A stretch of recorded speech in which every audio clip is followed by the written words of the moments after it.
Alright. I don't even know if people can hear me anymore. Not that I care, because, like, I'm just so pissed off right now.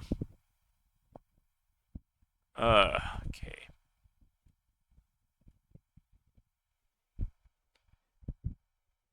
We're gonna just start with Tom. I don't care if people can hear me or not. I'm just pissed right now, because I don't even want to talk about it. Let's just get into it.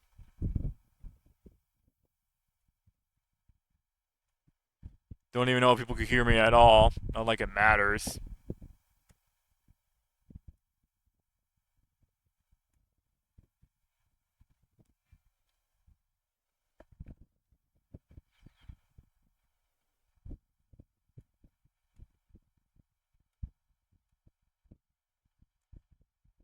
Alright, just gotta adjust some things.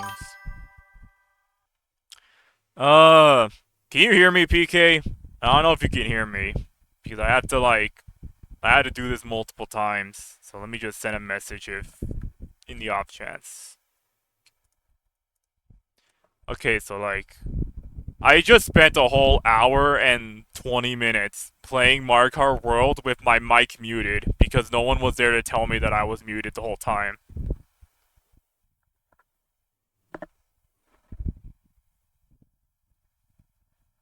And the moment someone sent me that notice after I'd gone off to switch over to Telehomon, I pretty much just shut off everything and had to go figure out what was wrong with my mic audio because I didn't want to.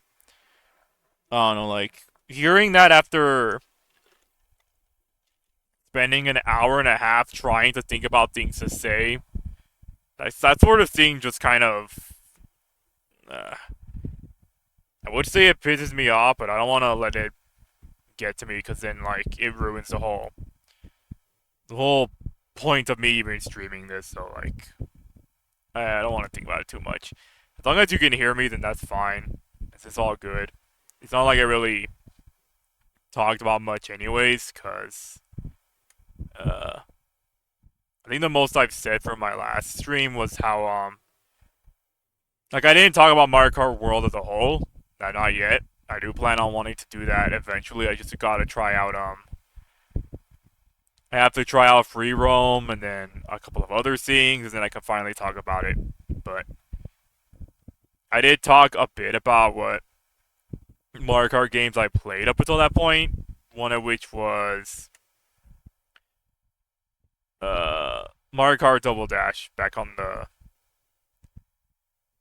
Mario Kart Double Dash back on the GameCube, and Mario Kart Wii. Which, to be honest, those are the only two Mario Kart games I've played for the most part. Cause I didn't get I didn't get it for the DS. I didn't get Mario Kart 7. I didn't even get Mario Kart 8 back on the Wii U. Even though I got the Wii U much later, I never actually went and bought Mario Kart 8 normally.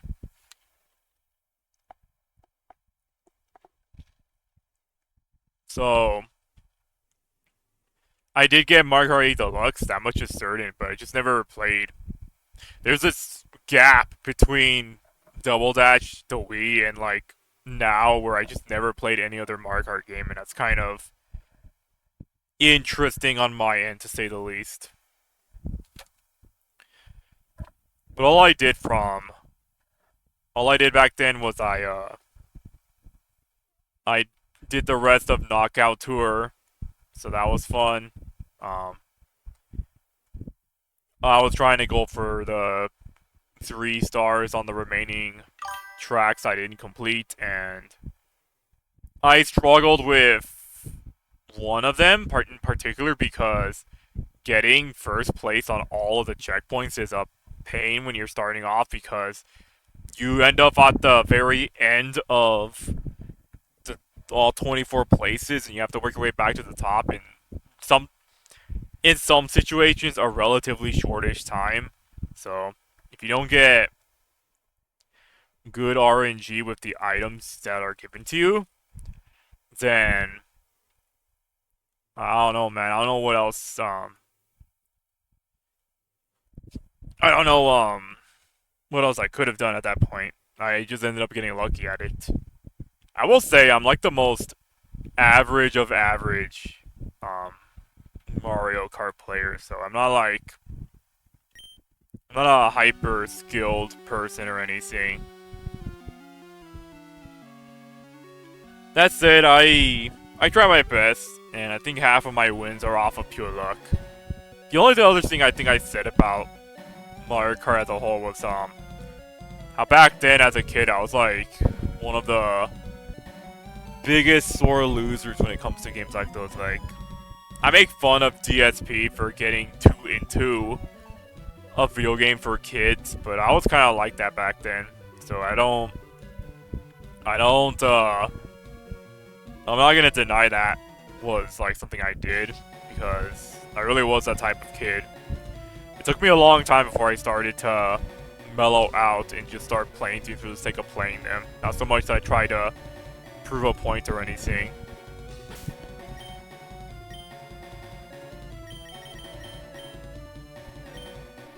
I'll catch this one later.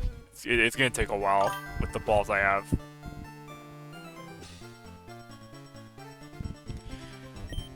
Yeah, that is true. I'm not gonna deny that much.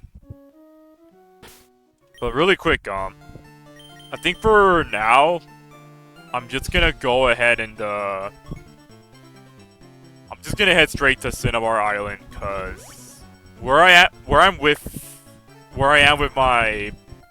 my mons right now, I do not have the means of taking care of Sabrina, because Satori lead is like a pain in the ass when you have a team like mine. So I'm just gonna head over there and see if I could beat Blaine instead, because I do wanna. The sooner I can get Critter and a couple of other Bonicas going, the better off I'll be in the long run. And I don't want to have Sabrina be the thing that stonewalls me from actually getting to the rest of the game. Because it was either I fight her over and over again until I get somewhere, or I just move on and then come back to it later. Because either way, I gotta start making progress somewhere. Because I don't wanna be stuck in the same spot forever. So let's see. I believe I cannot do strength with my current team, I think? Maybe, let me check. Wait, I need a Bonica that actually knows how to learn it. Yeah, I will say, up the time that I played Mario Kart Double Dash and Wii, this was the early years of me getting into gaming, and my family was kind of different. They're very old-fashioned, so they didn't really care about things like that. And I feel like my sisters, or at least my big sister, my little sister would come later on, but I feel like my sister was the type of person who, at the time, I feel like she just played it, not because she has an interest in games, but because I have such an interest in games that she felt obligated to get into it just because it would make me in particular feel better. And it's kind of pushed her into the direction of getting into gaming, but in some other aspects than I did. Like, she has her favorites and such, but she told me she would not have gone as into it if it wasn't for me. I don't know if I could take that as like a good thing or a bad thing in retrospect, but the time I spent with her playing the games that I had, all the Marios and the other games, the horror ones in particular, funny enough, I don't wish for a time where I wasn't able to do any of that, because those were one of my better years. I say it's a bad thing because, like, I don't know, I had the mental idea of, like, her having to get into something because of my sake, and not because she actually likes this thing. I don't know Something about it, I guess, just rubbed me the wrong way. Like, I don't know how to explain it. It was just, at least for a good while, that was the mental process I had when I thought about things like this. Um, yeah, I do, the time I spent with her is, like, something else. Like, growing up wasn't easy for me, that much is for certain, and, oh, I can use strength. Alright, then. What the hell did I need to fight Sabrina for, then?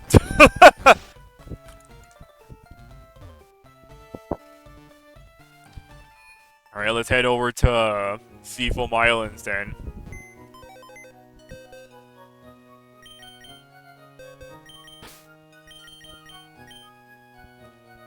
I have to take her because I need strength, so I can't put her back.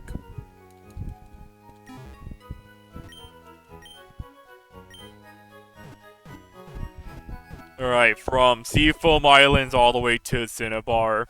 This may or may not be Marissa's time to actually start getting some experience, so hopefully she doesn't die immediately.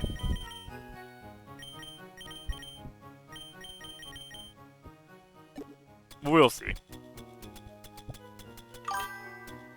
I can get that if you felt you were pushy with it, but sometimes it is that the person you just wants to get closer with you. And it does good if they get legitimate enjoyment out of it too, but I get the reasoning as I sometimes feel that way myself if someone tries to get into something because I like it and they don't like it themselves. Yeah, I understand that, like, a lot of what I do is a bunch of, I guess you would say, mental gymnastics to get to a point where it feels wrong. And it is something I have been trying to work on for pretty much the past couple of decades as of now. I'm at a point where I try not to think about it like that, but sometimes it does slip through the cracks. But I try to remain optimistic, because the way things are now, I'd rather be optimistic than to try to be anything else.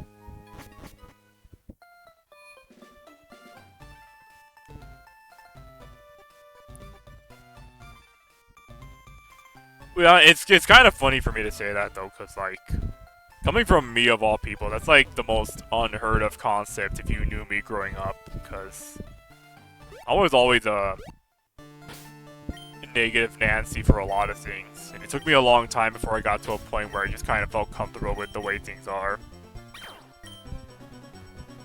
This should be fine. Let's try it.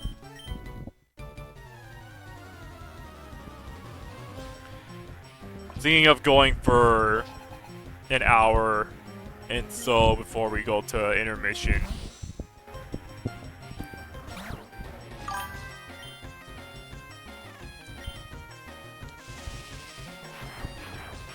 I think at a certain point when I was going through a phase, I told myself I would try to be as positive as possible, and that backfired in ways in which I kind of regret going about it.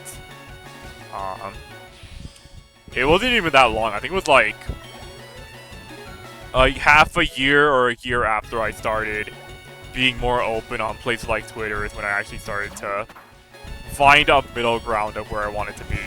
Because on the one hand, I do want to be positive about aspects of life and such, and it made me like appreciate things a lot more than I used to.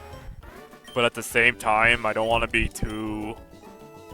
I don't want to have my head too high in the clouds, because then I start ignoring the actual problems that are in front of me. And I feel like that's a problem some of my mutuals have when they try to be positive, is that they don't really know how far they should be taking it before it becomes too much.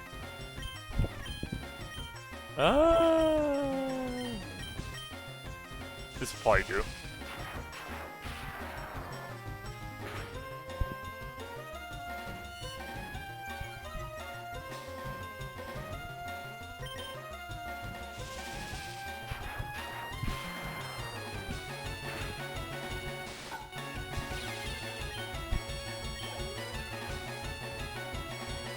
But I am glad that people's perceptions of me that I'm usually positive, because that's what I try to be. I don't want to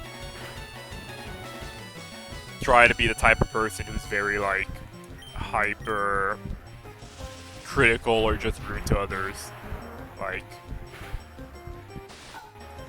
I know that, I can be very straightforward with a lot of what I say, and people can interpret it however they want. Usually it just ends up being the case of, like, people interpret what I say as, like, a rude thing, and that's how friendships I could have with people end, but I also try not to let that get to me either, because I just say what I want to say. I don't hold it against anyone if they try to think of what I say differently than what I do. I just don't want them to go around telling other people that this is the way that it is, because it's not. You're just not. You're not at least trying to look at it in the way that I'm trying to say it, if that makes sense. But I do have people that do get what I'm trying to say, so I'm not bothered by it.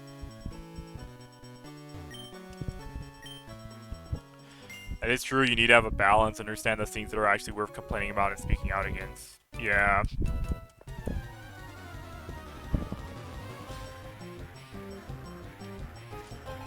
It's gonna be awkward once I have to evolve Marissa while I'm still doing this journey, because, like, she becomes part fire, and that's gonna be fun.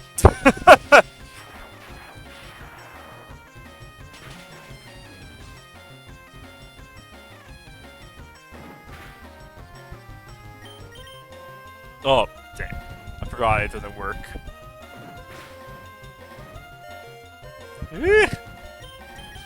Scare me there.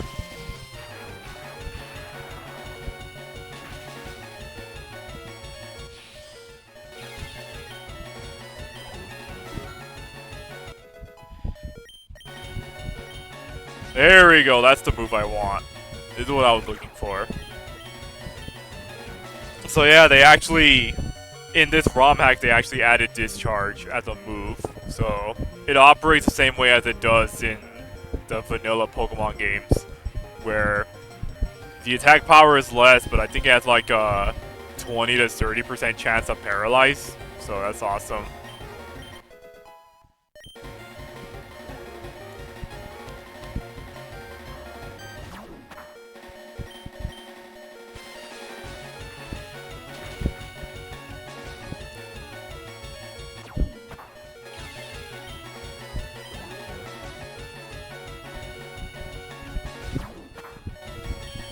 And I think since I have Discharge, she might be good to evolve.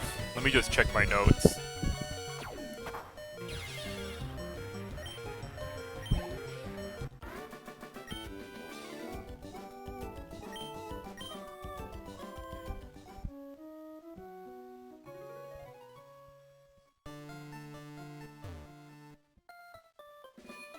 So let me think,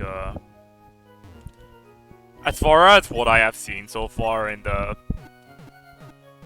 As far as, like, who I've talked to and what I've taken away from them, there are about, there are two kinds of people that I try to avoid being like, and you already have, like, an understanding of one of them, perhaps, because you have met this person. I don't think it really matters whether I talk about them or not, so I'll just go ahead and say it. So, one of my, or rather two people I met, they are, what would I say they are, they have a certain way of looking at things, like, they're those types of people who, they expect things that you say and things that you do with them to go the way they want it to. Like, everything is all, like, positive, hunky-dory stuff, and any opportunity where I could get into an argument with them, it's, like, something completely unheard of to them, and they don't know what to do. So they just start, like, assuming the worst case scenarios and such. And these types of people, they would, they play out the same way. I've noticed they would go on Twitter or somewhere. They'd be like pretty quiet, trying to like talk to people, but they don't have the courage to do it.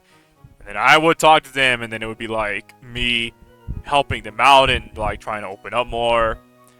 And then sometimes it gets to the point where like I help them out so much that they start talking more and more to like more and more people and such.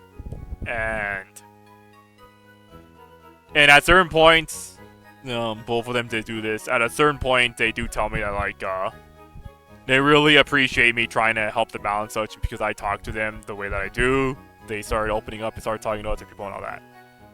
And I'm like, yeah, that's great. That's awesome. Glad to help you out with that and all that stuff. I would tell them that I would be there for them if like something goes wrong and they need like encouragement and such.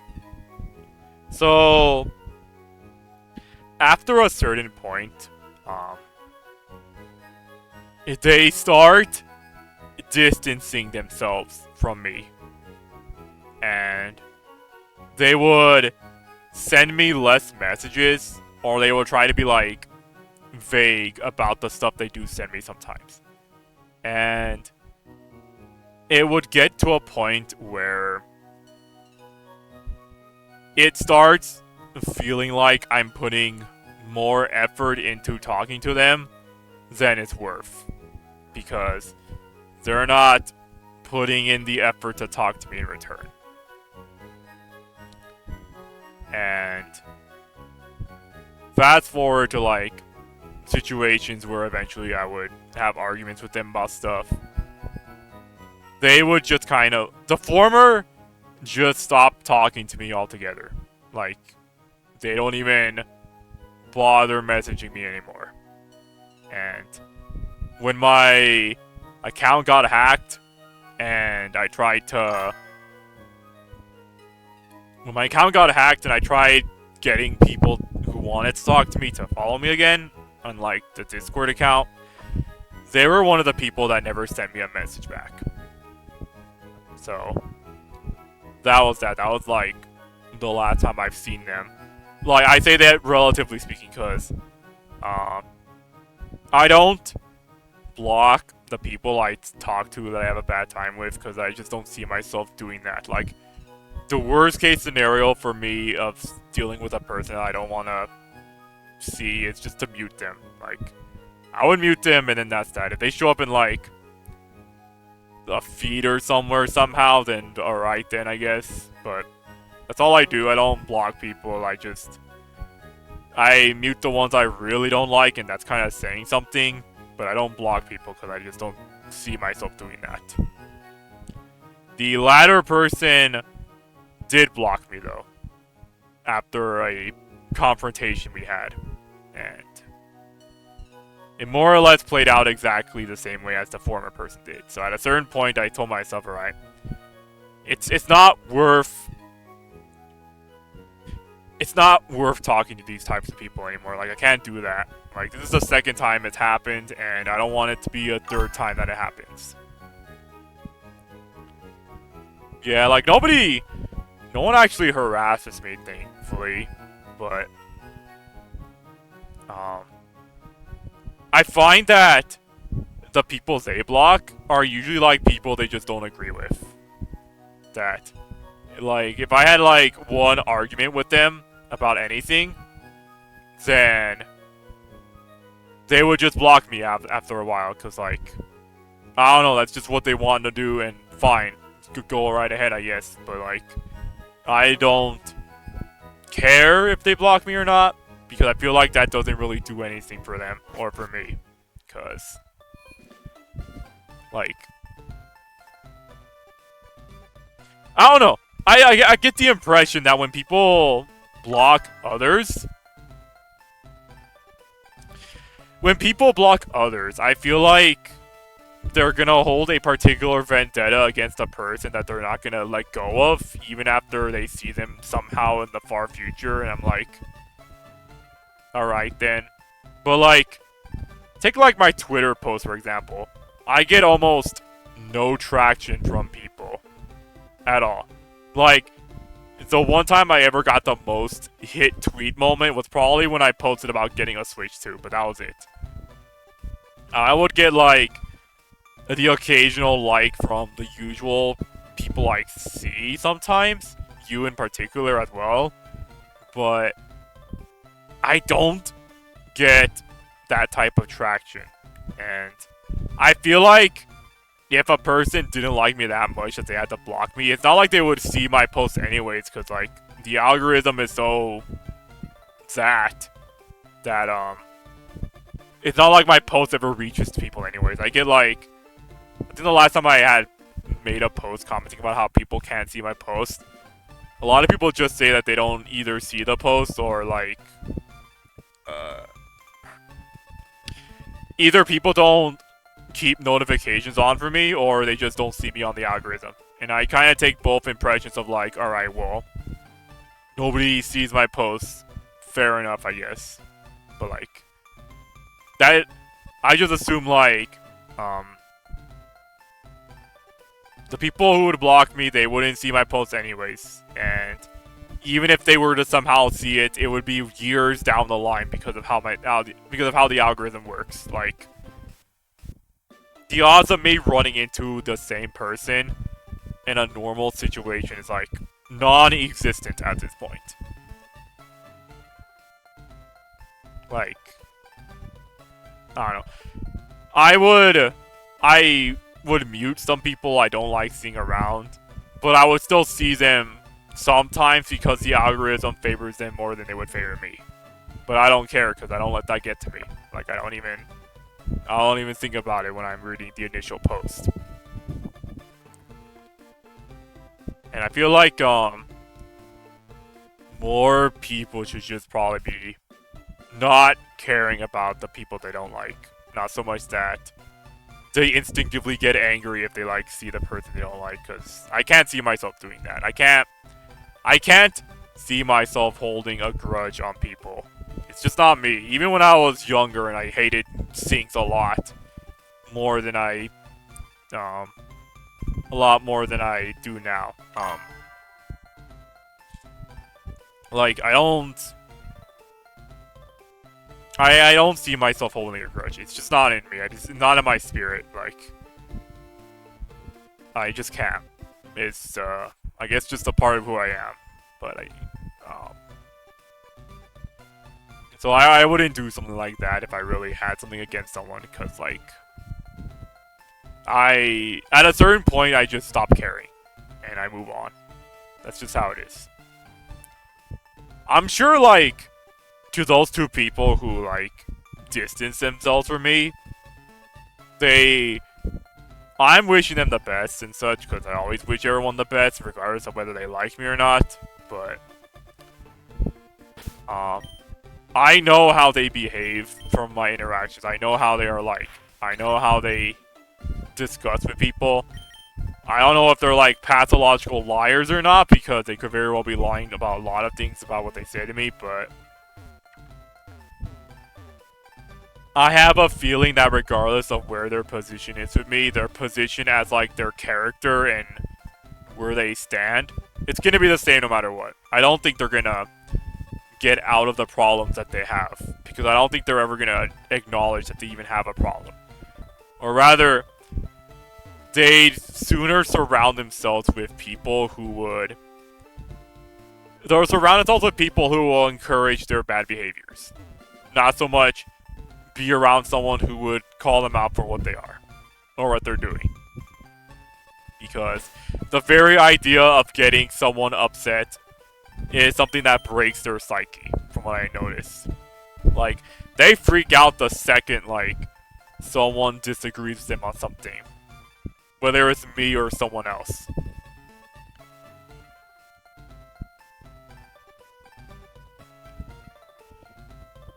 And then you have, like, people on the other end of the spectrum who claims they try to be like... Let's just move on. Who claims they want to be, very... What am I thinking of? They want to be honest with people, but I feel like their honesty hides their faults. What do I mean by this, People make such a big deal about blocking. It's so funny. Like, once this agreement and this person is just out the window. Pretty much. That is true. Sometimes people block to make their own echo chamber, essentially. Kind of leaves them trapped in their own mind with a bunch of yes men.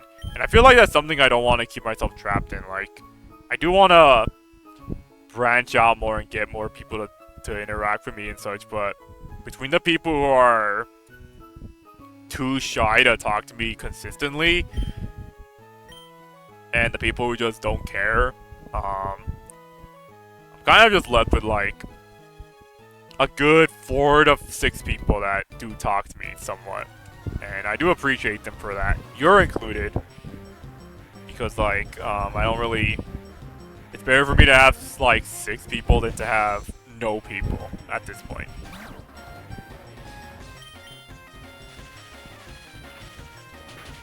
Oh yeah, I was searching up my notes.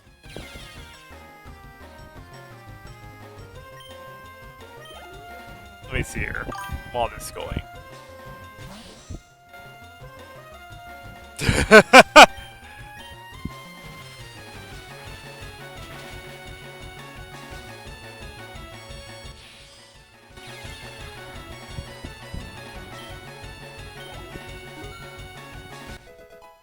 Alright, I think I'm good to evolve her after this.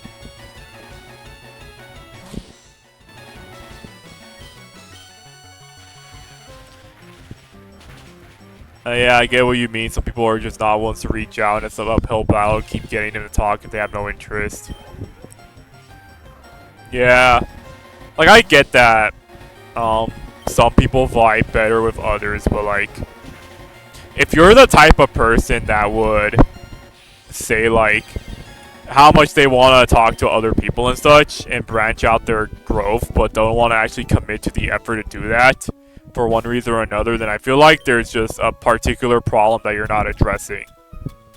Because in my mindset, if you are really determined to talk to a specific person or just people in general, you would at least try to get over the barriers that are keeping you from actually achieving this. Because you think I'm the kind of person that voluntarily went out of my way to talk to people? No, like, I was an extremely closeted introvert. Like, I did not want to talk to anyone when I was growing up because of severe trust issues I have with people.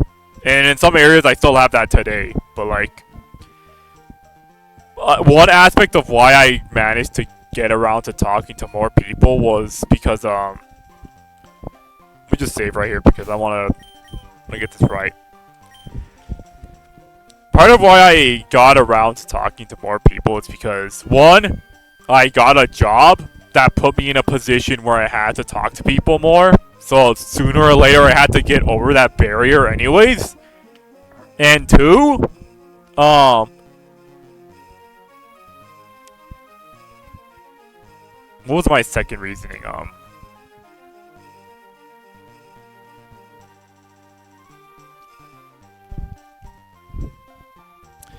The irrational fear of being alone is what pushes me to talk to more people. Because, like, I spend like a good most of my childhood and maybe a few of my adult years just kind of, yeah, I'll take this. I spent my years in isolation, and at a certain point I just kind of got tired of being by myself, because it does things to you, and it did things to me, and I didn't want to be back in that pit, so I essentially just went and tried to break out of that little box I was in, and in doing so I ended up at least trying to talk to people in like a normal sense. Not so much in real life, cause when I'm out in the world, I just kind of do my own thing. I will try to talk to someone if I need help with something, but I don't usually go out of my way to talk to people normally, cause I don't know. I just keep to myself.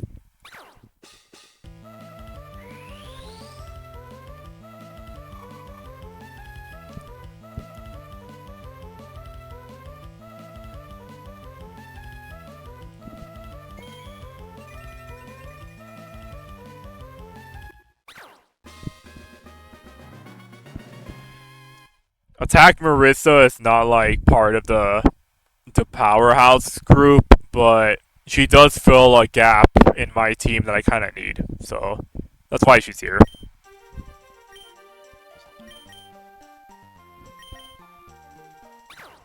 That's it. She's not even like she's not a bad pick either, cause even without like maximized speed, 100 speed at like level 36 is pretty good. And the moves she learns helps her out a lot in terms of covering her gaps. I kind of wish I had flamethrowers so I can give it to her right away, but I don't have that. I think I could get away with teaching her other moves, so let me see. But it's good to have like a viable electric type on your team. If you're gonna play this ROM hack, it's good to have something like that.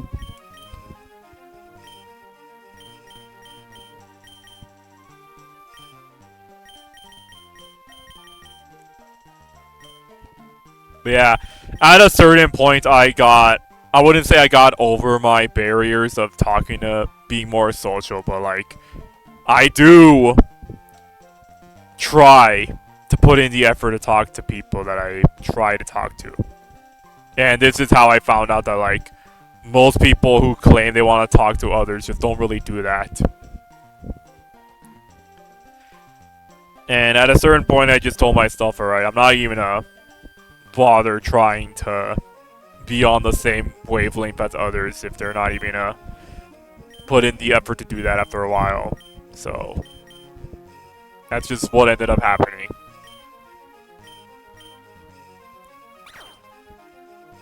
We're gonna get rid of Swift because it's not that useful for me. I can relate. I think doing retail helped me talk with people a lot better, even like starting conversations with total normies. That would help out. Yeah, I met some good people when I was doing that job, and they helped me get like to a certain point where I can start talking to people on a more comfortable length. And my sisters were proud of me because like in their minds they told me that most people in my position wouldn't get to that point. They would usually just kind of cave in or give up. But I never did. I kept through it, even after as much as I hated it at first. But they were proud that I was able to get over that point and actually start conversing with people. So that was cool. Some people are just naturally more social than others, and you can't really change that core nature. However, you can make the effort to reach out even if you aren't super outgoing, and that alone is good enough to build relationships. Yup. There it is right there. Like, at the end of the day, some people are fitted for certain roles than others, but that doesn't mean you can't at least try to try to at least see where you are in that position.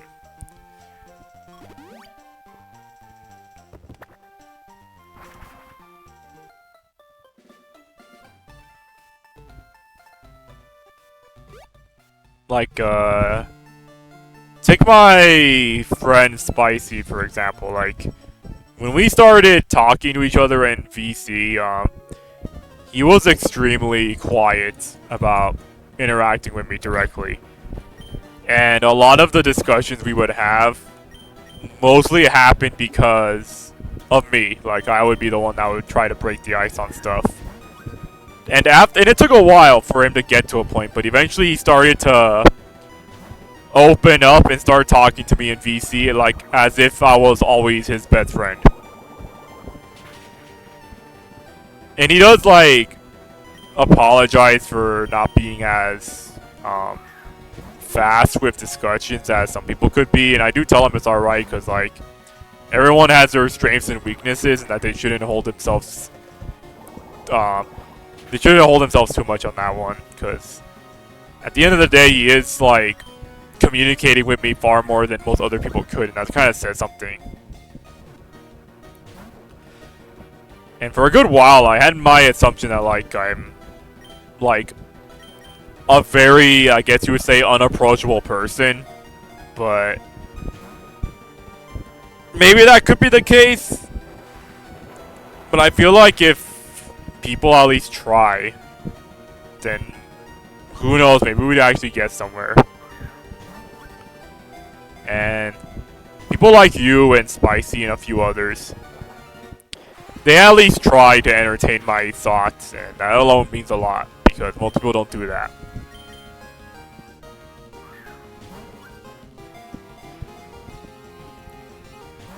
I need to find a mod that can weaken this thing.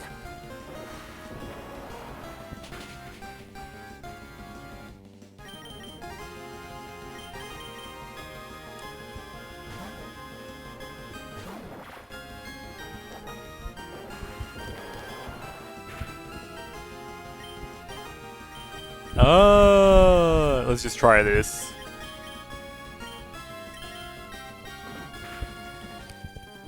There we go. That should work.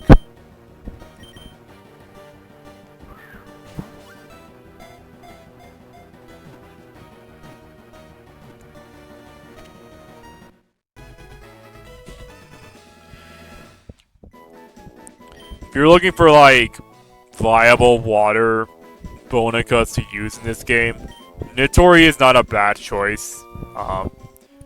One of her evolutions makes her water electric, which is pretty good.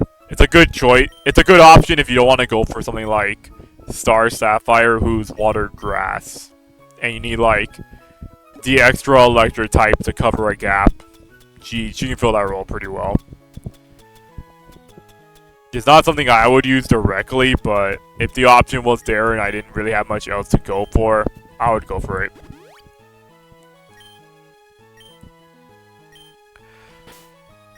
In terms of like water Bonicas you should consider using in this game, Nitori, Toyohime, and Star Sapphire. Those are like the three I would say you should choose if you need like a water Bonica to like cover your gaps and help you surf. So like one is Toyohime's earth water, so that covers like a lot of gaps. Star Sapphire's water grass or water nature, and Nitori would become water electric. Those are pretty good typings, I would say. Or water wind as they call it.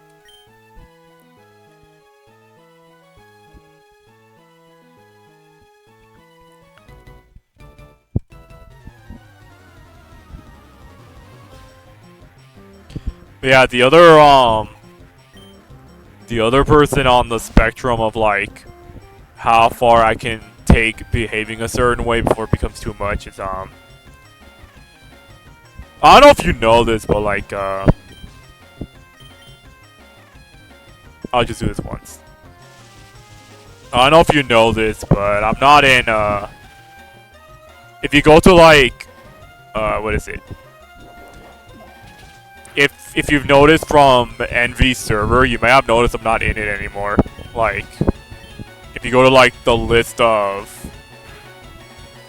people who are in his server, I'm not actually in it. I don't want to get into like the specifics of the details, but it's not that I left. He kicked me out of it. He kicked me out of the server because situations, I guess rolling Muda occasionally, but I'm not active yet. Yeah, he kicked me out. To be honest, if it wasn't that he kicked me out, I probably would have left my stuff at some point, cause what is it?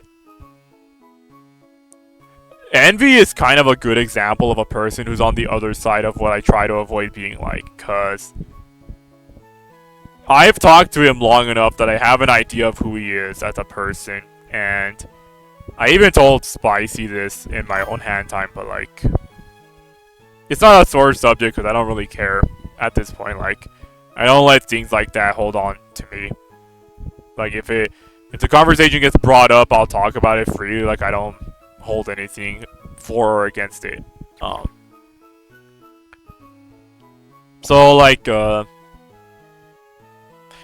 had like a couple of mutuals who have talked to him prior, during like the early days of me talking to him, where it's just didn't expect to hear that. Yeah, I'm sure like some people in his server probably wouldn't assume that either if they had talked to me directly. So I don't really vibe with. I don't vibe with his character, or rather, I don't vibe with like how he talks or handles about certain things. I feel like, based on what I've seen, he's the sort of person who will. He's the sort of person who tries to take control of whatever is happening when he's there. Like, the moment he wants to join in or do something, he will immediately try to take up a leader status and will try to coerce people into doing certain things in the way he wants to. And he does this through like what I would call basic mental. He does this through like basic guilt tripping. So like for example, whenever I try to do something like what's a good example? Let's say I wanted to watch an anime with him because he wants to do that. I'll be like, alright, sure, I could do that. When we would make the list of animes to watch, he would tell me he would ask me if any of the anime on the list is the ones I've already seen. And as far as I'm aware, I don't really watch much anime, and the ones that were on this list, I haven't seen them, so I told him no, I haven't seen any of those. And then he would say, okay, that's good. And then he would follow it up with, I wouldn't want you to see these animes anyways, because like that would, if you had seen these animes, then I wouldn't want to watch it with you because you had already seen it all. And I feel like that wouldn't be worth going through. And I was like, alright, or whatever. Or like, when we started playing Power World together, he would tell me, be sure. He is very, I don't know how to describe the type of person he is when he plays games like that. From what he told me is that like he's very not by the books, I guess. I don't know how to describe it. Like, a game like Power World is a game where you're supposed to, if you're gonna play with other people, you gotta be very cooperative about what you do and to do things a certain way, because if you neglect to do something after a while, it does come and bite you in the ass. And I had that happen to me in the end game a lot because I didn't think to do things a certain way earlier. Like, if I had done it much earlier, it would have streamlined a lot easier on the end. Envy is the sort of person who would just kind of leave me to work on everything while he went to go explore and do things. And he said, like, when he first played Power World by himself, he would do that very same thing because he didn't even focus on, like, the actual gameplay aspects of the game. He just went and started exploring stuff. And before we started playing, he would tell me, be sure not to play the game by yourself or get too far ahead, because I don't want you to, like, because I don't want you to spoil yourself of things we're gonna see, because we're supposed to play this game together, and I wouldn't want you to see. I wouldn't want you to see something I haven't seen yet. And I was like, all right, fine, whatever. So, like, during the time we were playing Power World, he would go out and do, like, all the exploring and stuff, and I would be at the base trying to work on stuff, and every now and then he would come back and he'd be like, "Hey, check out what I found," and then he would like show off all the new pals to me directly. I'm like, all right, yeah, that's cool, that's pretty cool and such. And I'm there. I'm like building everything. I have all the stuff and say. He would tell me that he would run out of resources, and I'd be like, all right, fine. I'm gonna build this thing, and then I'm gonna go get some materials so you can have more stuff to work with. And he's like, all right, sure. I'll see if I can help out. So a lot of the resource management came down to my end, and I would be the one that kind of gives him an idea of what to do while I went and got most of it anyways, because I felt like if I didn't do it now, it wouldn't be done later. And at a later point, Crow decided to join the match, and I said, alright, you could join. And he actually did help me out with a lot of stuff too, because he was actually a lot more willing to help me with the resource management, and we did talk back and forth a lot about like how things can be done a certain way to optimize it and be easier. And at certain points, Envy would, I guess you would say he would go ahead of the game and like try to do things that seemed cool, even though like we were not in a position to start doing those yet. And if at any point I would try to tell him something regarding like what he does, or rather someone else would, because I don't really care to do that at the time of me playing with him, he would find ways to spin it around so it would be the person's fault for asking him that. Like, in the entirety of him talking about doing things and like all the stuff we would do, he'd always find a way to throw something in to make it seem like he is in control of the situation. And if you try to step out of bounds, he would guilt trip you into getting back into the bound so he could be back in control. And it's so weird because like when I hang out with King, I have nothing against King. Like I love hanging out with the guy. I love being in his streams and such because we do vibe a lot. Yeah, he's a very controlling character. And I feel like that's the other aspect of me I don't want to become, because the point of me playing with people is so we can have a good time. And I would feel bad if like I put the other person in a position where they start feeling uncomfortable being around me. Like, the times that I would play with Spicy, I would tell him like, I enjoy playing with you more than I enjoy playing with a couple of other people I know, because when I play with him, and when I play with him and I like hang out in streams with you, I have a lot more of a relaxing time doing what I do because it's just me messing around and having fun. Like I don't, like if I'm hosting something or I try to do one thing or another, I try to consider other people when I'm doing the things that I do. Like I don't want to, like, I'm not the kind of person that makes people feel uncomfortable.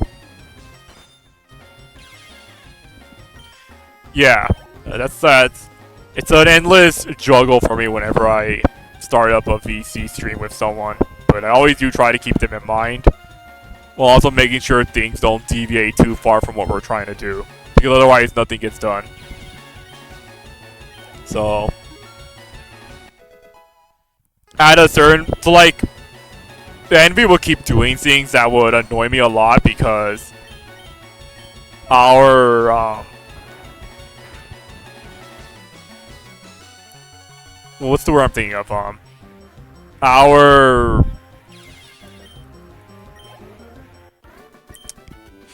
I guess, our synchronization is always off kilter. Like, we would always be on like a weird positioning where I feel like he thinks we're on the same wavelength, but in my mind we are pretty distant from one another, because like, every single thing he does, whether it's like subtle or not subtle, it makes it seem like he's always in control of things.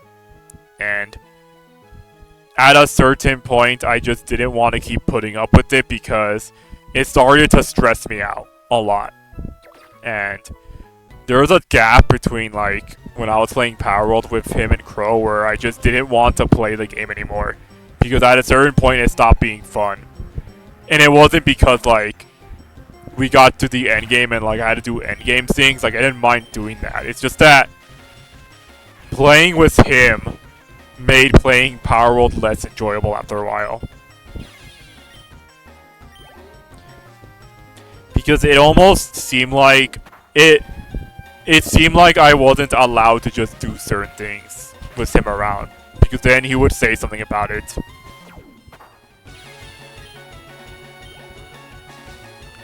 So there was a gap between then where I didn't want to play Power World. Even like when the big update came out, I didn't want to get into it because I still wasn't in the mood to do so. And I know that, like, he had tried DMing me about doing it, and I just didn't want to bother. Because, like, I didn't want to tell him directly because I wasn't ready for that confrontation yet. Because it's one thing to deal with somebody who...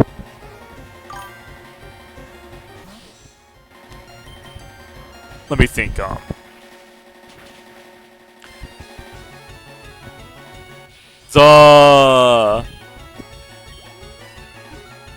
Okay, so I had, I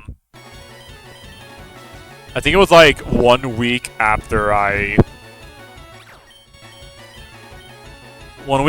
update came out, which was in June, I think. I think it was in late June. He got the notice that an update came out, and he sent it to me, and I was like,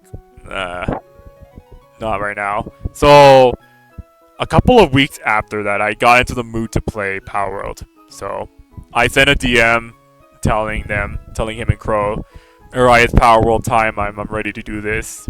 And then Envy Fashion, he told me, like, oh, I was in the mood to play it when it came out, but now it's been a while and I'm not in the mood to play it anymore, so you can just do stuff on your own. And I was like, alright then. So then I would message Crow and ask him if he wants to do something, and he said sure. So we would play it for a little bit. I think it was like early July or something. Sometime in the first week of July, I would message Crow, and then I would be like, hey, Crow, do you want to do more Power World with me? And then he would say, sure. So we would play with that, and then we would do our session for the day. Envy would send a message in, like, DMs telling me, like, how's the Power World thing going? And then, Crow told him that we were doing some endgame farming and we were actually able to get over a boss that we were stuck on for a long time. And we did manage to get a couple of things situated. And then that's when Envy got really upset because, like, he replied back saying, like, how come you guys didn't message me about playing Power World? And I was like, or Crow was like, we did message you, but you said you didn't want, you said you were in the mood to play Power World. And then, like, I guess Envy got the assumption that I was gonna play it by myself, even though we were in a group chat with Crow. So, like, he went on to say, like, I thought you were just gonna play by yourself. Why did you... I didn't know you were gonna play with Crow. If you were gonna play with him, you could have just told me directly and I would have said sure. And then, like, I guess Crow didn't want to conflate the situation anymore. So he told him that he's sorry and such. I didn't say anything back because I didn't want to bother. Like, I didn't want to bother getting into that conversation. And then, like, the day... No, not even the day. Like, the first hour after that happened, I was kicked from his DMs. I was kicked from the server. And I was blocked from him on Twitter. I only found out about this because Crow sent me a friend request saying like he wanted to. He sent me a friend request saying that he wanted to keep talking to me, and I sent it to him, and I just talked to him like normally. I guess it was like a lot of small things that built up to that point. It wasn't just the Power World thing, but Power World was a big part of it. Like, it was a bunch of other things, like the anime watch-alongs, too, that eventually escalated to that point. But, and at the end of the day, I got kicked out of the server, and I was blocked from him on all sites. I was like, no, I'm not even gonna bother. Like, if an opportunity came up where I try to talk to him about something, I wasn't gonna bother doing that anymore. Like, it's not worth it. Even if I were to get an opportunity to talk to him, it's because, like, it goes back to him being controlling. Like, when I would watch, I gotta get into a fight because I don't want to keep sitting here forever. When I would watch do the watch-alongs with Spicy in my server, the way in which we would watch it is like we would talk to each other about it, and I would say like we'll watch the anime, and if we have something to say, we could just say it, and he's very okay with that. And that was around the time when he wasn't very talkative, so I guess he just didn't assume that we would talk all that much in the watch-alongs. But there are like moments where I would try to crack a joke here and there about what we watch, and that got him to like open up a bit more. Was Envy? No, I never put him in my server because I didn't want him there. That was my choice. There was a point where I think it was like half a year ago. There was a point where he said like Envy still being who he is, he tried to make a plan of like, hey, I noticed that like you hang around in your server sometimes with someone, and like, how come you don't, like, he tried to bring Spicy into the situation of like, I noticed you invited your friend over because I wanted to be like nice and tell my friend like, hey, do you want to hang out on this server? And he's like, sure. He was like, sure, lol. So then I would invite him into the server, and he'd be there for a while. He's not talkative in most other servers though, so I wouldn't blame him for that. I just told him, if you want to say something, you can just go ahead, but I won't force you to. So he was in the server, but the stuff I would do with him, we would do it in our own server, because Spicy's the type of person who doesn't like being around a lot of people. He likes to, like, he doesn't mind if other people join our watch-alongs or gaming sessions, but he doesn't do well around large crowds, and I told him that's fine, because, like, the whole reason I made the server was so that way I had, like, an opportunity to get away from things like that. So I wouldn't push him to do something like that if he wasn't comfortable with it. So we would do stuff on our own server. I wouldn't really bring him into Envy's to do things. So then Envy came along at some point, and he was like, hey, I noticed you and your friend doesn't really do stuff in here. How come you don't do that?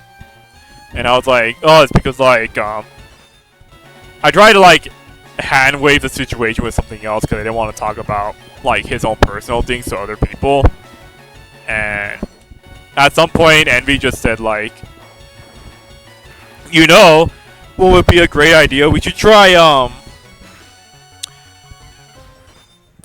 merging our servers, because, like, I noticed that we don't really talk to most people anyway, so, like, why would we even have I think he said, like, why would we even have, like, separate servers if we don't really talk to most people anyways?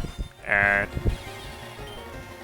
I told him I would think about it, because, like, I don't know, I didn't want to talk about that particular thing. I just told him I would think about it. He would say okay, and then we never talked about it again.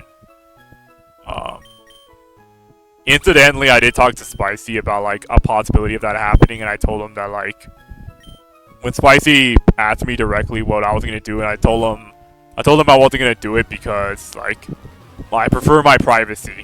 Or rather, I prefer where I am with my server. Like, I don't want people there to cause problems, and I just want things to stay relatively quiet, because when I have to deal with other people and other things around me, sometimes I just need a place where I can be a bit more myself.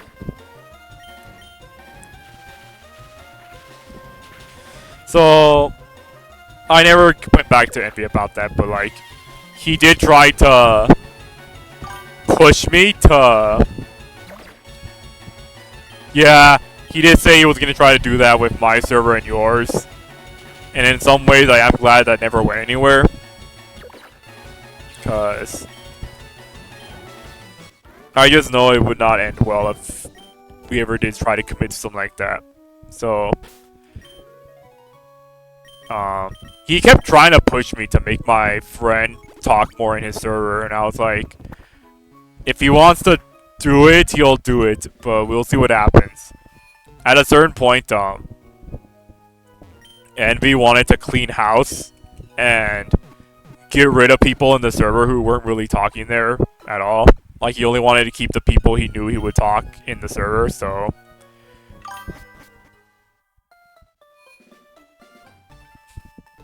So, he was, like, going through the list of people he wants to kick, and... He was going through the list of people he wants to kick, and... My friend came up, Spicy, and...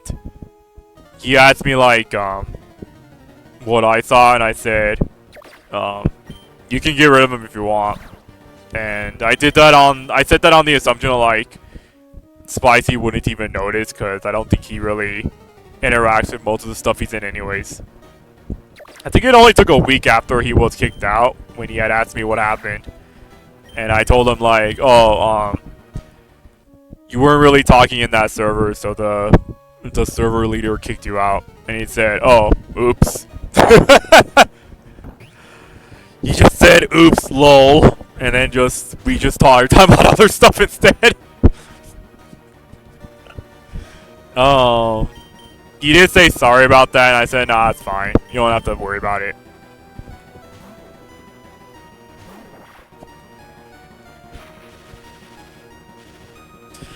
So, yeah. The thing with, like, the anime stuff, I can't even hit this person. The thing with, like, the anime watch-alongs is that when I would watch it with him,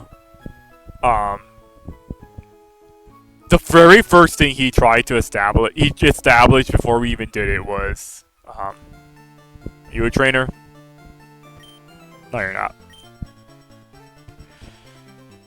So, we started, like, the first episode of Full Metal Alchemist, and he said, like, the way that he does things with watch-alongs is that, what was his logic?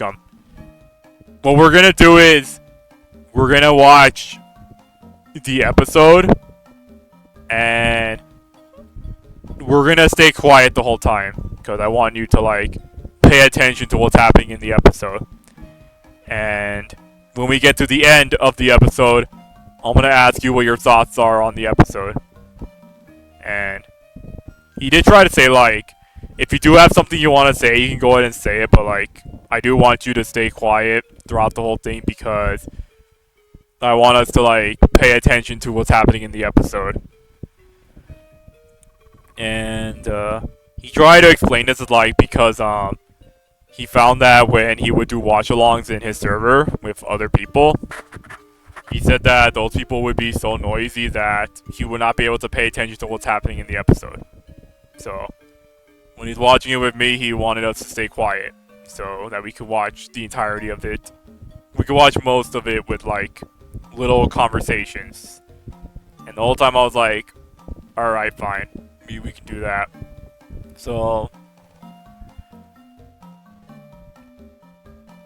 there would be, like, a time where I would slip something in every now and then, but most of it was just quiet watch-alongs, and every end of the episode, he would tell me, like, your thoughts, and then I'd be like,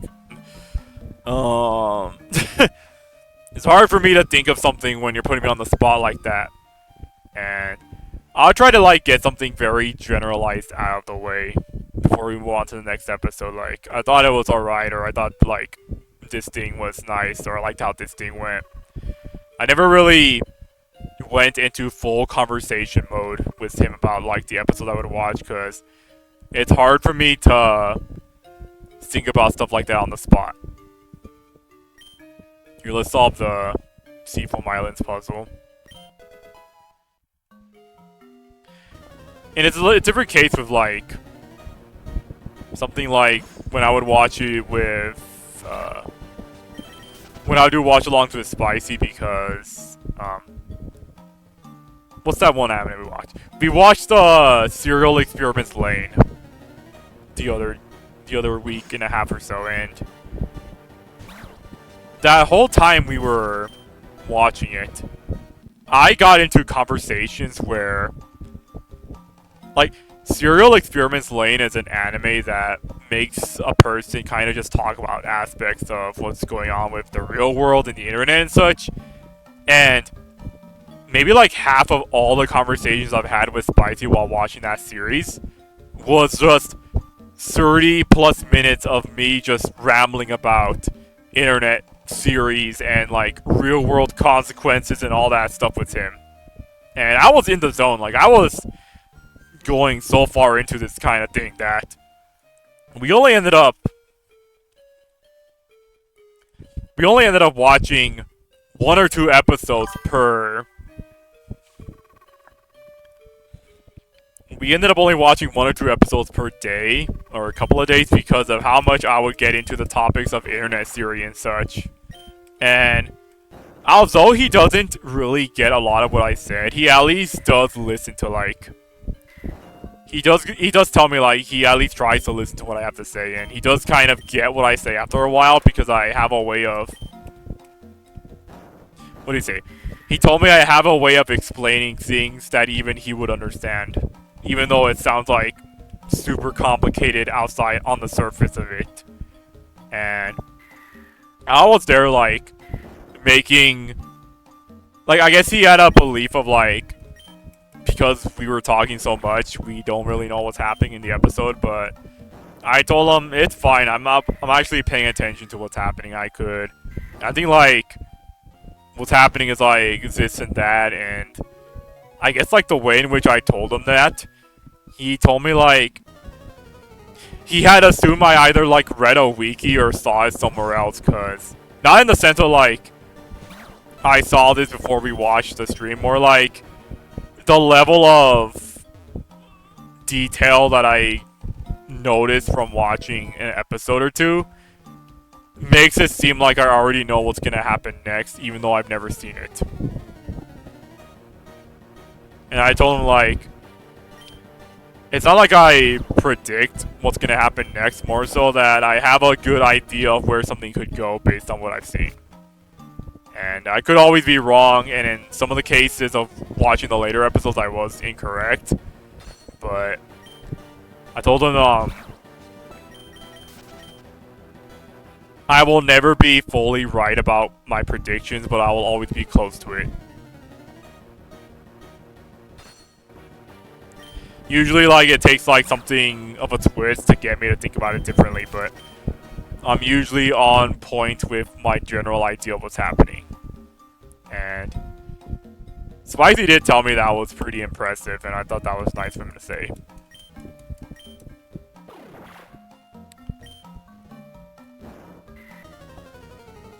So, like, when I'm with him watching the anime stuff, I would always be, like, talking a lot with him, like, very natural conversations about what we're watching and other, like, stuff. And it's a very different experience from when I watch something with Envy, where it's mostly quiet, and I usually just kind of sit there and watch the episode. And, like, I don't know, like, the mood I would have when I watch stuff with him is just very different from when I watch it with other people like Spicy.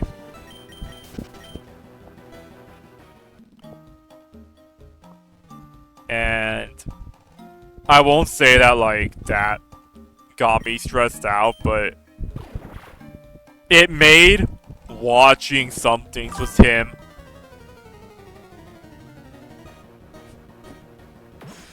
It made watching things with Envy, like,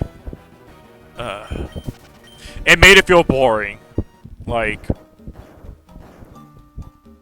if I don't really have much to say about something, it's no different than if I'm just watching it by myself.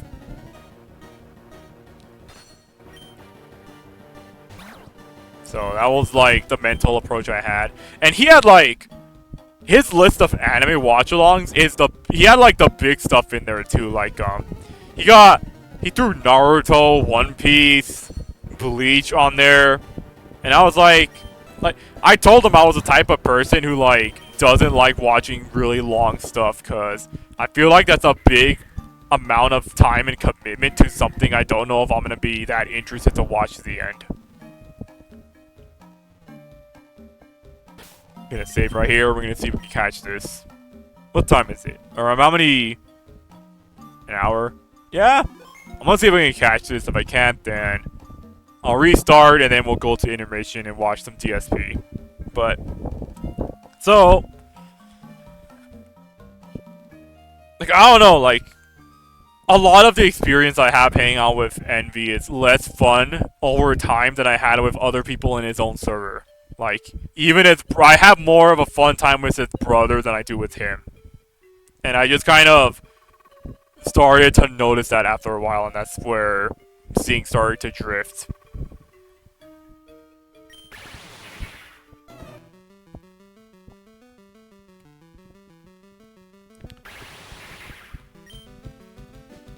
Man, old Toho creature designs or something else.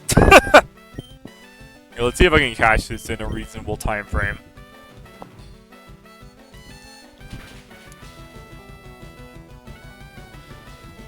So, like, I don't know, I feel like me getting kicked out of the server was something that was going to happen no matter what. Because even if he didn't do that, typically accurate Toho. Even if it wasn't him that did it, I probably would have just left anyways. Because, like, at a certain point, it just stopped being fun for me. At the very least, I wanted to at least tell his brother that whatever Envy could say about me to him, I have no bad vibes or feelings against him. Like, I think that some people just, what do I play this? I think that people are just a bit too hard on him. And, like, I don't think he's a bad person. Like, I enjoy a lot of the time I spend with him. And I think that if things were allowed a certain way, I would have kept hanging out with him. Because I do like doing that. He was one of the better people I enjoyed being with in the server. But I feel like at this point, I don't know if I would just have an opportunity to go and tell him that directly. Because I feel like at some point, I feel like Envy would have told him something about me anyways. And I feel like that wouldn't, like, I feel like that would make it so that he wouldn't want to talk to me even if I sent him a message. Or rather, it'll probably also get into a situation where I would have to start talking about what I thought about Envy and such to him, and I don't know if I want to do that.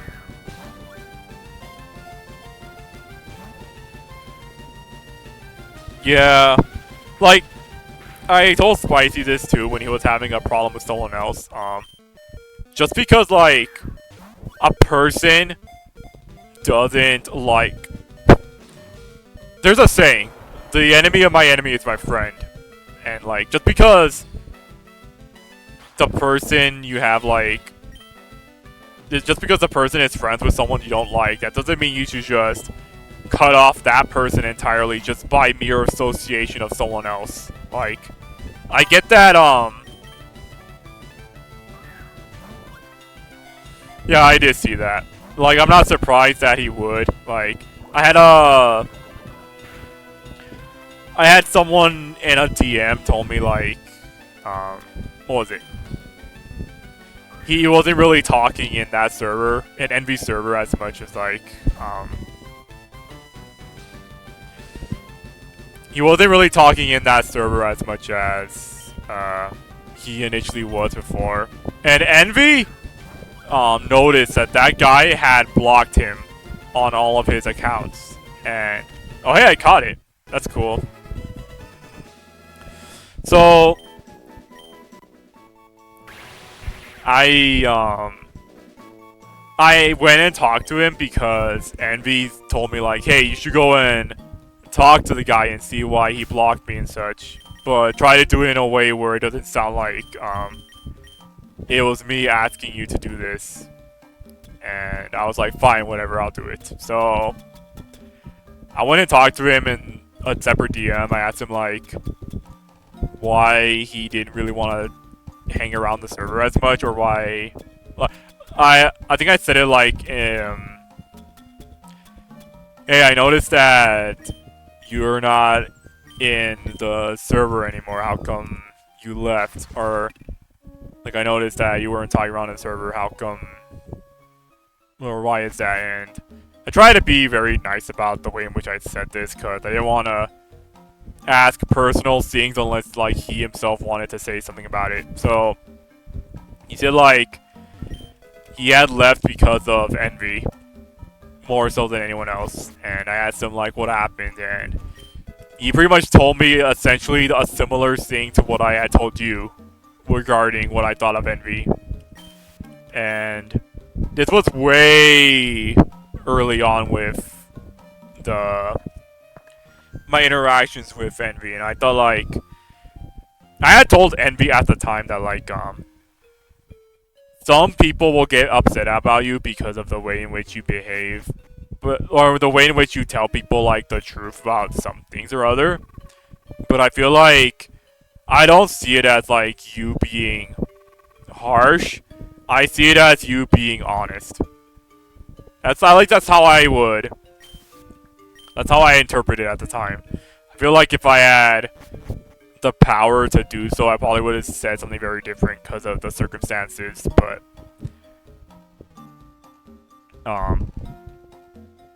he did say like similar things to what I said to you, and I kind of just left it like that. Like I just told him that I told Envy what he told me, and Envy was flabbergasted because, like, I guess he couldn't fathom the idea of what he did was wrong. And he kept saying, like,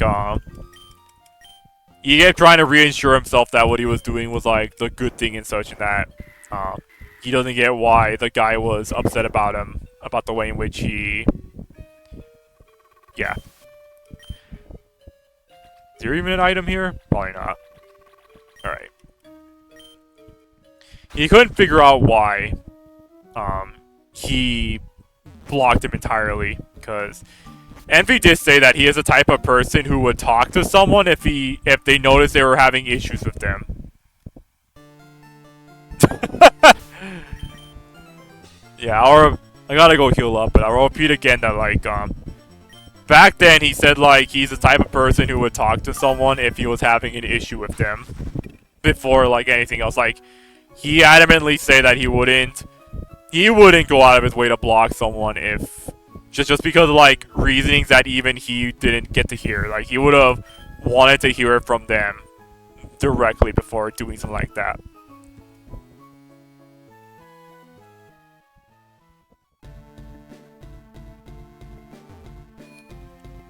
Also, this is Cinnabar Island. There's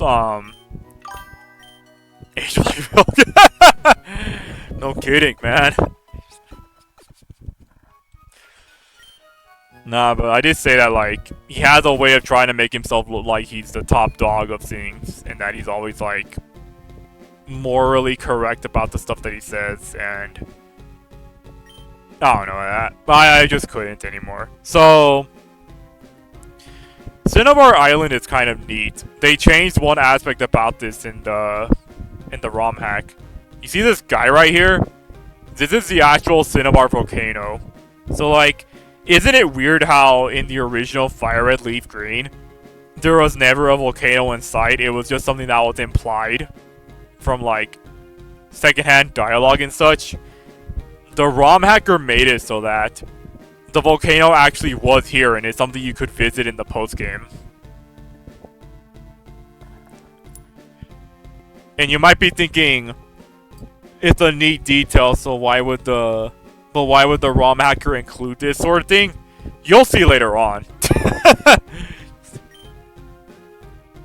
Sorry, but the caves have been closed off due to recent unrest of native Bonica. Please come back later. You're not gonna visit the volcano until post game, but it's gonna be nice when we do, because like it's pretty awesome. I think so. We're gonna go back and fight the other trainers I missed.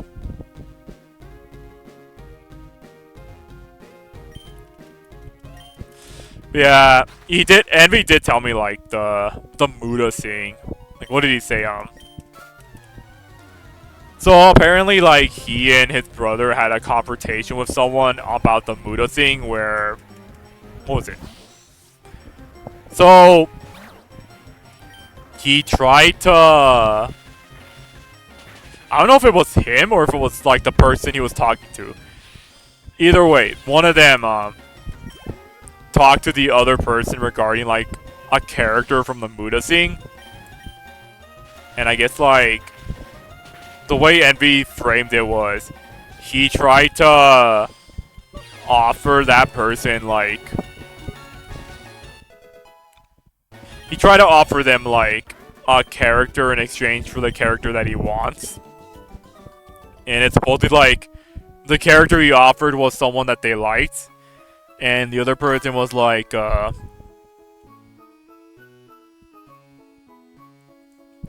yeah, so like that person was like what'd she say?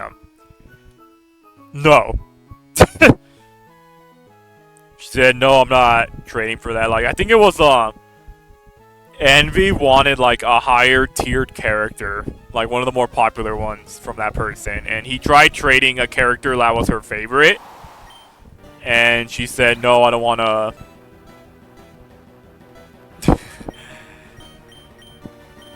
No, I don't want to trade that. I don't want to do that trade. So then Envy pushed again by saying, all right, how about this? I will trade you the character that you like and give you some Kakera points in exchange for that character. And she said no, I don't want to do that. So he pushed again by saying like, all right, well, how about this? I will give you 3 characters, one of which is the one you like, and Kakera points if you trade me the character that I'm asking for. It's a legitimate 3-for-1 deal. And that person said no. And like, I guess it got to a point where Envy started, I guess, arguing with that person about the Muda thing. And eventually that's what led to him getting kicked from the server. At least that's what he told me. Apparently his brother also got kicked because of association, but like, he and his brother got kicked from that server for that reason.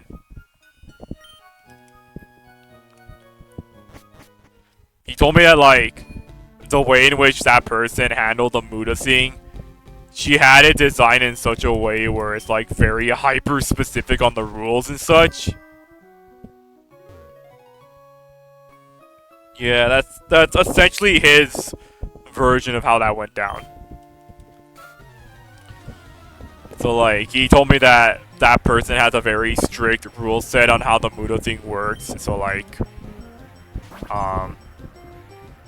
he already had issues with that, and so like he tried to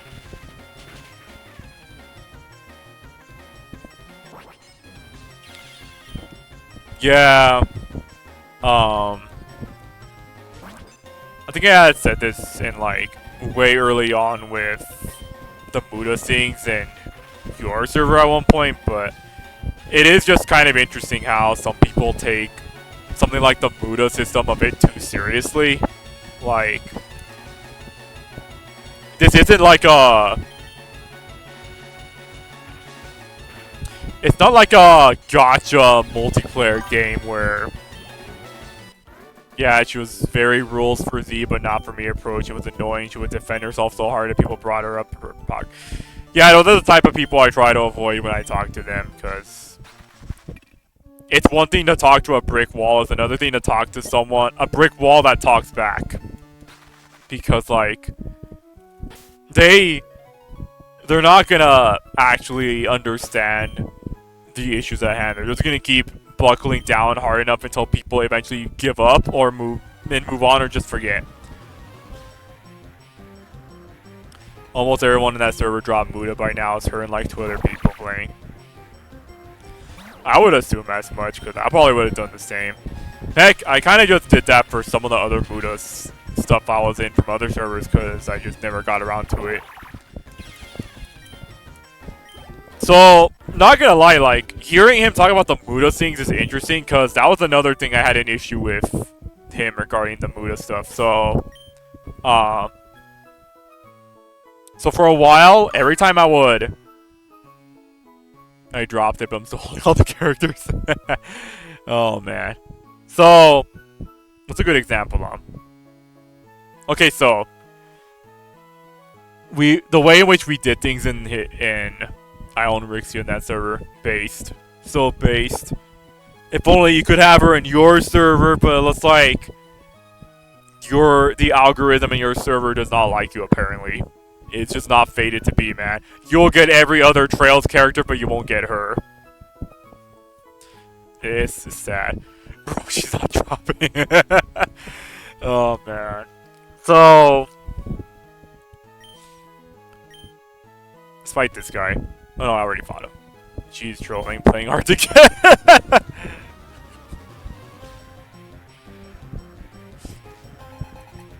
So, for a while, I like hard to get, but jeez, man,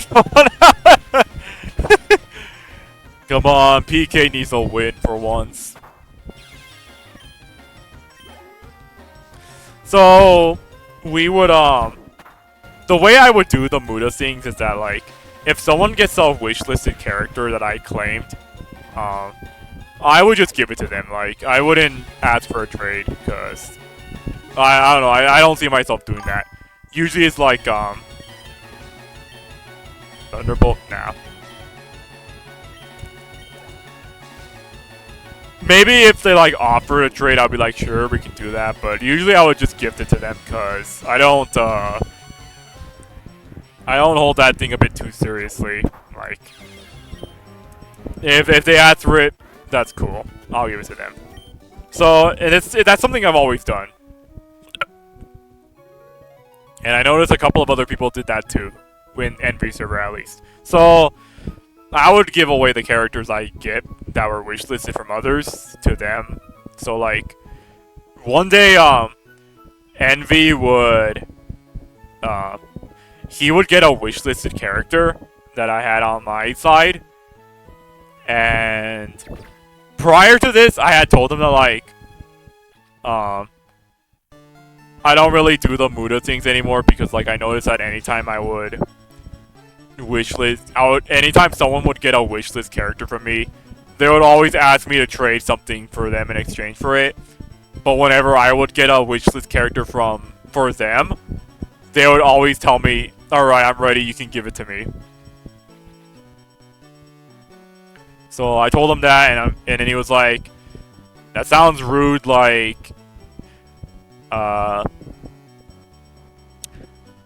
I don't know if he ever said, like, he wouldn't do that, but I think it was more like he would talk to me about it first before, like, doing something like that. So, or, like, if he ever did that to me, he would, ask for, like, he would do the trade back in return if I ever got his wish list something or other. So, he got a wishlist character that I asked for, and he had messaged me directly about it, like he added me in his server, and I was like, all right, I'm here. So he said, okay, so who are you gonna trade the character for? Or like, are we gonna do this trade or something? And I was like, you're gonna trade me the character I had wishlisted. Alright then, fine. But I'm gonna... Alright, fine. But I'm gonna remember this for later. So... I did the trade. He gave me my wishlisted in exchange for like a character I had on my list. And... I got a character later on that he really wanted. And... I got a character he really wanted, so I was like... He messaged me directly in, like, the server, saying, like, alright, I noticed you got, like, this character. If you want, you can give her to me. And I was like, alright, but, let me see who you have first. And... he was like, alright then. So, he pulled out his wishlist characters. I went through it. I noticed that,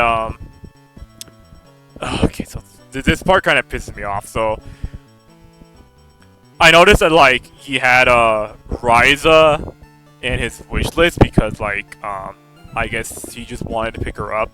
Now, prior to the Ryza thing, he adamantly told me like he hated Atelier. Like he hated like playing Ryza so much that he would find opportunities to hate on it when I'm around.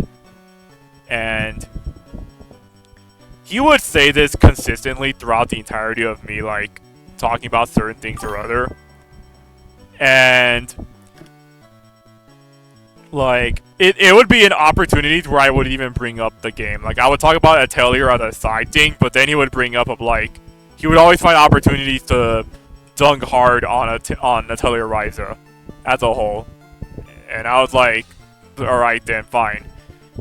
Whatever you say, man, it's your opinion. I respect that. So, and then he would say things like that, and then he would say like, I have this friend who is also really big into Atelier, and even he told me that Ryza sucks and such. And I was like, alright, fine. Whatever you say, man. So,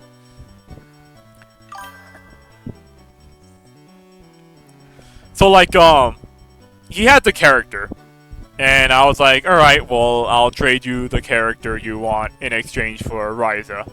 And he said, you know what, you can actually keep her. I don't want to give up Ryza. Because now that I'm, after some time I thought about it, and now I actually want to get into Atelier. And, like, he was trying to say, like, he wanted to get into it because I started talking about it. And, like, he wanted to give Ryza another chance, and then he said, like, it's not that I don't actually hate Ryza as a character, I just hate the game and such. And so, like, he tried to, like,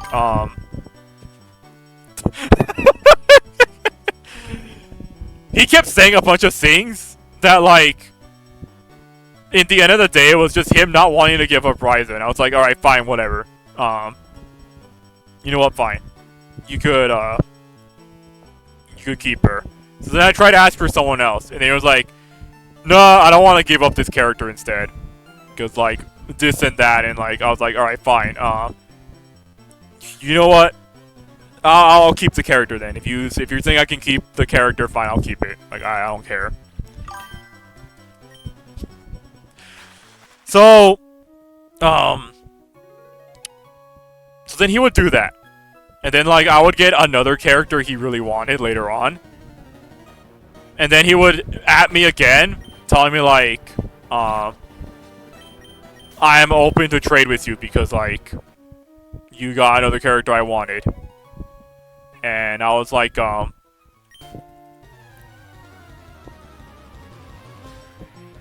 he added me again wanting to do the trade, and I just, I made my stance that, like,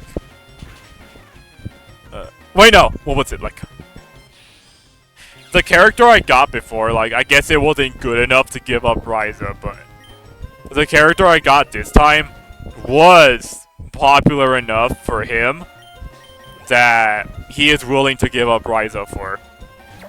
And then at that point, I thought no, and I just never got back to responding to that message. So he would like message me he would at me 4 times, and then he would DM me twice about the Muda thing. And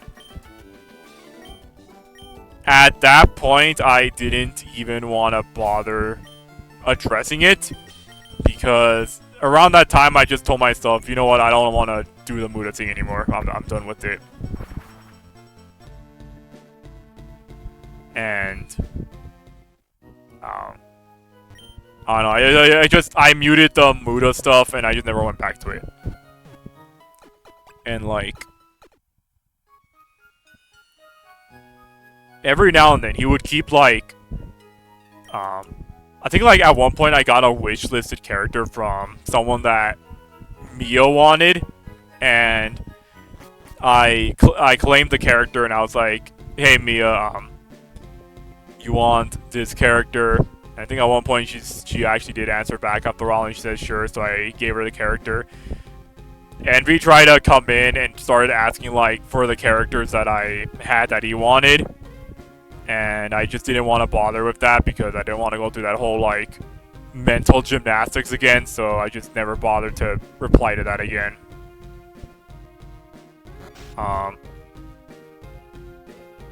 So eventually I got to a point where like he eventually stopped asking me for the Muda stuff, but I feel like this was weeks before he would kick me out of the server. And I'm pretty sure like part of kicking me out also meant that he was able to eject all the Muda characters I collected over time, so I guess that would be another incentive for him kicking me out.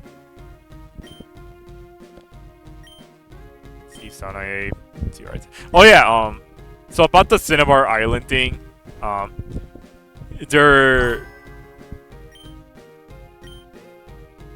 yeah, I kind of figured as much. So if you wanted like a different starter rather than the one you have for some reason, you could actually go to these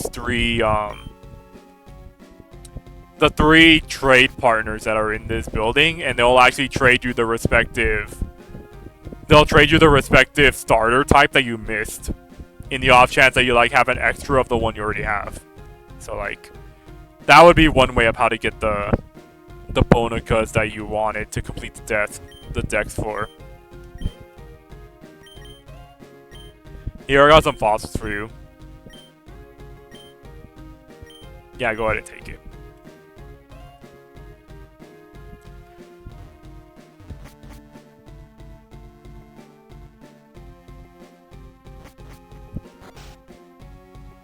I don't know, like, between the Muda thing, the anime watch-alongs, the gaming sessions I would have with him, and, like, the general conversations he would have about my interests and such, because, like,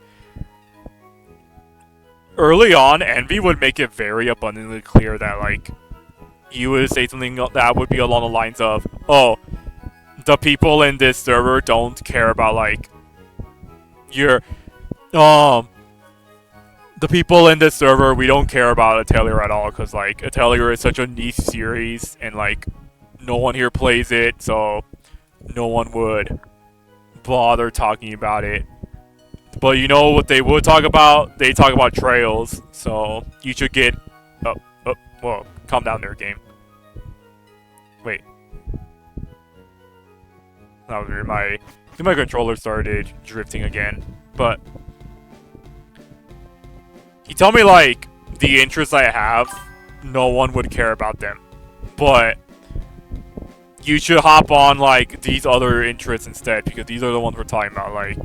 Uh, like I have a couple of friends who talk about Monster Hunter. You can talk to them about that, or like you could hop on Trails because I know that's what we talk about too. And I was like, all right then. And this was around the time with like I like how you typed in Trails. It's like arguably less popular than Trails. But so I feel like he wanted to get me into the stuff that he and other people were interested in. And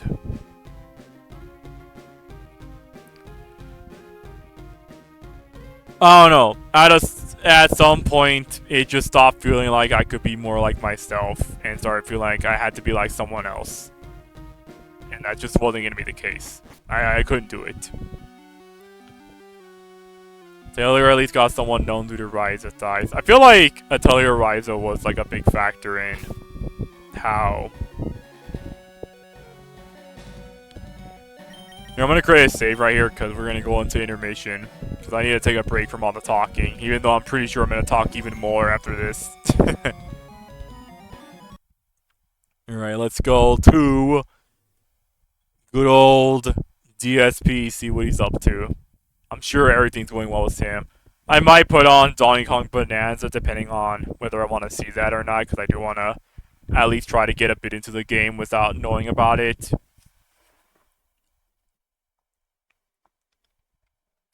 But we'll see. But yeah, Atelier Ryza was like the big it was the game that got people into.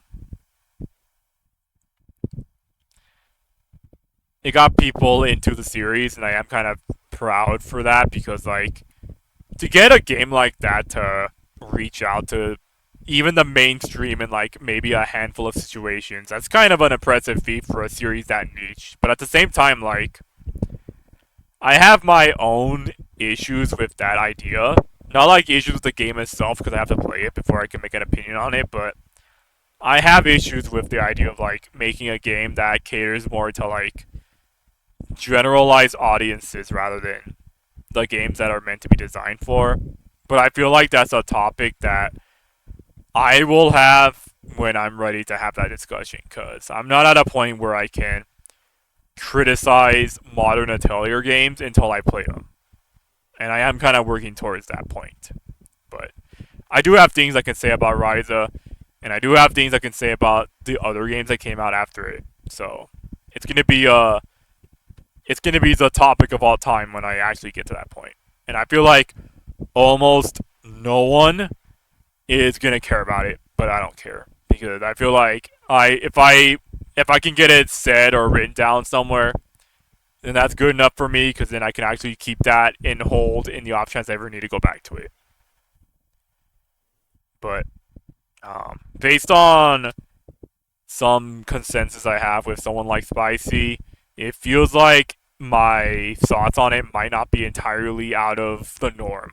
Or at least, it might not be entirely unreasonable. Let me get the video uploaded. Let me see here.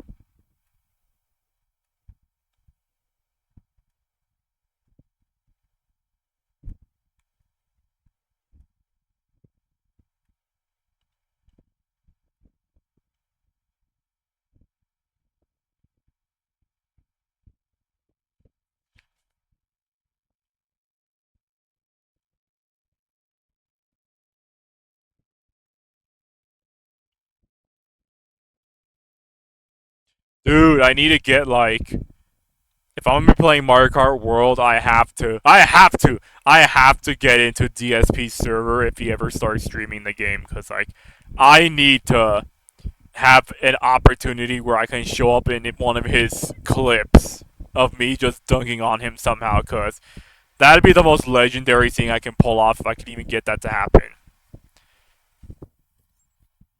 I don't even care if it's like I hit him with an item and that got clipped. As long as it was me that did it, that'd be the funniest thing ever.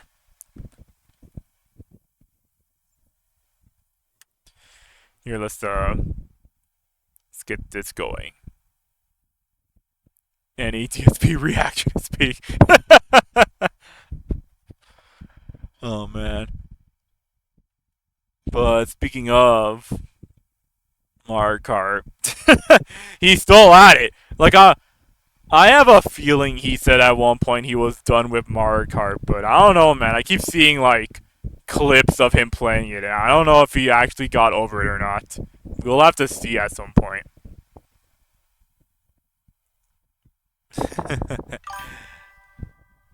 He said he was done like 10 times. Oh man. Yeah, in my opinion, total conformity is so lame. Like I get wanted to share some interest, but I think unique interests also lead to more interest. It's why um needed to go to bed. Maybe he's just up. He played past his bedtime. No wonder he's cranky. So like there is a reason why you should always have people around you, at least friends or acquaintances, who have like interests that are outside of your reach. Cause like you're going to learn things about that interest you're not gonna know if you'd never gotten into it in the first place. Like what's a good example? Um, it's like if I was a big fan of if I'm a fan of Left 4 Dead 2 and like someone I was talking to clearly didn't really know or care much about it, um, in my mind I would still like have the mental process of at least entertaining the idea of hearing somebody talk about it, because like it's not so much that the interest, what they're gonna say is gonna get you interested into this thing, but more so like sometimes you'll learn something fascinating from just hearing about it. Or there'll be like topics of the situation that gets you into a discussion somehow. Like there is good incentives to have people that are different than you. You cannot keep having people who have the same general perspective of things that you do, because otherwise you'll never really grow as a you'll never grow your vast infinite knowledge of the stuff that you could learn, and instead just stuck in a endless loop. I like being the one C player out there nearly everyone I know so I can be a glazer.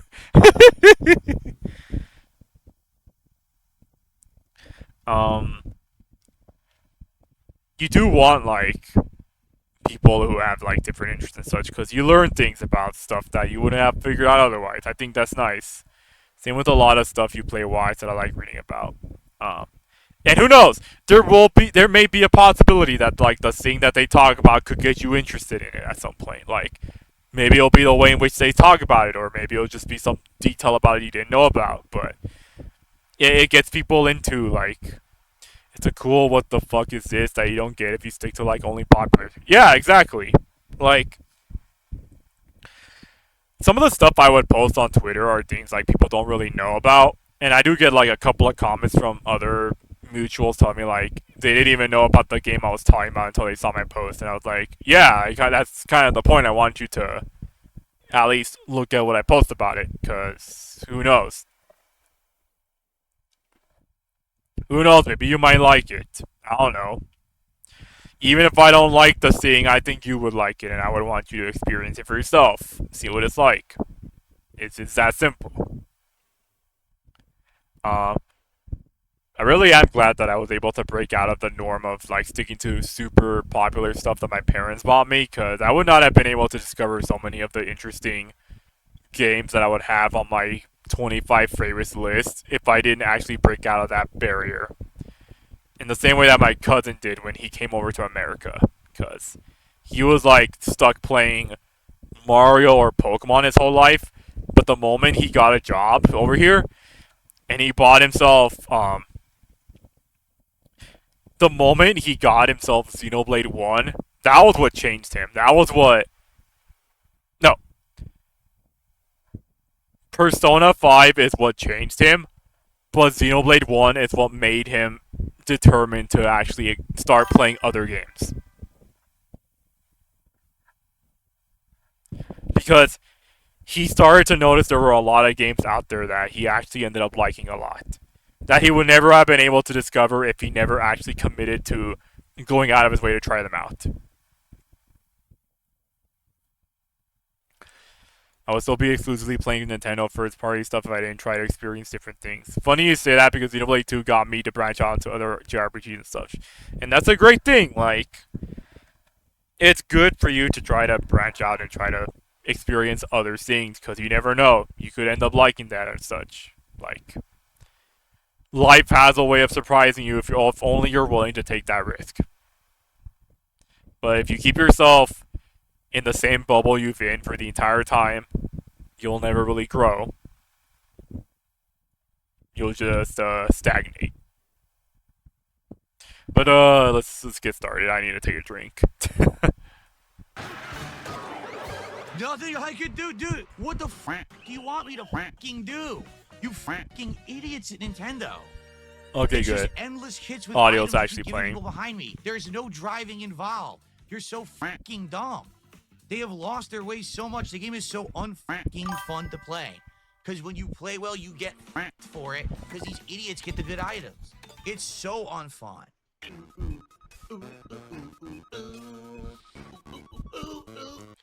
Staying local to one series company just makes it all the more sluggish when no news on your specific interests come out for a while. Like, Nintendo not having a direct for months is dire if that's all you play. It's kind of funny you say that because, like, Nintendo announced a partner showcase for tomorrow, I believe. And there are people who are still doing the... There are people out there that only play Nintendo games that are actually complaining about the partner showcase because it's not an actual Nintendo Direct. Like, people are asking, like, where's Kirby Air Riders? Where's Metroid Prime 4? Where's Smash Bros? It's been years since that game came out. How come we don't get news about that? Bro, what's going on with 3D Mario?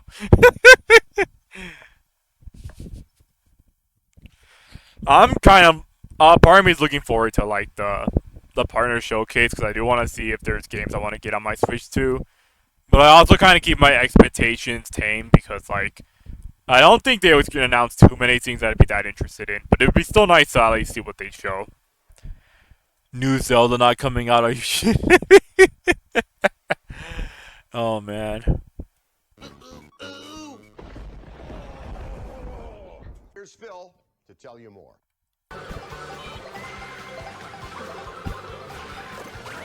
I didn't want to do that. Are you kidding me? I didn't mean to activate that. That sucked.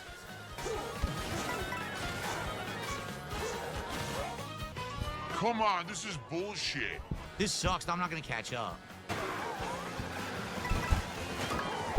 Whoa, that was totally fair, huh? I was driving absolutely perfectly. Something randomly hits me out of nowhere and knocks me off the track. Like, okay. Oh, man, there was no way I could have seen that. Nothing. Okay, so if ZSP is playing Knockout Tour, that means that the next time he decides to stream Mario Kart World, I'm going to have to immediately hop onto my game, go onto Knockout Tour online, and keep reloading the lobbies until I get to the one where he's in it. And then we'll have good times.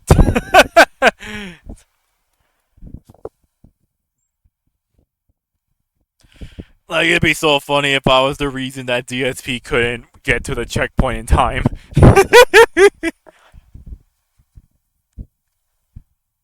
I could do this all items. Literally, I didn't make any mistakes. It was all items, and now I'm in forward. Once again, it's all items. Has nothing to do with me. Nothing I can do about that. Nothing I can do about that. As I'm using it, I get lightninged in the grass. There's no way to come back. Are you kidding me? No, almost. I got completely screwed by item use. You saw that. I had gold mushroom. I use it in the grass to do the shortcut. Lightning bolt while I'm in the grass to lose my item. 100% nonsense. And by the way, I definitely tied him there at the end, but they were going to give him it anyway because of the net code. Complete bullshit. Nice bullshit. Again, I was in first place for what? A third of that race? A half? Item use. I even stopped the blue shell, but bullshit, abusable item use. Nothing to do with me, nothing to do with my skill level. It has to do with the game being a piece of unbalanced garbage. Okay, so now that I actually have hands-on experience with Knockout Tour, granted, I haven't played the online yet. I had initially planned to do that this stream, but then I found out that my mic audio was off the entire time, so I had to stop stream to figure that out. And then when I got back on, I was like, nah, screw it, I'll just play Tohomon instead, because that's what I was going to do anyways. Yeah, I really do think it's kind of a skill issue on DSP's end if he's not able to at least try to get back to the position he was in. Because, like, it is unfortunate when things like the lightning bolt hits you in, like, an unfair position, but, I guess if it were me, I would try to put myself in positions where even if I got hit by something like that, it would not be disastrous on my end. I think I would find ways to avoid that type of confrontations. Granted, it's possible that I might not think about it and I just do it naturally because I don't really think when I play Mario Kart. I just do things. But I know, like, I'm a very semi-careful person when it comes to playing games like this, so I don't usually, like, take a risk if I know that I'm gonna get hit by something because of it. That's at least my mentality when I play Mario Kart. Sometimes I'll win, sometimes I'll lose, but it is what it is. Like, yeah. I think the item usage in terms of what I've seen and what I played, it's pretty fair. You get exactly what you kind of need to deal with certain situations, and how you deal with it is going to be up to your discretion.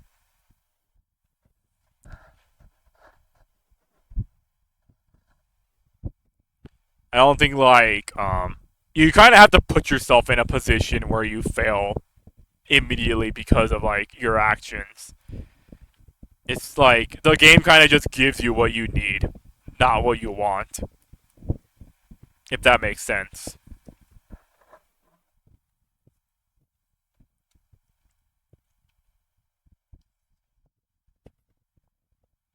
Really bad gameplay. Someone tipped the buck says, why don't you do Mario Kart lobbies with streamer or with viewers? Because it's not possible because trolls would get in and ruin it. So just shut the fuck up about it. You know why I can't do things 99% of other streamers can't do? Because I'm one of the most harassed people on the internet, so fucking get with the picture or shut the fuck up about it. Okay. Same old phone? Oh, here, let me skip the ad. Upgrade to the new Galaxy Z Fold 7. Or not. You guys, you can't dance in here. I think It's kind of funny DSP says that because, like, I don't know, man. I feel like his trolls finds a way to join his lobbies anyways. Maybe it's just me, but, like, I feel like they would find a way to get in no matter what. Also, if, like, someone in my stream asked if they wanted to play Mario Kart with me while I was streaming it, I'd be like, sure, I'll do that. Because, like, to be honest, I don't get opportunities where I get to play with people I can talk to. So, like, it'd be really nice if I can do that with someone, even if it's just, like, someone watching me on a Twitch stream. Because I think it would be fun. Then again, like, I feel like DSP is the sort of person who would not let it go if he did try to do streaming with people in his group chats and such. Cause, like, he's gonna think more about the trolls and he's gonna think about the people actually having fun with him. If that's even, like, a possibility. I'm making top 4. Oh, now, look at that. They had infinite speed boost, I think.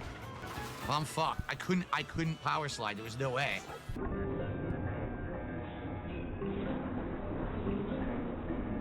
Now I get no item. Are you serious? Wow, I just got robbed twice.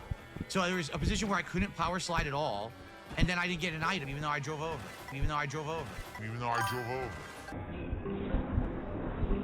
DSP just definitely afraid of being punked on. True enough. So I'm done. They definitely won. I'm gonna get like second or. Also, I'll just say it. How do you miss, maybe it's just me, but how do you miss item boxes like that? Because, like, it might be a subconscious thing, but I almost never miss an item box if I'm doing, like, power drips and such, because usually I would try to angle myself in a way where I eventually do grab the item that I want. Sometimes I'll grab the one item, but, like, yeah, happens more than you think, but not that common. Oh, man. DSB, allergic to even fan interaction things, gonna be like a detractor too. Oh, man. Third. Yep, I got second. Man, that sucked. I was so close. Second place is great, but. It's just the first loser. Excuse me. All right, I got a 250 tip. Second place is great, but it's just the first loser. Can we... PK, we need to quote that so we can use it for future reference. Anytime we ever play, like, a competitive game and then we get second place, we can just go back to that legendary quote, because I feel like that is a quote that can only ever be spoken by true geniuses.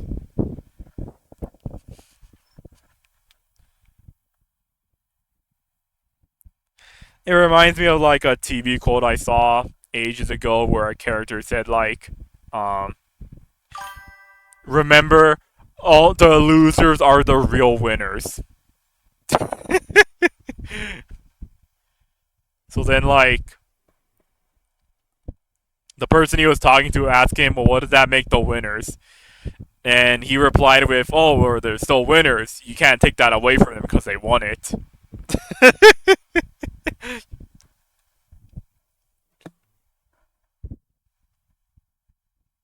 And I'm ignoring you. Thanks for the tip. I'm ignoring you completely because you're stupid. Okay. I'm just gonna accept the tips and say you're dumb and ignore your messages. Okay. All right, well, guys, guess what? No $10 contribution. Guys, so I'm just gonna play with Bowser again. I don't know what else to say. Guys, $10 to pick the next racer. Guys, and I'm still waiting. So let's go with Bowser one more time. Hopefully someone will do a $10 contribution so that we can switch characters. Fuck off. Also, remember... Didn't he just say, like, he's gonna take the tip, but then he was gonna call you a loser and just not talk to you? I have a feeling some people probably wouldn't tip him if they knew they were gonna get ignored anyways. Could just be me, though. I'm keeping Mario Kart in the rotation as long as we get support and hit the goals. If we don't hit the goal tonight, then this is it for Mario Kart. We'll retire it. No! He's gonna retire Mario Kart if he doesn't get the money goal. What am I supposed to do now? How am I gonna be able to dunk on him in Mario Kart if he's gonna stop playing it at this point? Sad times, man. Very sad times. Huh? What hit us? We both got hit, but there was no item. Two people got hit by something invisible. That's great. Whoa, don't know what hit me. Okay, nothing I can do there, so multiple hits, unavoidable.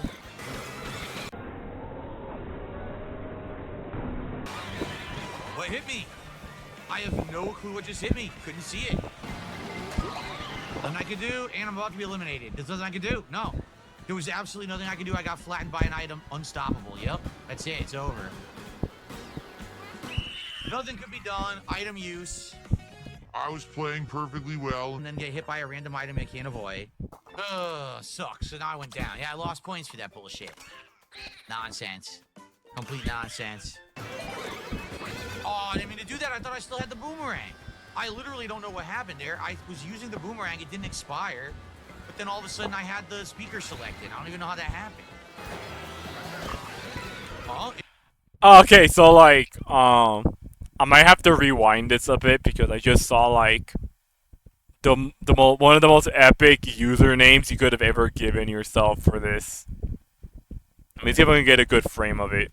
Don't know what happened there. I was using the boomerang. It didn't expire. But then all of a sudden I had the speaker selected. I don't even know how that... That has to be, like, one of the best usernames I could come up with if I wanted to come up with something funny for like Mario Kart of all things. Everyone's biggest fears. No, no, don't show me the killer job application. No. Somehow works on DSP and other people.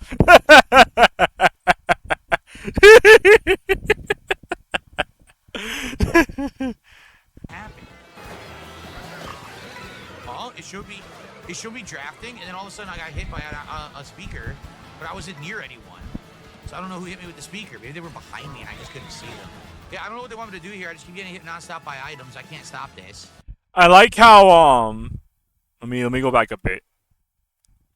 Yeah, I don't know what they want me to do here. I just keep getting hit nonstop by items. I can't stop. Oh, okay, it didn't show up. I like how a couple of the players in his lobby had like press L plus R as a username, and it's funny because when you hold down L plus R, I think that's what does that do exactly?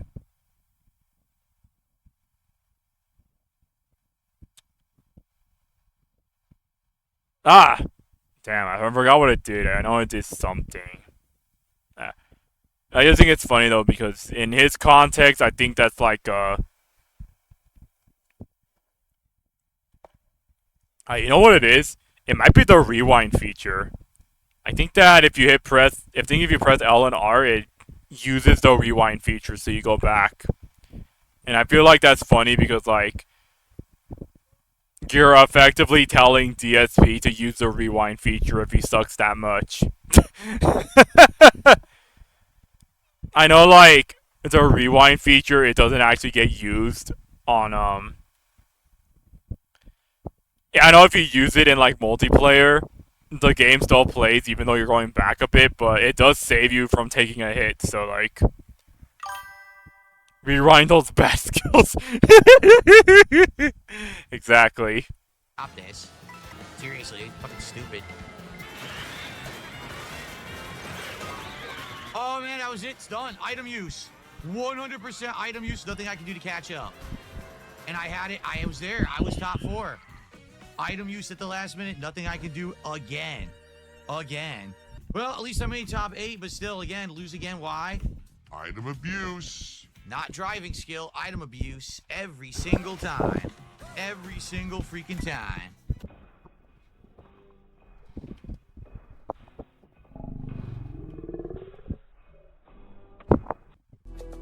Oh, good lord. Career even higher. At Kelly Direct. How do you as a streamer go out of your way to sound like a nasty person? How would you do that? Like how would you? I feel like DSP's bottom of the barrel level of like nastiness is probably when he jacked off to himself on stream. But I feel like you would just kind of do something that just very like, that's not it. Play low tier god clip. Yeah, you got me there, man. Maybe like play a clip from Chris Chan. I know that'll upset some people. There we go. There we go. Nothing could be done whatsoever. Complete garbage. Really fucking stupid. Wow, another random explosion out of nowhere. What? Chris Chan vid where he asked to get his house off the internet. Oh man. It said I was at 18th. It said 18th. I crossed the finish line. Finish. Got some great online play right there. 18th. Not in the top 20.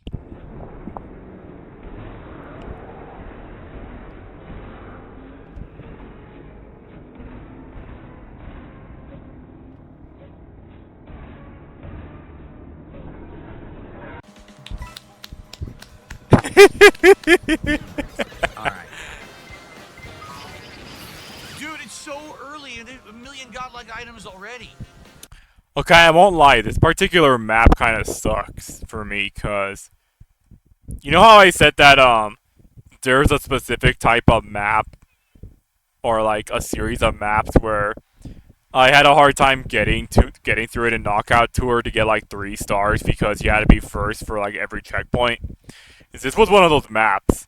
This area is really big, but um, you don't have a lot of opportunities to get ahead of people if you don't get around to using your fast items right away. So I had to do this particular map around 5, 6 times before I got to a point where I actually did get first in the first checkpoint. And then I would lose that on the second map because I got hit by a blue shell and another item, and then that put me behind someone. So I ended up having to do it again until I eventually did get 3 stars on this one.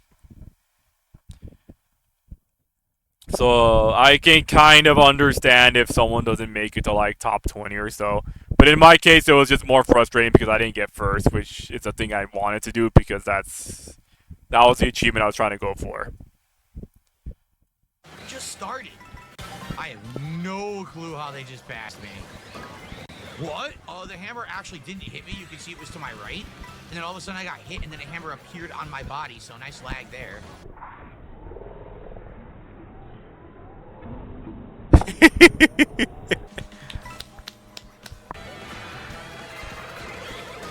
Oh, I used it. As soon as I heard the red shell, I used it. Didn't work. Nice online play. They're retarded. Is that really him? And I can do here. Wow, still nothing I can do. Endlessly hit over and over and comboed with no way to avoid anything. No items. Wow. You got a red shell, there's nothing I can do. Absolutely nothing could be done.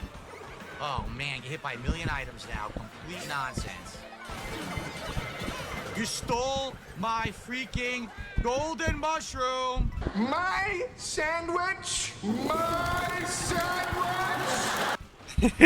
That's it. Done. It has nothing to do with me. Stole my golden mushroom mid-boost. Get hit by a random shell out of nowhere. Nothing I can do about it. 100% item bullshit. No skill required. Garbage fucking game. Absolute fucking trash. I did nothing wrong whatsoever. Complete garbage gameplay. Awful shit. Oh, I don't know what hit me. You know that Nintendo uploaded a patch recently where one is that they improved the stage selections for when you play like online racing and Knockout Tour, where you have a more of a fair chance to choose 3-lap races and intermission races, so it's like a best of both worlds type of situation. They also made it so that the CPU that you race against in single player stuff, they nerfed their AI down so they wouldn't be as aggressive. I have a feeling they must have gone like DSP footage and then assumed, yeah, this is too hard, we need to nerf it.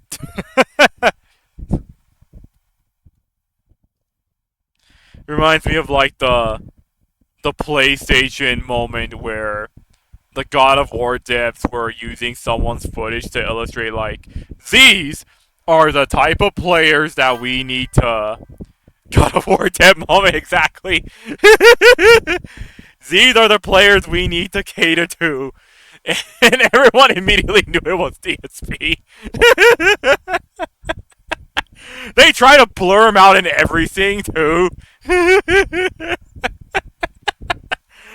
Oh, man. We are so done, man. Gaming is dead. We're so dead, man. Oh, no. How could I even have gotten hit? I have a shell. So what hit me? I would like an explanation. I can't see. What the fuck? What's going on? It's not even responding. I pressed my speaker. Nothing's happening. Look. Are you kidding me? It didn't hop.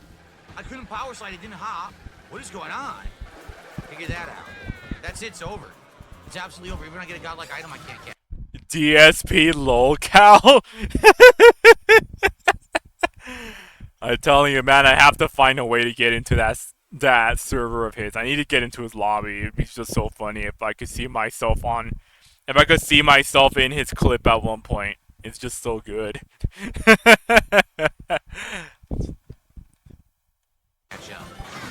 Yep, complete trash. Literally just hit. What do you want me to do? Then I get an item and I go to first and then hit again. Like, okay, trash gameplay. We've got about 40 minutes left on the stream. Guys, we are not even halfway to the goal. It does look like this is the end for Mario Kart tonight. This is probably going to be the finale. It's going to be a big, crazy Hail Mary for us to hit a goal when there's no contributions coming in. So I think this is it. Hope you guys are enjoying the final stream of Mario Kart World. And I have consistently gotten better at it. You see I'm getting all kinds of top 8s, top 4s. Pretty great. But just not enough money to hold my interest. You're kidding me. Someone knocked me, which knocked me into Mario. That's ridiculous. Absolutely ridiculous bullshit right there. Wow, just keep hitting me with endless items. I'm done. That's it. It's kind of funny that he says that because, like, the way that the weight system works in Mario Kart is that the heavier the character you are versus the other person, the less knockback you'll receive when you bump into them, and the more knockback they'll receive in return. So, like, Toad running up into Bowser will end up knocking you as Toad farther back than Bowser would be affected by it, because that's how the weight system works. So, like, you have to be a special type of player to get knocked into a hole when you're the heaviest character in the game, and the character you get knocked against is Mario.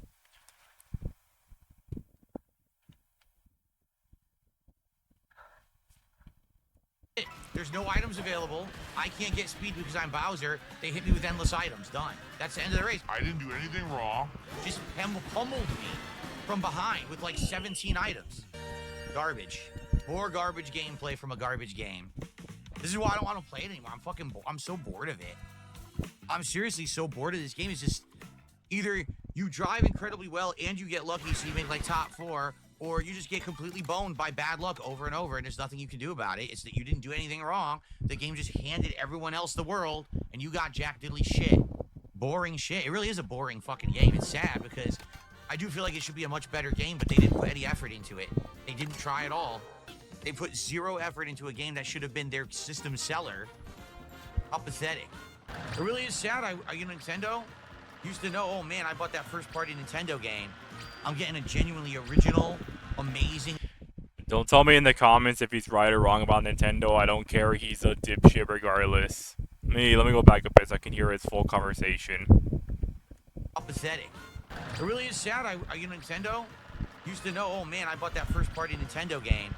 I'm getting a genuinely original, amazing experience. It's going to be tons of gameplay and tons of fun. Not anymore. Not this one, that's for sure. This one has like actually taken that feeling away from me, where I don't know if I get played into first party Nintendo if I'm going to get a good game anymore. I took 2 things. Okay, yeah. Yeah, I think I can see why the YouTuber put that disclaimer, because, like,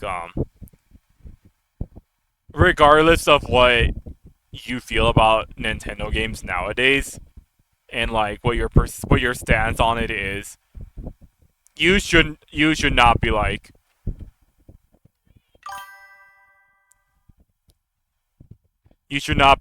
addressing that in the comments, because, like, it's DSP. No matter whether you feel about this or not, you still shouldn't side yourself with DSP of all people, because, like, that's not the hill you want to die on if you want to, like, you want to do that, because, like, there's a time and a place for arguing about where Nintendo is now. This is not that time, because, like, he's not the person you want to be using as a poll to determine what you feel is right or wrong about Nintendo. It feels like this is legit coming from a place of salt with him. He said this back in MK8 Wii U days. Like, he did a whole rant on him back in the Wii U. This is even new for him. It's kind of weird because, like, I can also understand why the YouTuber says this because more and more Zoomers are noticing DSP through Twitter. And they legitimately cannot tell. They cannot fathom the idea that DSP is actually legitimate with everything he says about his complaints and such, and how much he, like, begs for money. Zoomers still think he's, like, faking it somehow. He's just putting on a angry streamer persona and that he's actually a decent guy. Like, there's no way a guy can be this bad. Right? The problem is, even if it isn't wrong, he's not citing very valid reasons. He's legit just doing this because he's losing. Like, someone's saying this game is terrible because they die on a boss but don't actually mean it. Pretty much, yeah. Like, if you want to be critical of something like this, you can be critical about it. You just have to make sure that you make your points. You gotta make your points about it so that people will at least understand where you're trying to come from. Trying to say that you hate this thing or you love this thing without any, like, further context doesn't give people enough to work on. Fake DSP goes against Occam's razor. So many hoops you gotta jump through to assume he's literally just acting. Yeah, I don't know, like, regardless of how I feel about Nintendo, I wouldn't side with DSP anyways, because, like, he's not the person you should be siding with for this one. that I love, dancing and dogs, and I made them into a successful business. Because this one they did. Like, this goes, like, beyond, like, the meme people put on Twitter, like, newsflash, the person you absolutely hate just made a point you agree with or something like that. Like, that's not, you should not do that. It is not worth it. Didn't even try. I got the speed boost, but they took my item.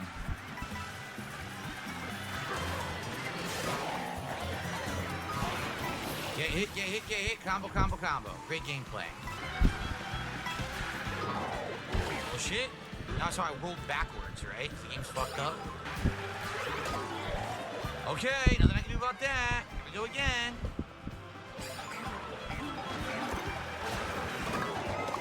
Okay, nothing I can do about that. I can't move. Nothing I can do, dude. What the fuck do you want me to fucking do? You fucking idiots at Nintendo. It's just endless hits with items you keep giving people behind me. There is no driving involved. You're so fucking dumb. They have lost their way so much. The game is so unfucking fun to play. Because when you play well, you get fucked for it. Because these idiots get the good items. It's so unfun. And you can't play the game. You literally can't fucking play the fucking game. God, they're dumb. Well, guys, we need a new character. This is the last one for Bowser. We need someone to do a $10 contribution and pick the next character. And if we don't get more support and hit the goal tonight, this is it for Mario Kart World. We're not doing it again. This will be the final session.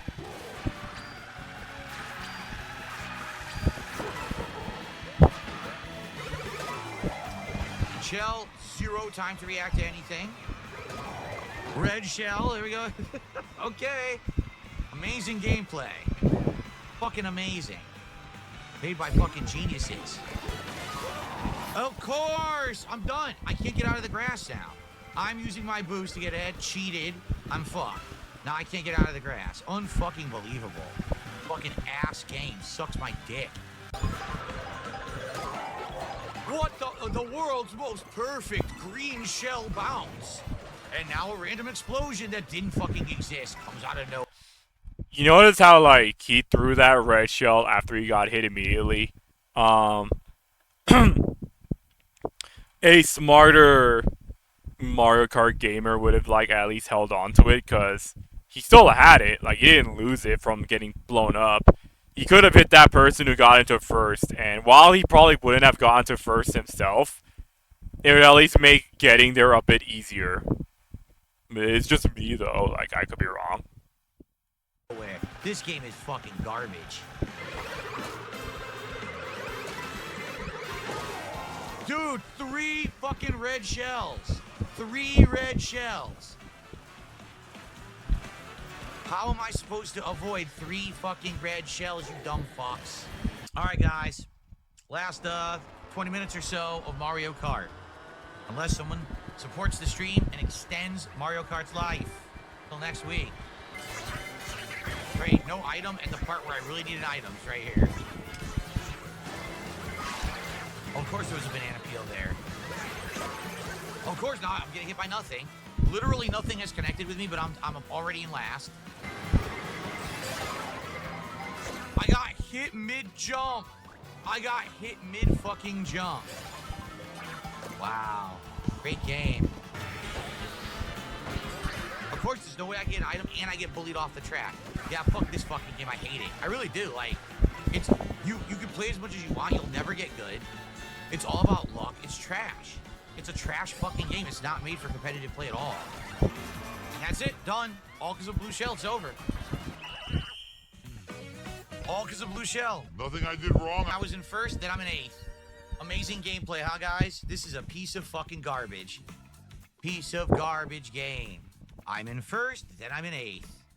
Nothing I can do. The game sucks my ass. Yeah, I was driving well. I'm in first. Oh, Blue Shell Day. It's unavoidable. Eighth place, you lose. Okay, fuck you and your mother. Really? You're gonna make games like that? It's supposed to be, oh, fun, competitive online game. No, you get butt fucked in the middle of the match because the game is fucking unbalanced bullshit. Then don't fucking make it. Don't make it. Alright? Don't charge people $80 for your fucking garbage game development, rush job bullshit, fake open world, rip-off fucking game with 3 hours of content, no competitive play at all.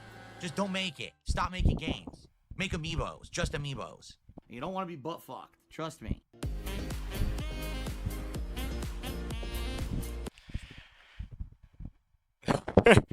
That rant at the end pretty much encompasses every single, like, every single person who tries to, like, capitalize off of hating Nintendo nowadays with, like, the Mario Kart World is dead stigma that they keep making videos on because they want to get those awesome sick views and likes and such. Funny he says that when DSP used to spend a shit ton of money on gaming figures. Oh man. What do people have to say? It's literally a dumb, fun, chaotic party game that anyone can win or come in last by a random chance. It's designed for little kids to play with their grandparents. It's a game that you put on at a late night party in college with beers and everyone jumps in and has fun regardless if they can play video games or not. It's not an esport. This right here pretty much says it for me. Like, this is a good one. It says everything I could have said about this, or I already did. I don't think I could summarize it any more than that. Like, it's a fun game for kids. That's all it is to it. Like, it's just another party entertainment game.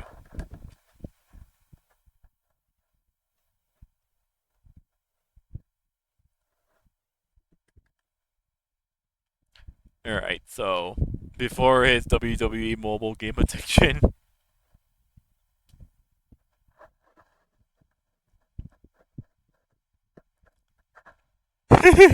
If you or someone else has been item abuse in Mario Kart World, please call Burnell and Dent Associates.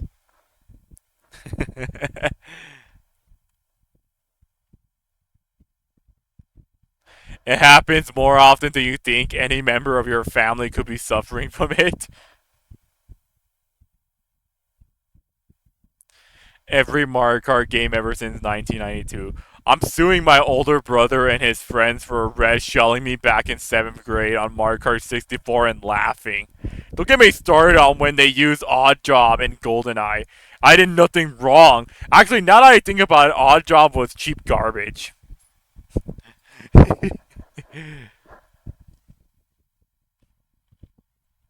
I'm laying down the law. Using items, and Mario Kart is against the law. You chose to broke the law. Now deal with the consequences. Oh no.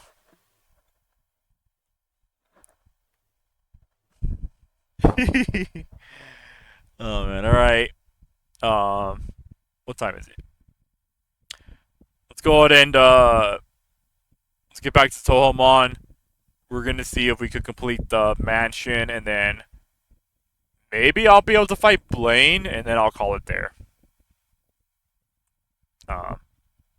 The next time we'll start Toemon streaming will be hopefully we'll be at the Sevi Islands, and then I could finally work my way to getting Critter to be usable again. But until then, we have to get through that hurdle. So let's do it.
Alright, let's get back into it.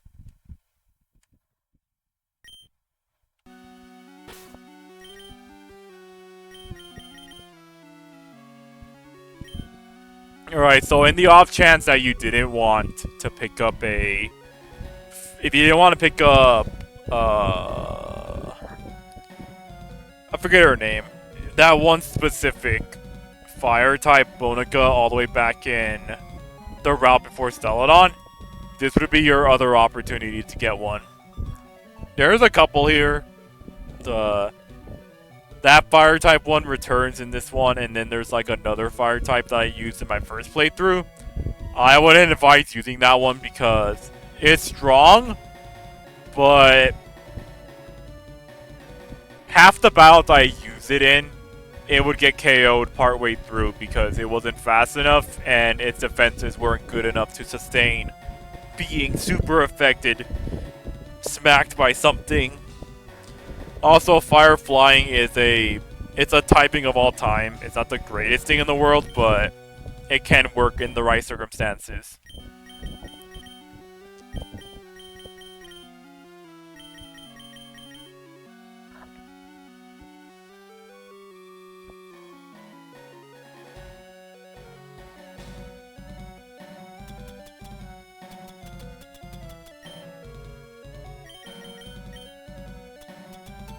Where is... Here we go.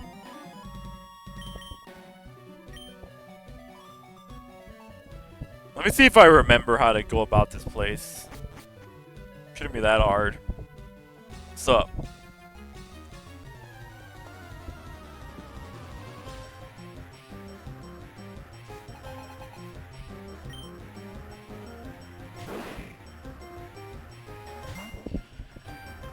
Mako, I think she's like one of the bonuses you can get here that you could use if you want.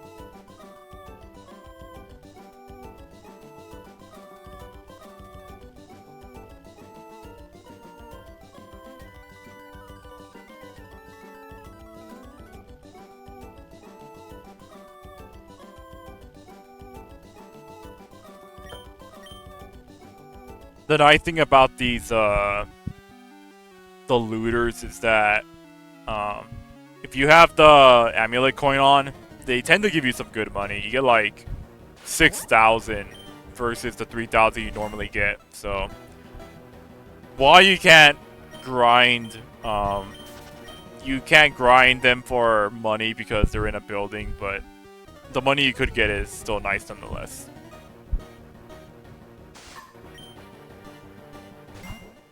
You gotta wait until the post game before you find a couple of trainers who are actually viable choices for money farming, but we'll get to that when we get to it.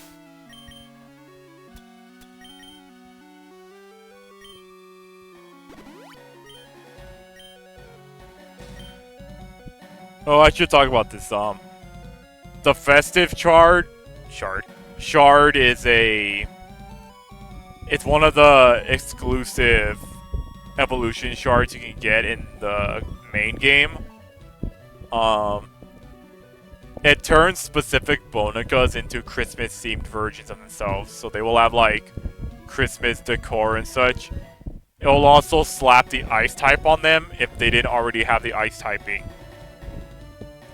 In the case of Cyrano, I believe like she's already an ice type, so she'll just become neutral ice when you evolve her like this. Whereas any other Bonica that isn't ice will get it as a secondary type. So you'll have to consider your options if you're gonna use this. There's a couple of Christmas themed Bonicas that are worth using. So it's not like you're completely out of options for using such a thing. And in this game's case, ice typing is not that terrible.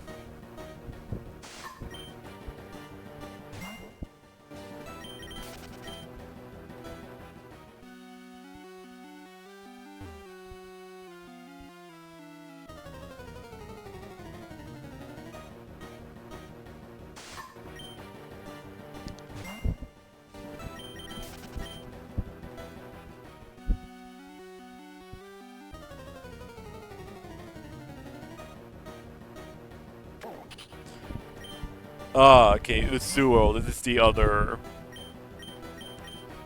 Here is the other, fire type you could use. But her defenses aren't that great, so I would take a bit of caution when using her.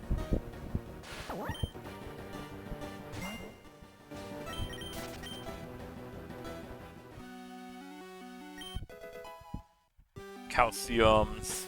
Let's use it.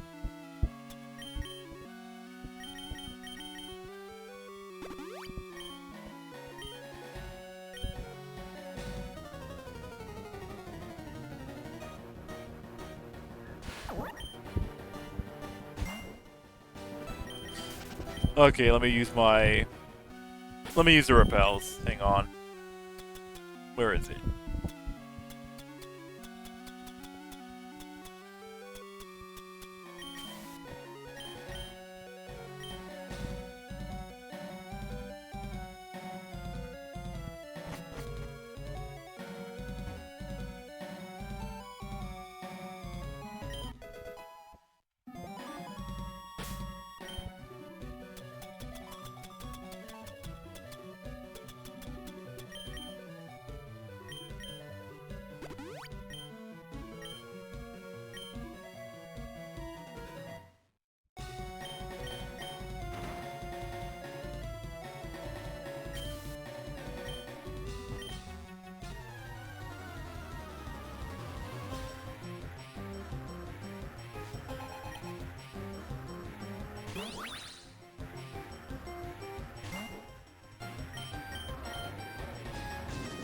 So I will say on my first attempt of trying to fight Blaine, he wasn't that bad. I think at that point my team was already complete enough that even if I were to purposely handicap myself fighting him, I was still able to get by just fine. He wasn't that terrible. I will say he's probably a bit harder here than in vanilla version, but he's still Blaine. It shouldn't be that bad.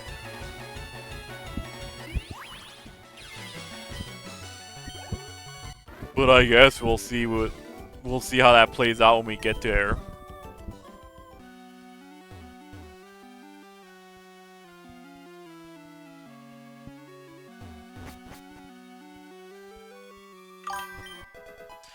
Blaine is never that bad with how many water types you have access to. I feel like the abundance of water types is really what killed Blaine's potential at doing anything particularly threatening.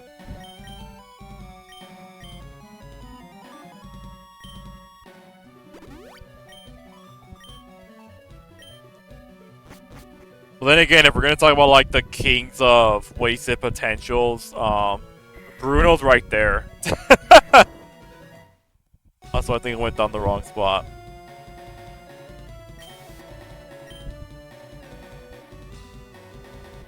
Yeah, I gotta go back up.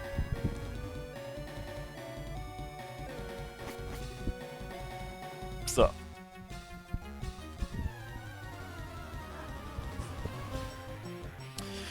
Yeah, man. And Kanto would make a meme about Bruno before Bruno. It would try to make a meme about Bruno, but we already memed him way before, and Kanto did that.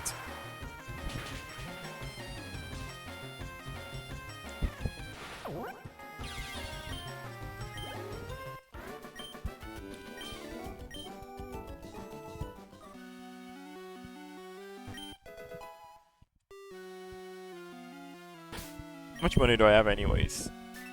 Okay, I'm getting there. Right around 200,000, I should have enough to get me the money to buy the Bonica needed to get the last party member. So that shouldn't take that long. Maybe.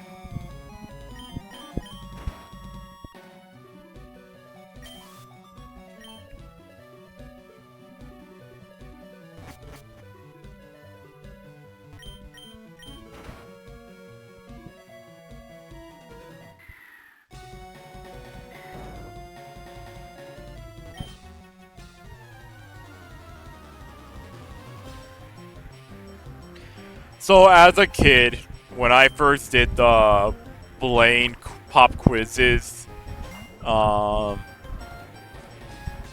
so kid me did get tripped up by the first question of like, does Caterpie evolve into Butterfree? Well, I don't know. What do you think? So kid me thought, well, yeah, of course, it evolves into Butterfree. And then the game was like, no, you stupid or something? And then it just sent a trainer at me and I had to fight it and I was sad. I didn't know Blaine was playing that type of game when he asked me that question. But I guess, like, next time I have to be hyper specific. Butterfree evolved from Venonat like that one series says. I really do feel like I sort of could believe the theory that Butterfree was supposed to evolve from Venonat based on their design philosophy, and that Venomoth was supposed to evolve from Metapod because of the designs and such, but like, I would assume something happened that made them switch out the designs, but it would just be me speculating about it. I wouldn't have any grounds to stand on it.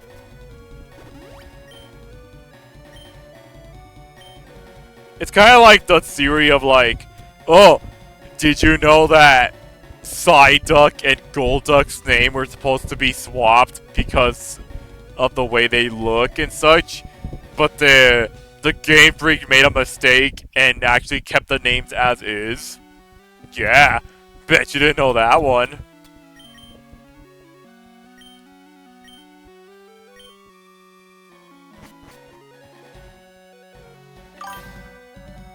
Those theories are only really backed by general logical assumptions. Pretty much, yeah.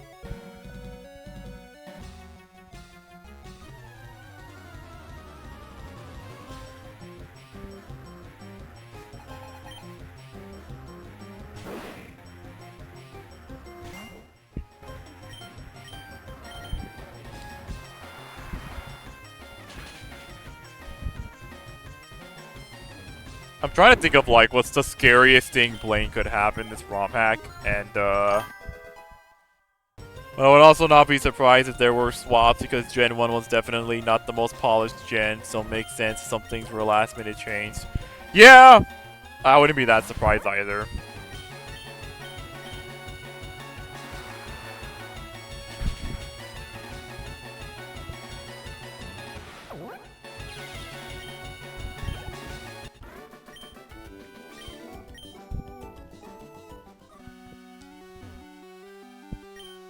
Gotta push this button. I would read the books, but the books are actually unchanged, so like it does talk about Mew and Mewtwo, and I'm like, alright, fair enough. Or maybe the books do talk about something else. I'm gonna have to check that later. I feel like if the ROM hacker changed it, it would be like something lore accurate to Toho. Let's switch over to Rixie. Get some experience in.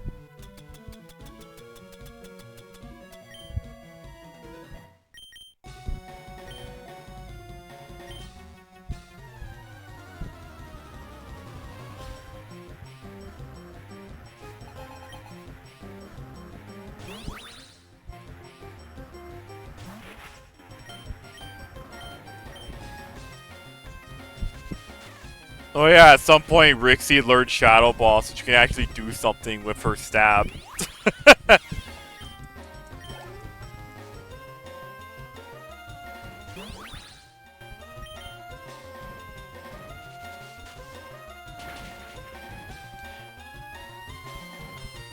And unlike Vanilla Gen 3, Shadow Ball is actually a special move this time, so she can actually do things with it.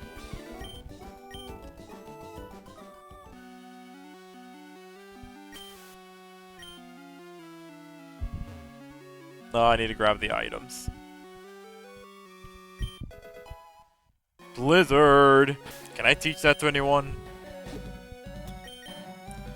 I mean, it's not the best move in the world, but it's still something nice to have. Rixie can learn it. I don't know if I want her to know it though, but...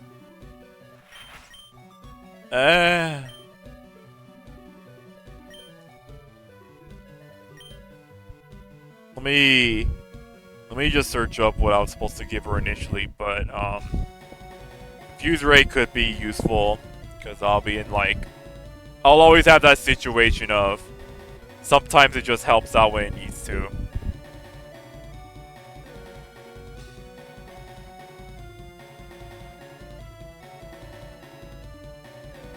Okay, well I'm gonna give her Blizzard anyways, cause I don't know, it could be viable. Hopefully it doesn't bite me in the ass, but we'll see.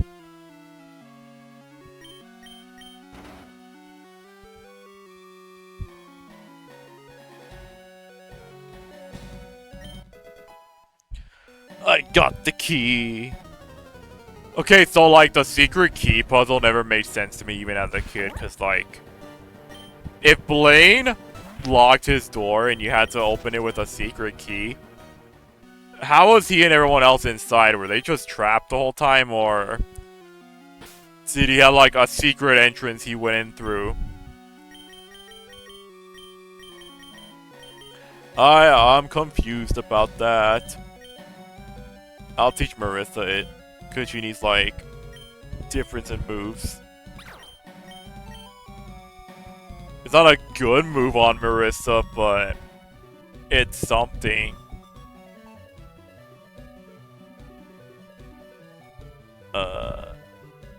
Yeah.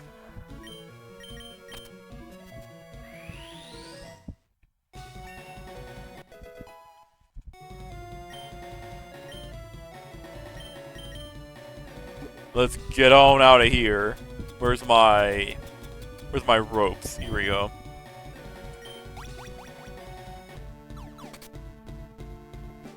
Let's go pick up my Reimu, and then I'll put in the Amber, and then we'll fight Blaine.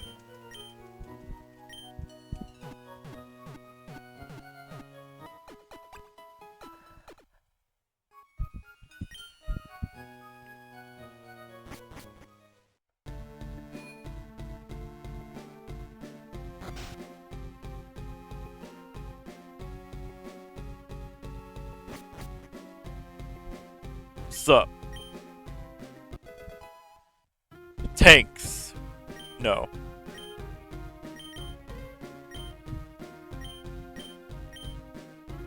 Byakurin. Alright. Yeah, I'll be back. So the funny thing about Reimu is I can actually do this. Let me just see if I have it. Yeah. So let's go into the PC. Let's go into the PC really quick and pick up Reimu.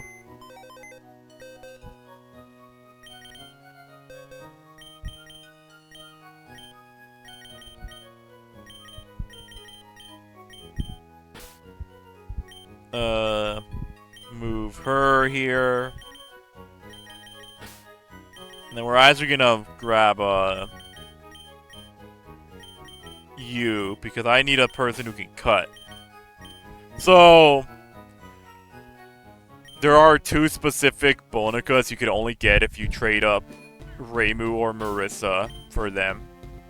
And you'll see soon enough who they are. I'm gonna head all the way over to Pewter City because that's where the Reimu trade is.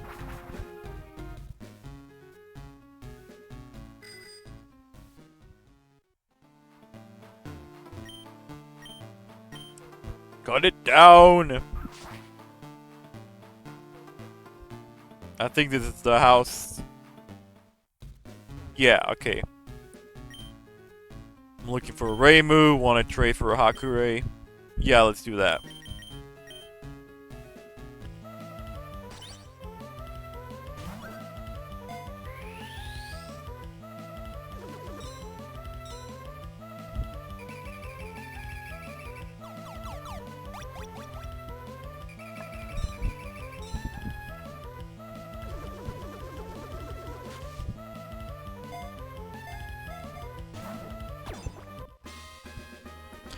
So, the novelty of Hakure is that, for anyone who lives in a rock, Reimu had a different design back in PC 98 games. Let me grab the item. This is what Reimu's original design looked like back when she was, in the PC 98 games. When Zune made Embodiment of Scarlet Devil, it was on a new PC system, so he decided to redesign all of his old characters that he was going to keep. So Reimu and Marissa got redesigns when he was moving them over to the newer games, which is the designs that we have today. But originally, Reimu had purple hair, and Marissa had like an orangey yellow hair instead of bright yellow.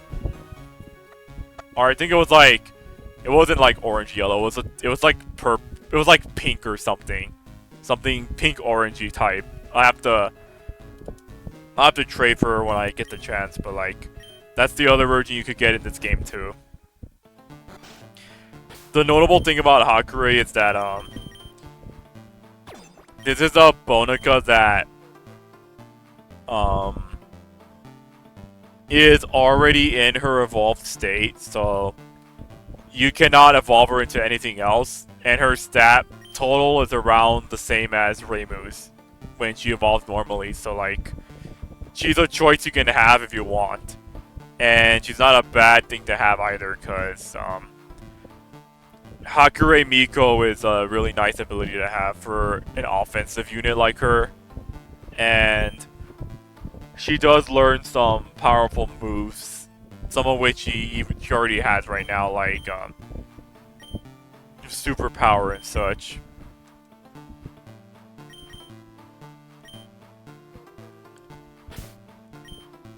Alright, so we're gonna head back to Cinnabar.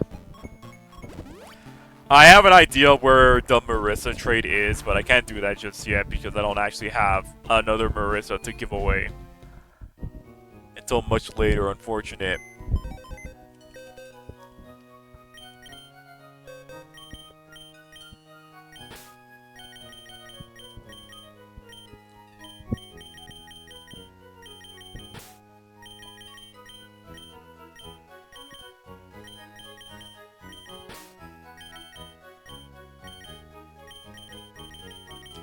This might be the last time we get to have a 4-party member team until we get to beat Blaine. Because by that point, we'll have enough of time and resources to get Critter back on the team and our final party member too. So that's gonna be awesome. Let's head inside.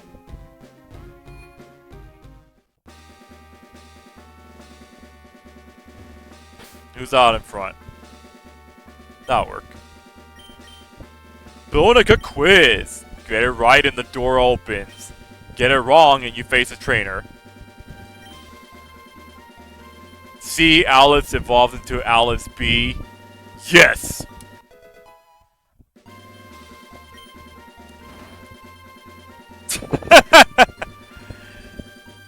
Damn. They were expecting you to pull a fast one and say no because that was the answer from the original vanilla version. But yeah, Alice V is like a different variant of Alice. You'll see her soon enough when we get to that point.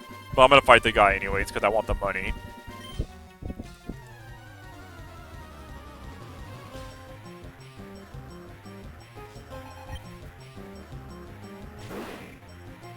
It's worth noting, Critter will be joining soon enough, man.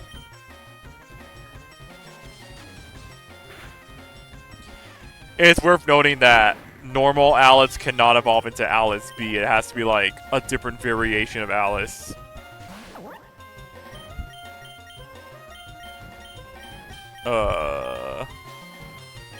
Yeah. This will work.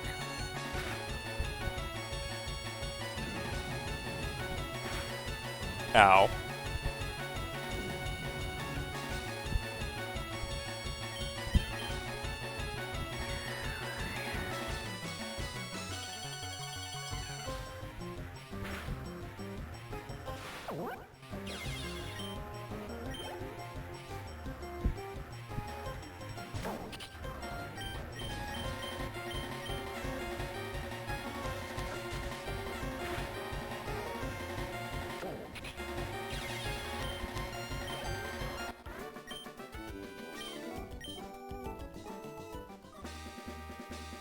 Sup?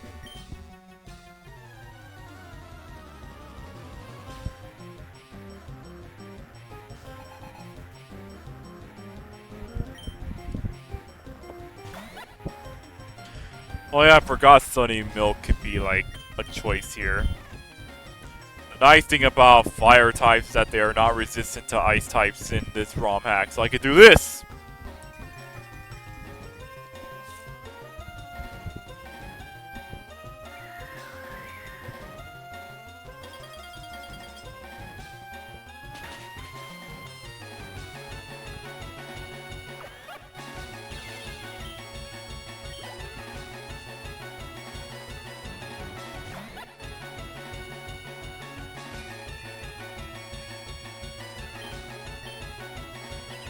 I have no idea how long I can keep it up before Blizzard misses, but we'll see.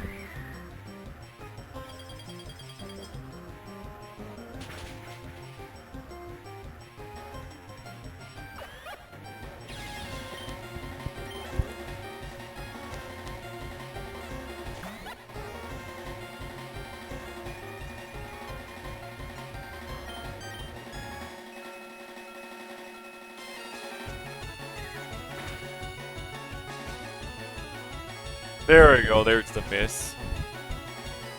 I really need to pick up Ice Beam at some point. It'd be nice. And there's Lava Plume, the fire variant of Discharge that's in this game.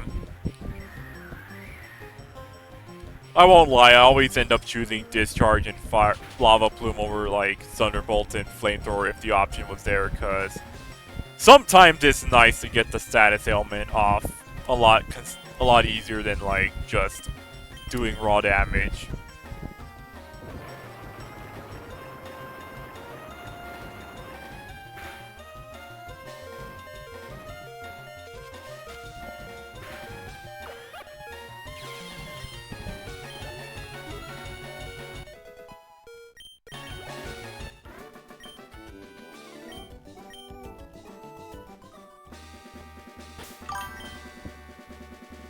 Do very many Mons even learn Lava Plume in the main series?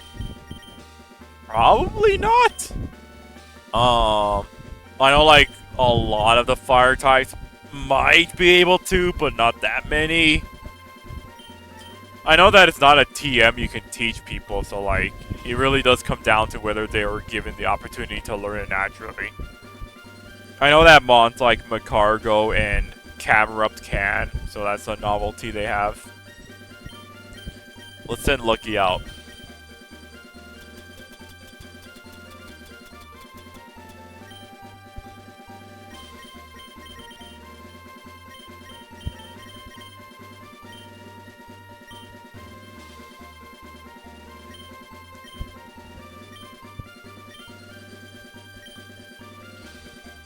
There are 9 Bonica badges. No.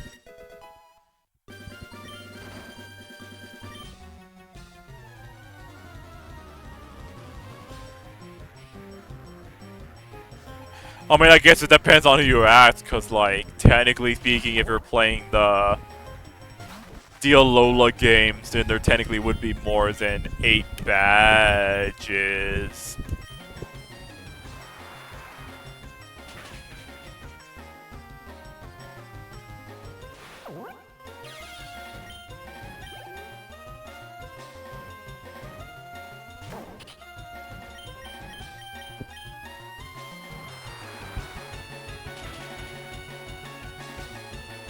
If there is a Bonica that has the potential to sweep his Blaine's team, it would probably be Lucky.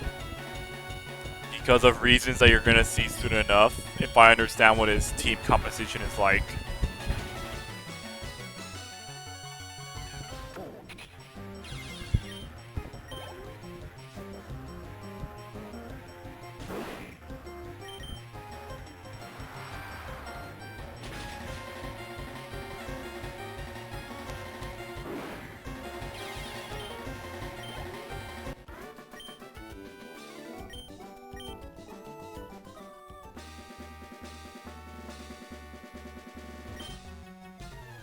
Oh, I'm just gonna fight all of them.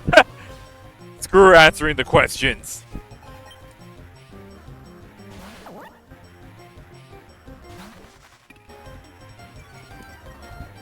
No, not my attack. Please don't drop the attack of my special user.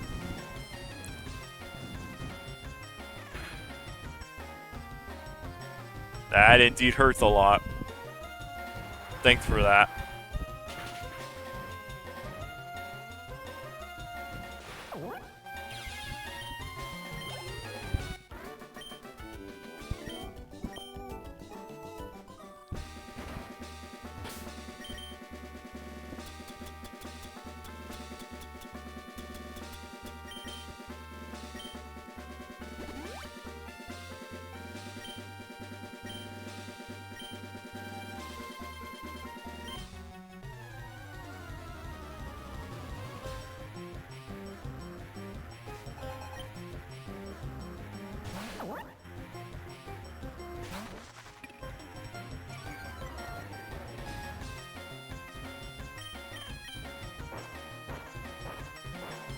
Bro, you know that's it's not a move you should be using on me. You're gonna regret it. See, look at that. And now you're dead. Go figure.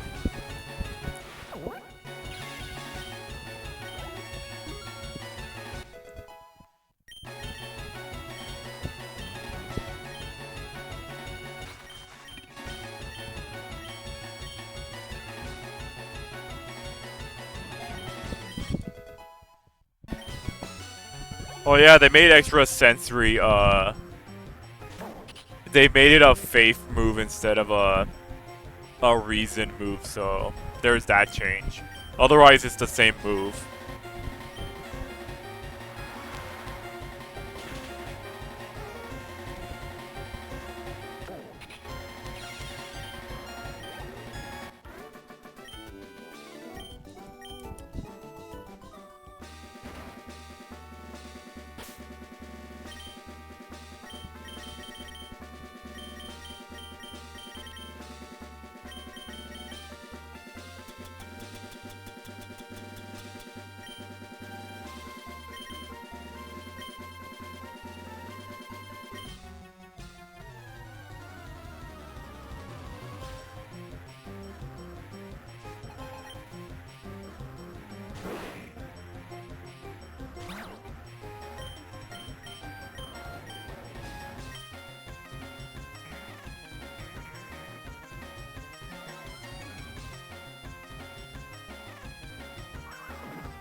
Ow, why you gotta kick me?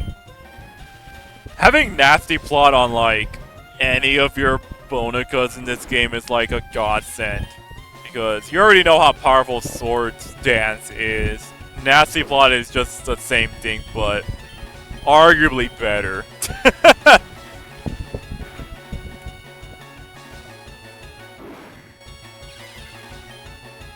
Granted, I know these are like weak guys, but at the same time, it's still funny that I can get away with it. Also, it helps that Marissa is part fire, so it's not like they can use their main attack against me.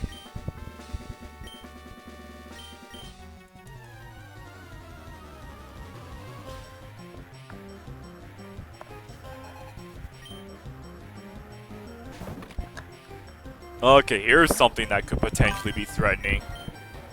Ah, yes, back in the day when you find out buffing its peak and using only damaging moves is suboptimal. Oh, man.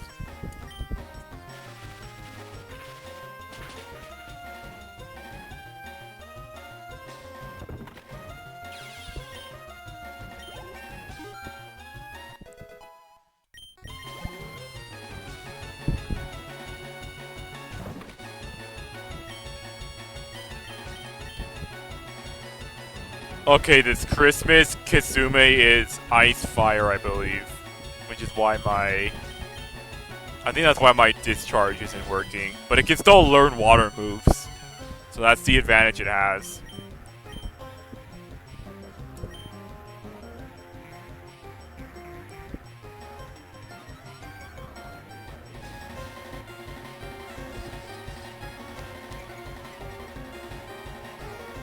No, not my attack. Why do you do this to me?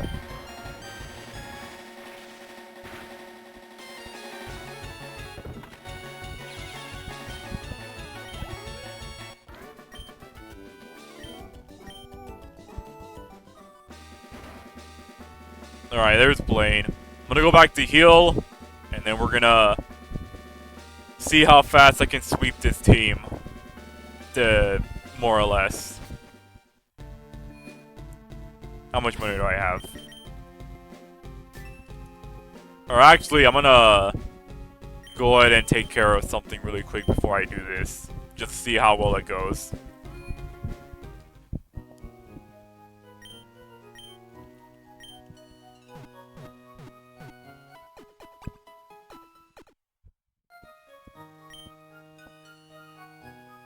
Okay, so let's grab our flyer. Where art thou? There you are.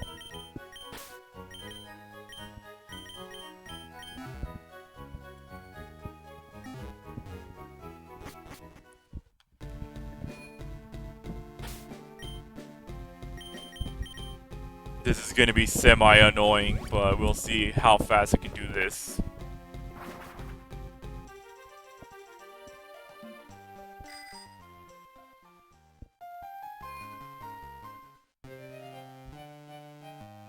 Alright, you.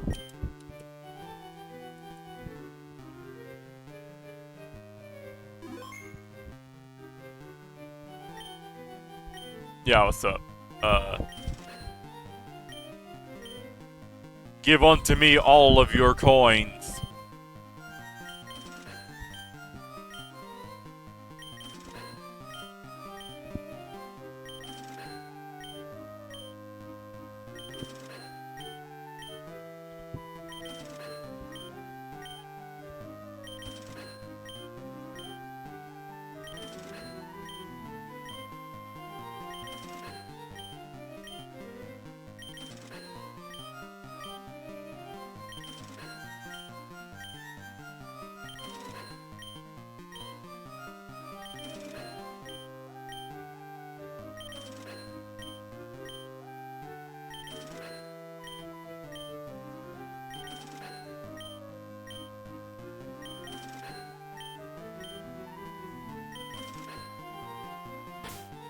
How many is that? Let me check. 9,600. Let me see how far I can push this.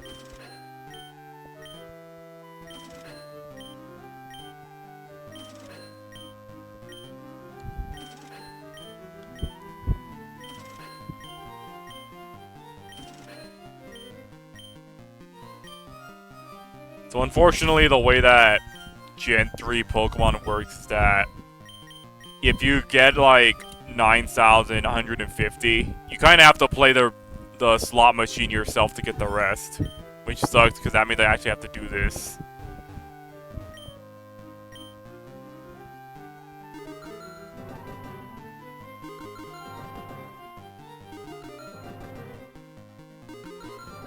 And then I gotta do this over and over again until I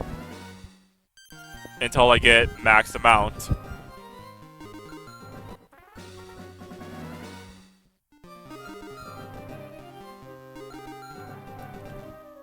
I'm not gonna lie though, I do kind of miss that this was a thing you could do in old Pokemon games, because like, I don't know, man. There's a novelty to it that I kind of wish they kept going, but I also understand that like, I also understand the idea of like, what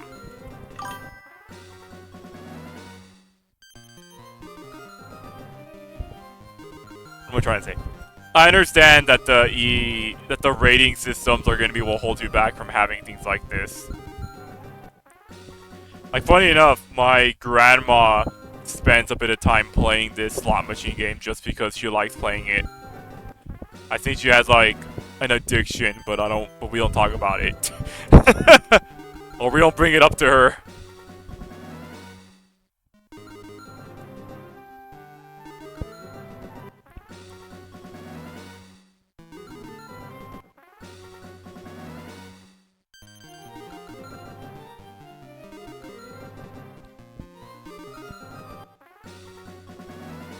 There we go, now we're talking.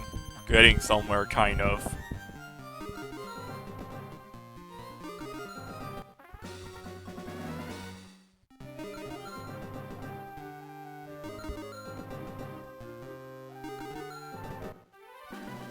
Oh hey, we actually got it!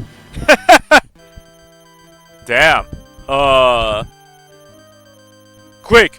I need someone to clip this for me, because I don't think I'm ever gonna be able to do this again. Also, I know, 280 of those tokens are getting wasted, but like, I'm still kind of surprised I even got it. Damn. Let me see if I could do it on my end then.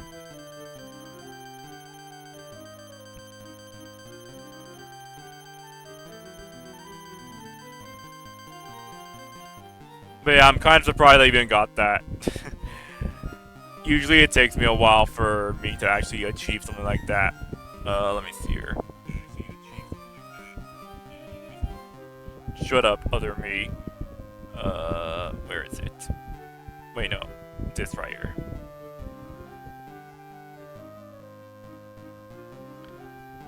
Edit. How far back does this go?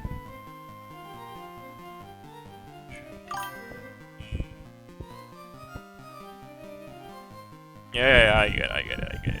So shut up! Let me clip it!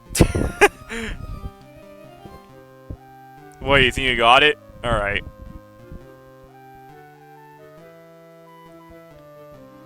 Also, clipping this on, like, mobile is kind of stupid, because,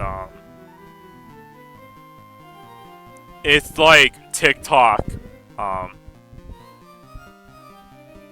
it's like TikTok, clipping where it has to have that annoying,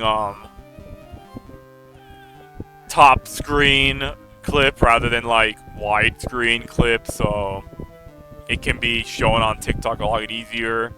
It's stupid. Yeah, let's get out of here. But yeah, that's all I needed. So, with this, I can actually go ahead and do something. Ninteek! What's up, man? Only time I enjoyed gambling. Same for me, man. We're gonna save here just so I make sure I do this right. Our next party member, we need to pick up a specific, Bonica from this. And there's a reason I went and got the 9999, and it's because of this thing.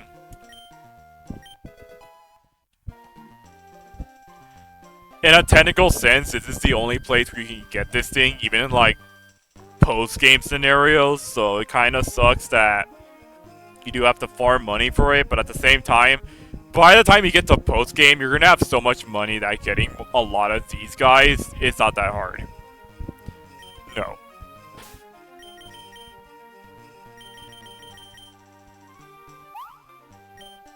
On its own, this thing isn't really that good. It's, Gyokudo's only useful for, like, support roles, not so much as, like, offense. Which, in a game like this, offense is kind of unnecessary requirement, because otherwise you're not going to get anywhere. For the... I believe for the Bonica we want, we have to go to the guy who trades on this side. Because the Fighting Dojo gives you a chance to choose one of two Bonica types, Toyohime and Yorihime, but you're only allowed to get one. And the only other way to get the other version in the main game at least, is to trade it over with the guy. No, it's the other guy. I think other side or somewhere else.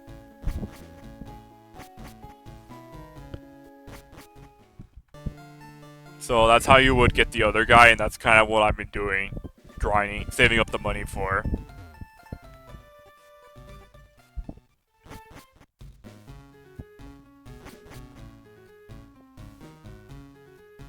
Wait, no. Where is the guy? It's like somewhere. He's in one of these gates, I know that much.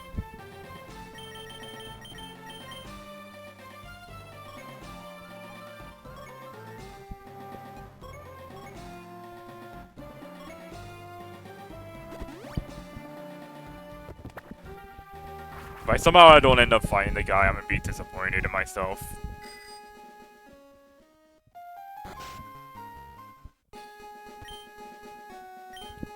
Oh, this is where you would go to get the... This is how you would get Reimu if you picked up the Renosuke from the Sofko and you wanted Reimu instead. The traded Reimu isn't that bad.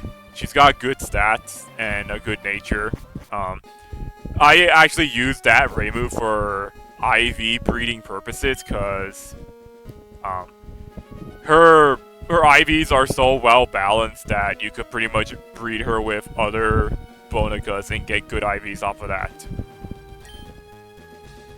Yes, we will.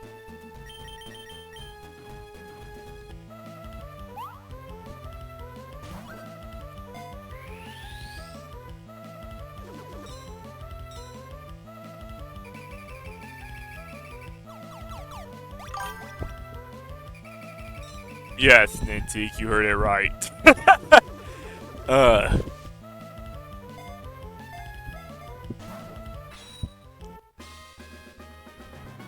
The irony about Yorihime is that, if I had gotten her much earlier, I could have actually fought Sabrina and won, because, like, I believe Faith is super effective against Heart, which means I could actually beat the Satori that she leads off with.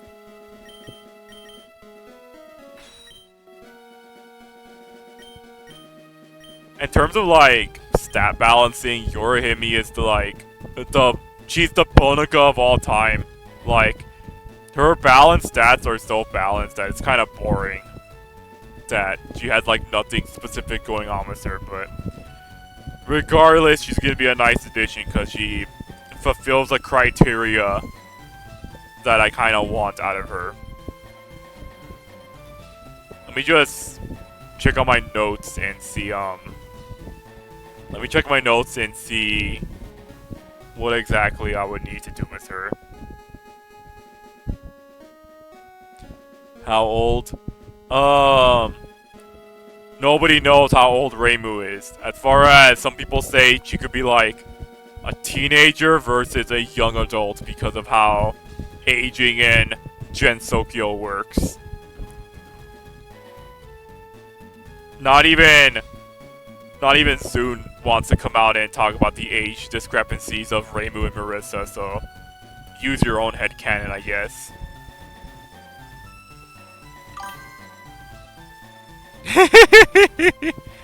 Oh, man.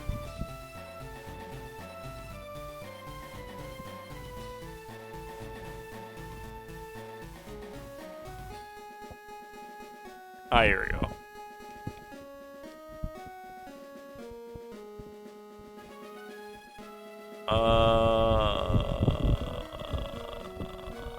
Okay.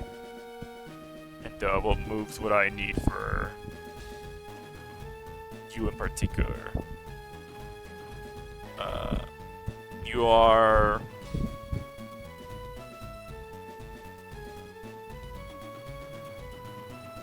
I think I'll figure it out. Let me see here. My notes are all over the place.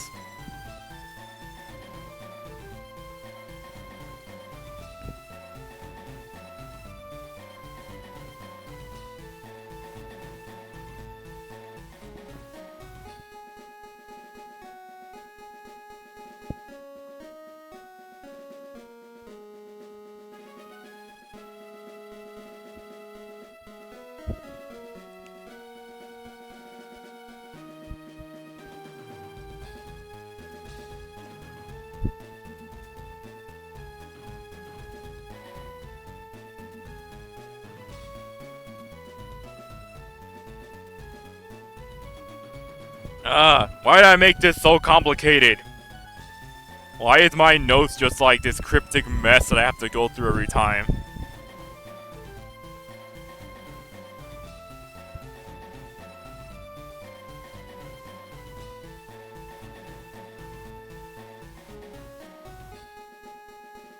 Okay, what can I at least do with this? Let me see.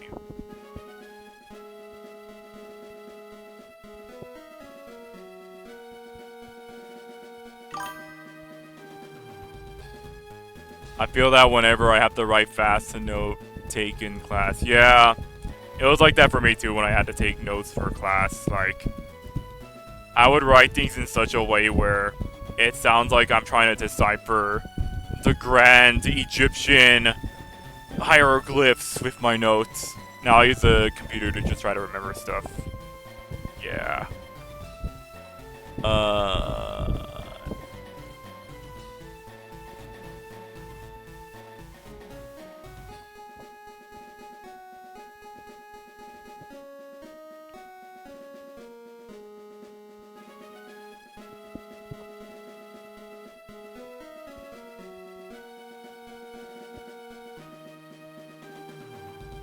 Okay, I think I have an idea of, like, what I'm supposed to do with you in particular.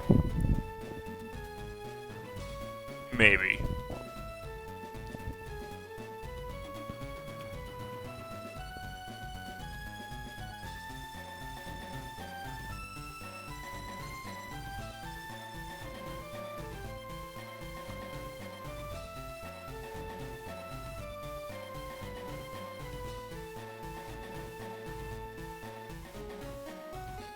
Okay, so for Yorihime, I need you to level up to around 35, because that gets me, like, one of the moves that she needs before I can evolve her, so that's gonna take a while.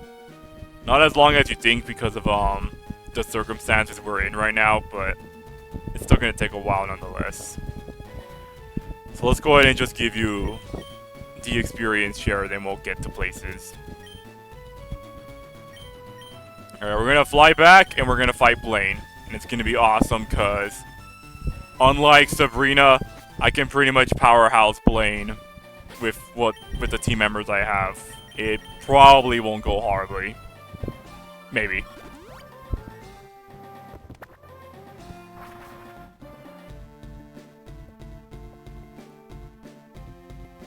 Alright. Let's go ahead and put our little bird back, just because I want this to be consistent.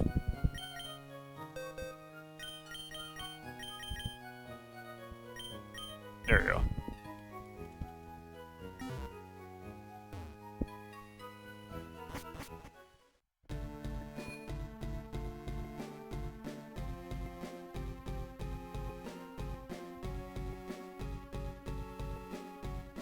Okay. What TMs do I have that I could teach her right now?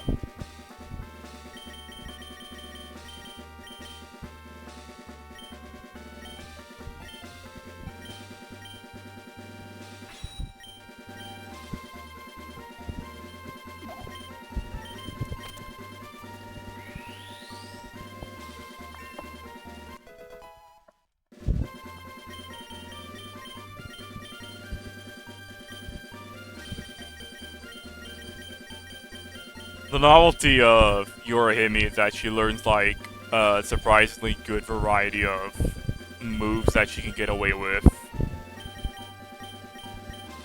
Particularly, two of them I'm gonna have to teach her are Thunderbolt and Flamethrower, which already covers a lot of gaps. There is one other TM that I don't think I have on me yet, but I will soon enough when that time comes. Alright, let's go. Let's fight Blaine! Who do I have leading out for this? Because it's gonna be semi-important.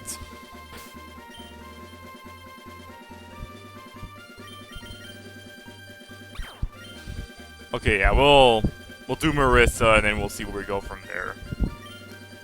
I don't think I have anything else to give other characters, so let's just do it.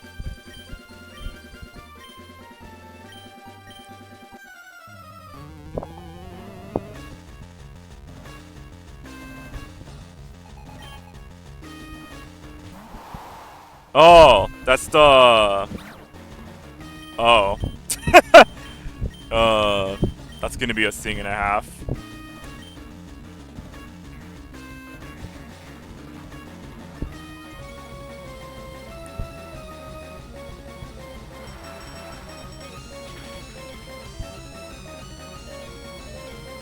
Oh, I'm surprised you lived that.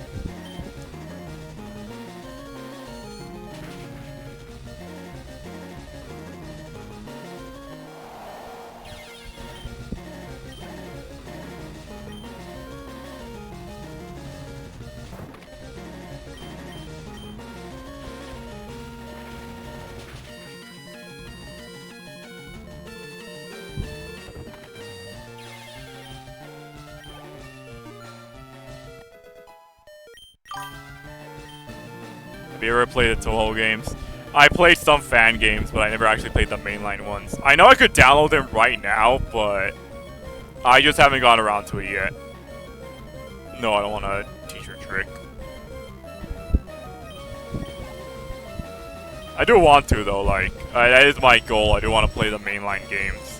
I want to see if I could get around to playing the old games before getting to, like, the modern stuff everyone starts with.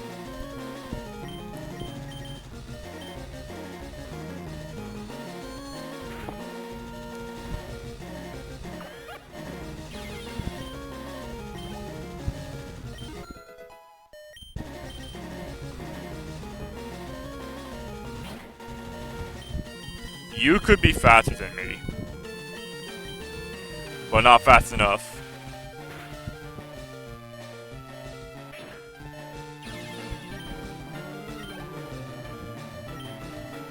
Bro, don't let it end like this. Don't let Marissa just sweep everyone. That'd be so funny.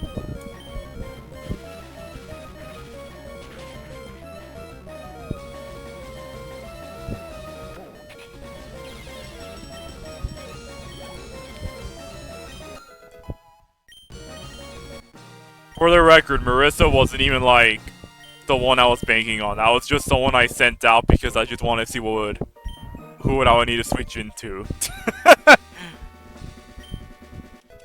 I think I'm kind of good. On, like, later fights at this point. Now that I have, her, Yorahime's in the back, and Critter's gonna come back in full force soon. It's over.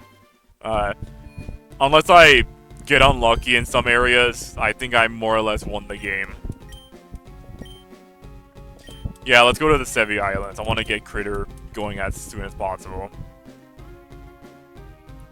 I said I was gonna stop at some point, but I could do another 30 minutes. Just so I can see how fast I can get Critter going. Because I kept PK waiting long enough, and I feel like she's overdue for a reappearance.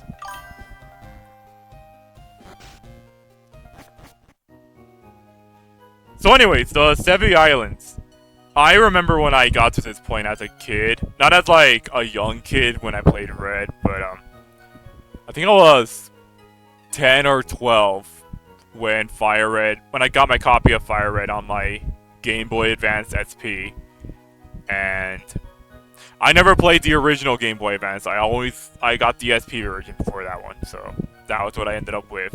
Which, from what I hear, is the best thing I could have gotten because it had the backlight.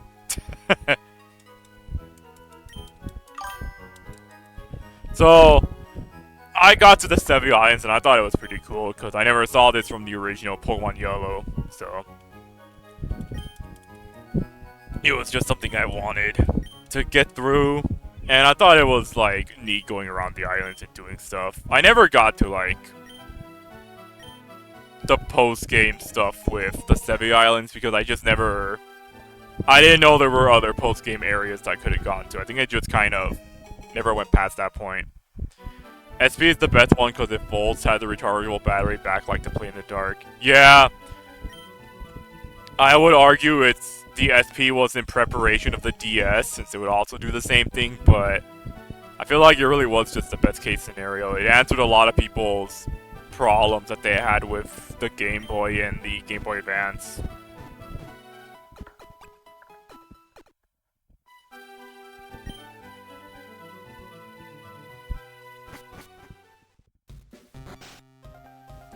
Alright, so I have to go to 2 Island. So I'm gonna hold off on exploring the top area until I do that.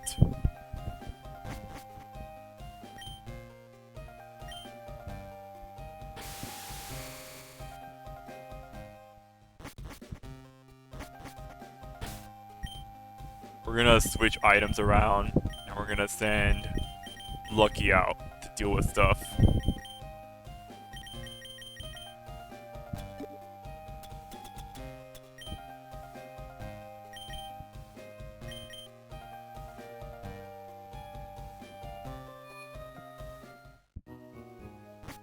That's just to register it.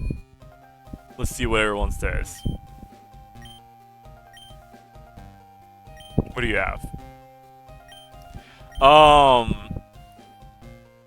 When you come back here in the post game, I know that much that this guy's inventory will actually increase. So he'll actually have like lemonades and moo milks and such. And I would usually just buy the health items from him because his items are cheaper.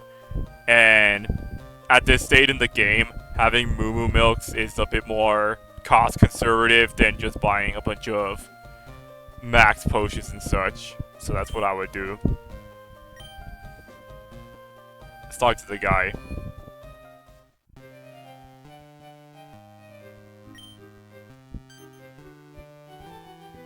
So I wasn't aware about like the Lost Tales subplot and what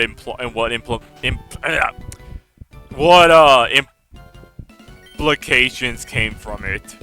So I didn't really get it. But now that I'm older, I understood what Game Freak was referencing with this subplot. Like, yeah. Just in case you needed a confirmation that Hypno's Dex entries has any purpose, it kind of does now. If you go up here, you can talk to a lady. Normally, she would teach, like, the supposed ultimate attacks to the starter Pokemon, but you can't really learn that here because they got rid of it for reasons that I think are pretty obvious. So she's just kind of up there for some reason at this point.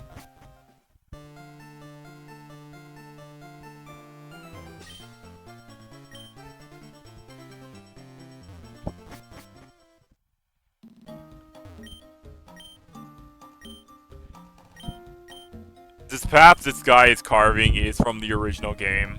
It will open up when you get to, like, post-game. I don't know if you have to beat the Elite Four or if you have to actually beat the Rocket members or not.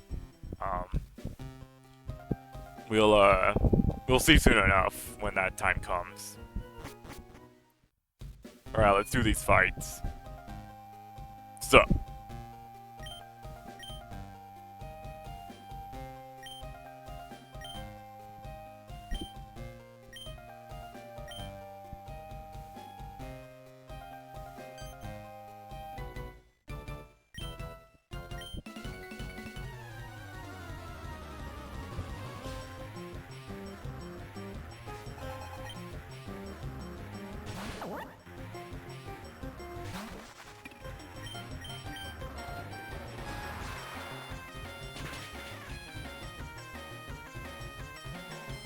Oh, he actually survived that? That's surprising.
No, don't use dig. That's a terrible idea. You're gonna regret it, man. See, look at that.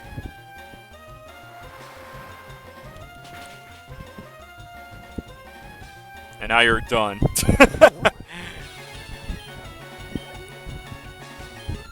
AIs can be smart sometimes, am I right?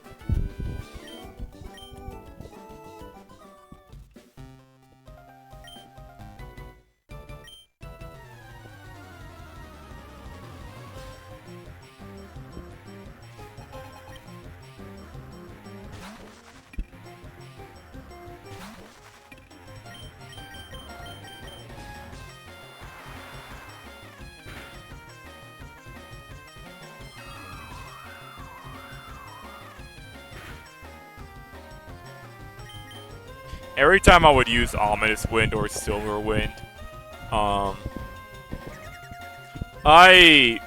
don't know, part of me would want to get the stat buffs, but I usually never get the stat buffs when I want it. It sucks, but that's just how it happens for me.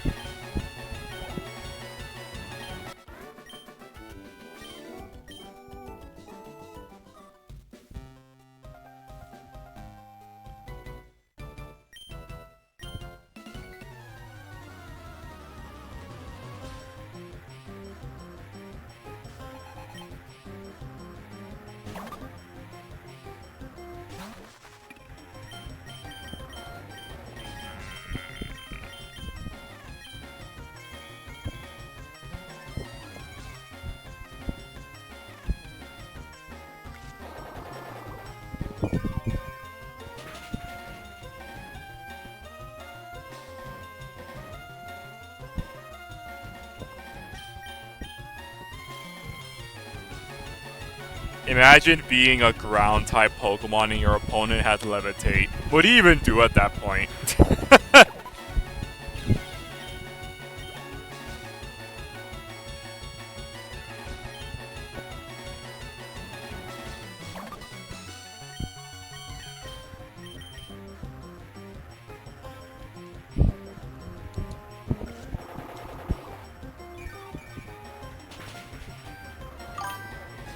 That's why you need Smackdown for coverage. Yeah, but Smackdown isn't like a move in this game. Gravity could work too, but I think that was a later game.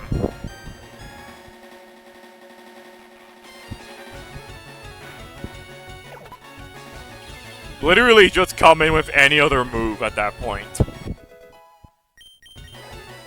Then no Smackdown is rough. Those were the hard days for ground types, man.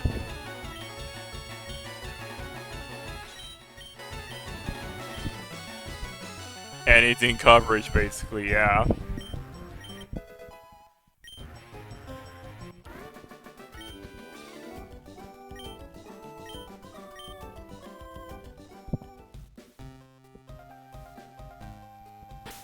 Right, we can finally get through. Let's switch you around.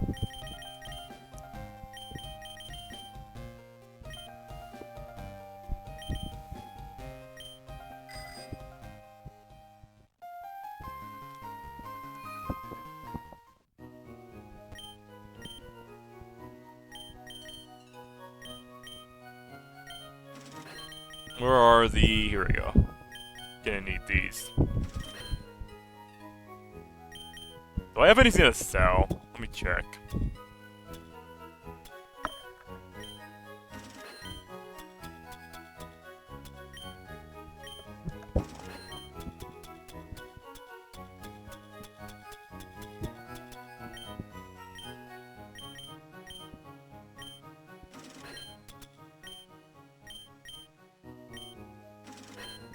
Yep, that'll do it. Alright.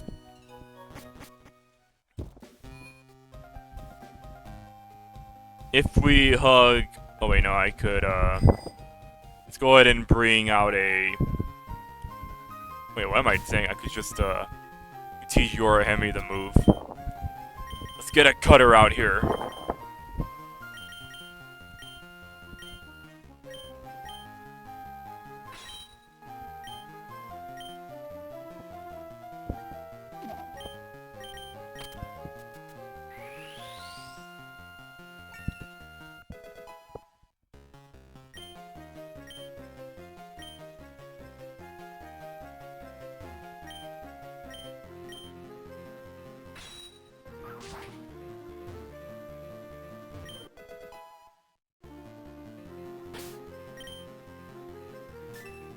That's not what I wanted. Here we go.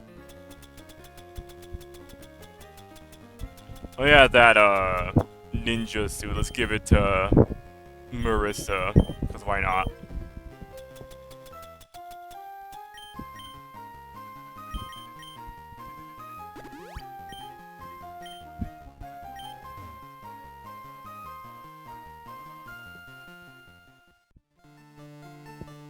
We'll see if we can get to... Wait, let me grab this item here. We'll see if we can get to completing this side quest as soon as we can.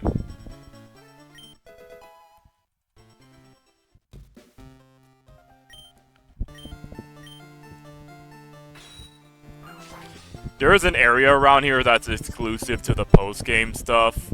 We're gonna have to check it out later, though. But it is a nice novelty that is there nonetheless.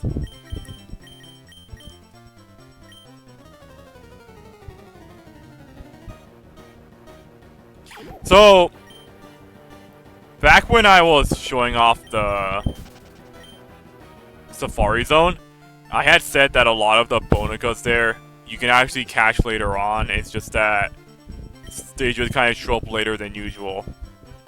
The Sevi Islands is actually a location where a lot of these guys are. And some of them you can catch here if you really wanted them on your team, if you didn't want to go through the hassle of catching them in Safari Zone.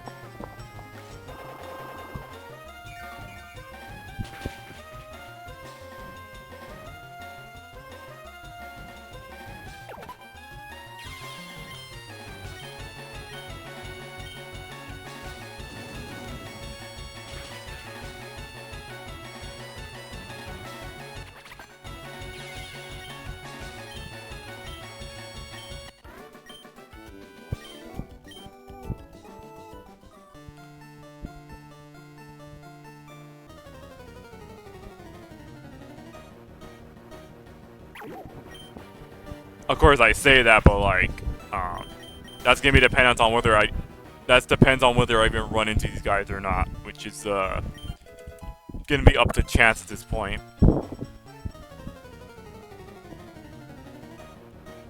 Ah, here we go. Here's one.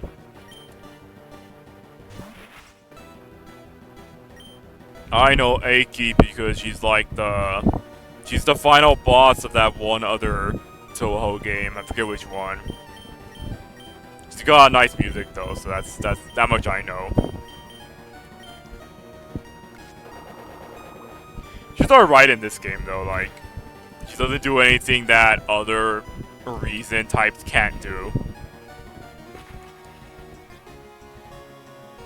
If you already picked Critter, if you picked Ryzen as like your first Bonica you start off with, then you really don't have a reason to go for someone like her.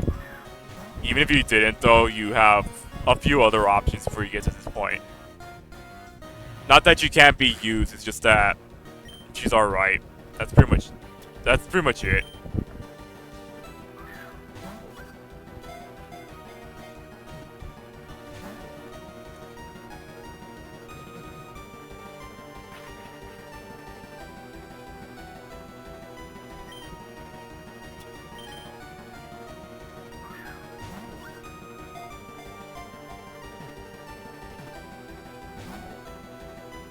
This is gonna take a while, isn't it?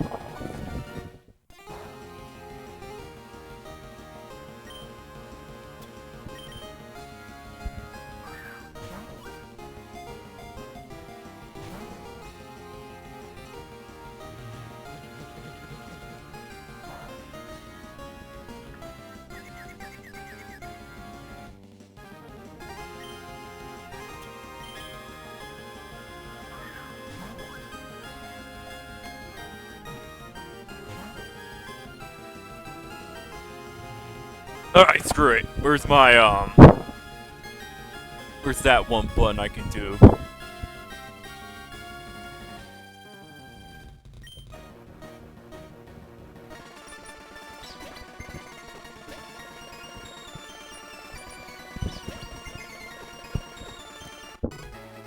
There we go.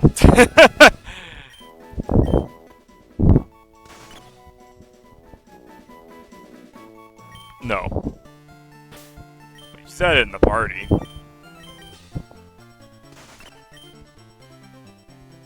Yeah, if I didn't already say I wasn't gonna use her, I'm definitely not gonna use her now. Damn, that sucks. Let me get a drink.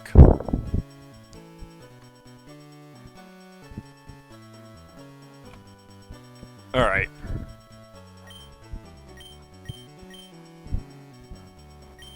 Let's just keep going.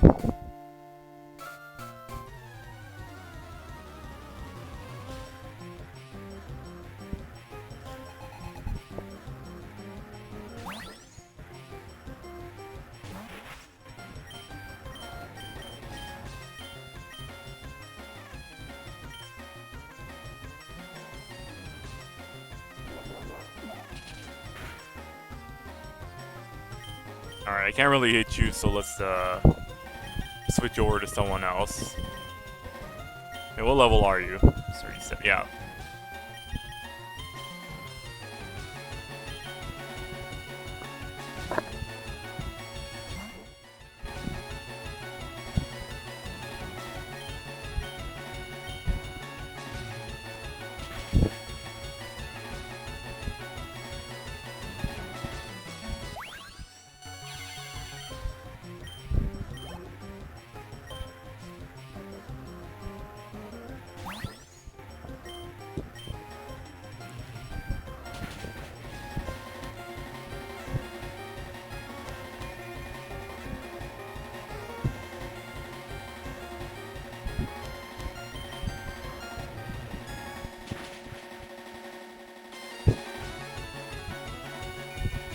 Don't do this to me. We don't need to stall out this fight longer than it has to be.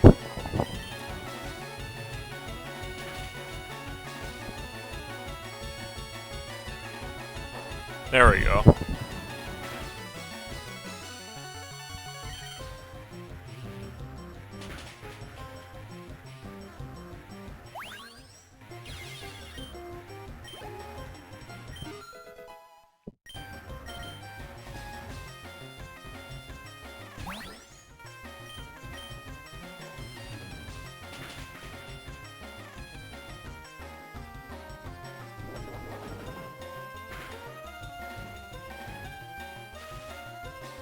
And paralyzed, of course.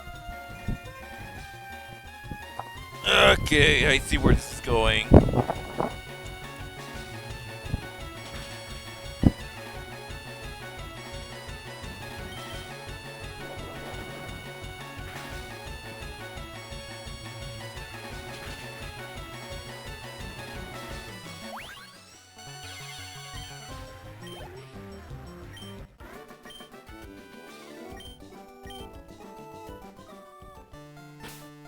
Let me see here.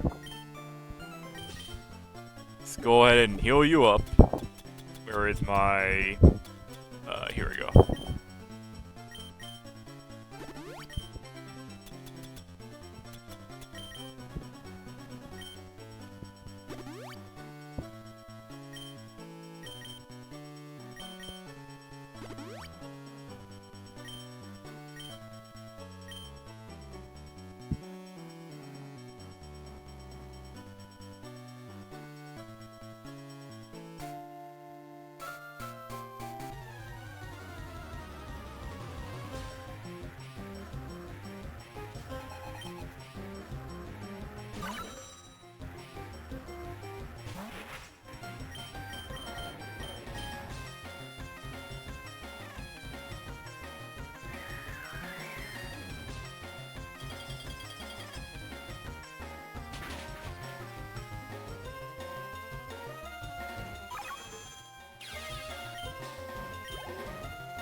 Oh yeah, Protect works differently in this game.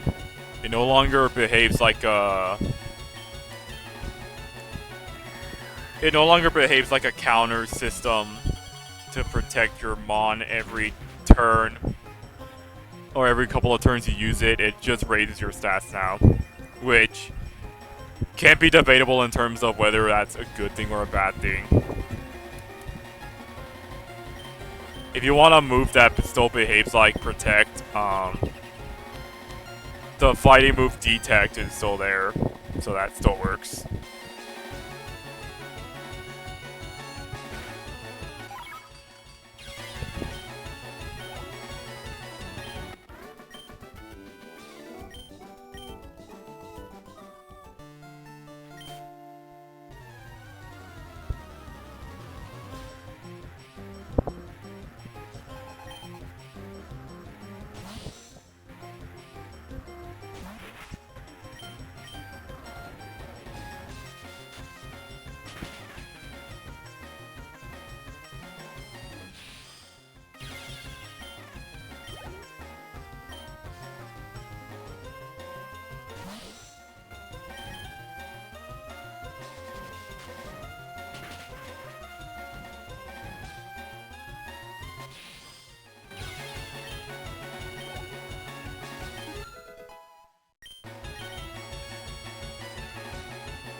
Oops, I didn't mean to do that.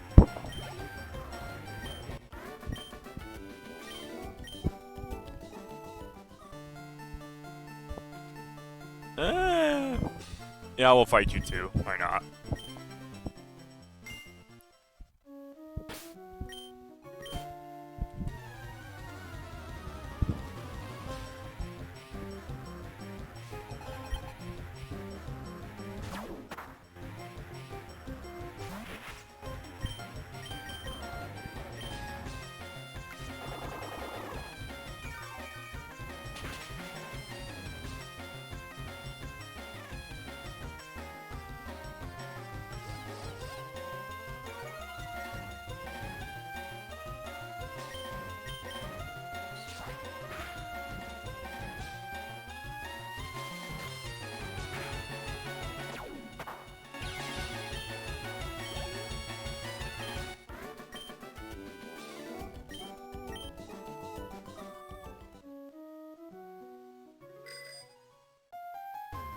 So the length it takes to complete this particular part of the 3 Island depends on whether you brought someone with Cut and Surf, because if you didn't bring that, then you do have to go the long way around, but I could just circumvent a lot of that.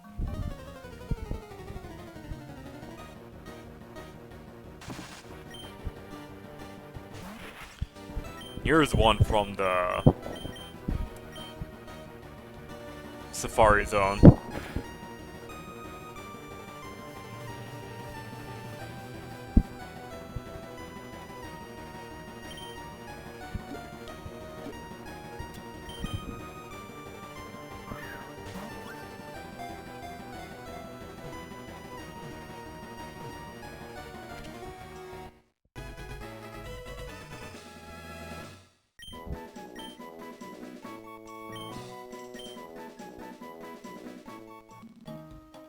The novelty about Fruit Forest in this ROM hack is that Subonica Tui or Chibi Tui, she has a higher spawn chance in this one, and she is one of the only Bonica types in the game that has a chance of dropping Lucky Egg if you were to catch her or steal it off of her. So, what you could do is teach any of your Bonica Steve, and then just run back and forth from the grass and just keep sniping Tui until she shows up with the Lucky Egg.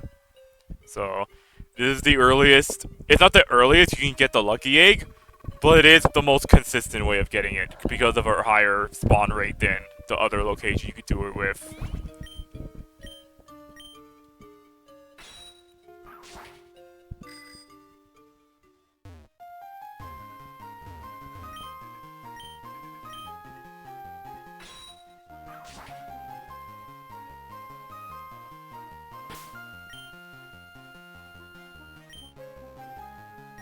Do I even have the TM for Steve? Let me see.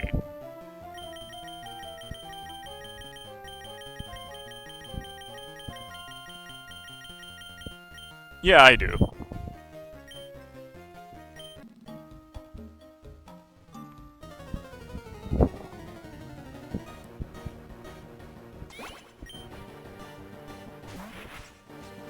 I don't need to fight you here because I can just catch you in an early area.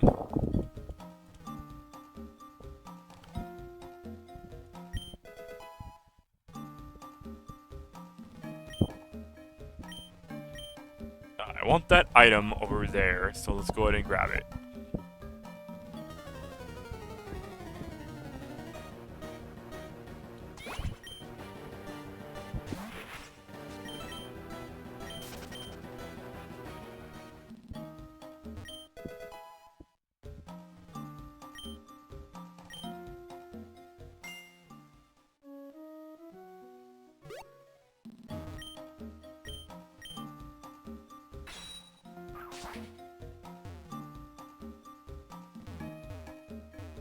I think if I head down here to the left, that should be where the missing girl is. I am gonna catch this Tui just to see if she has it or not.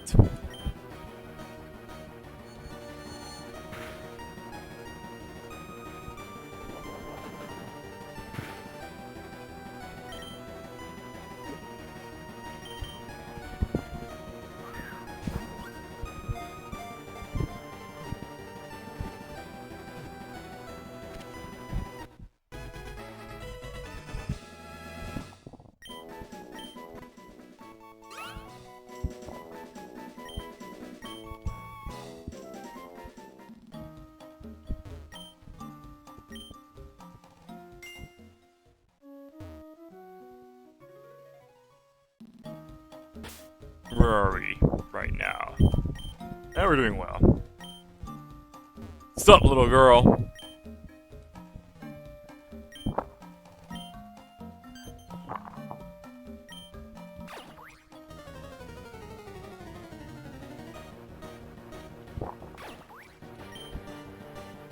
If you know your, like, Toho lore, it's pretty funny that they replaced Hypno with Sakuya for, like, the reasons that you'll probably understand if you are familiar enough with her character.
Alright, let's actually grab the important item that I want.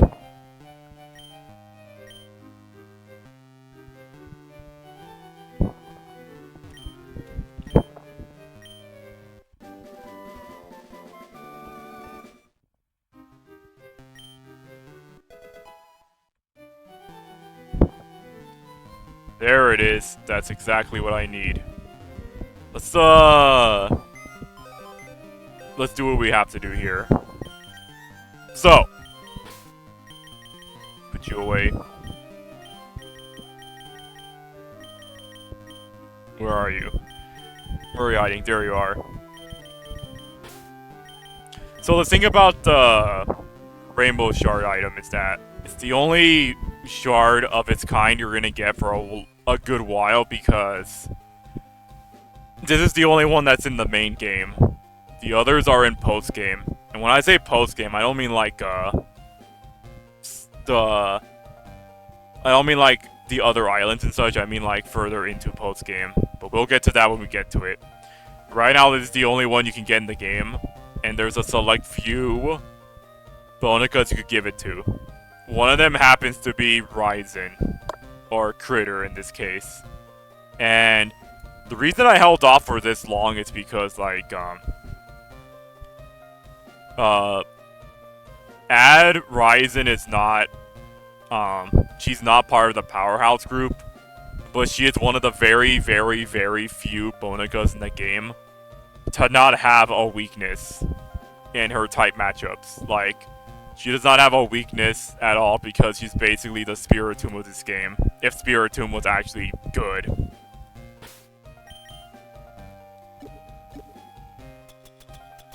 If you evolved her up until this point, you would not be able to do this, so that is one thing to consider.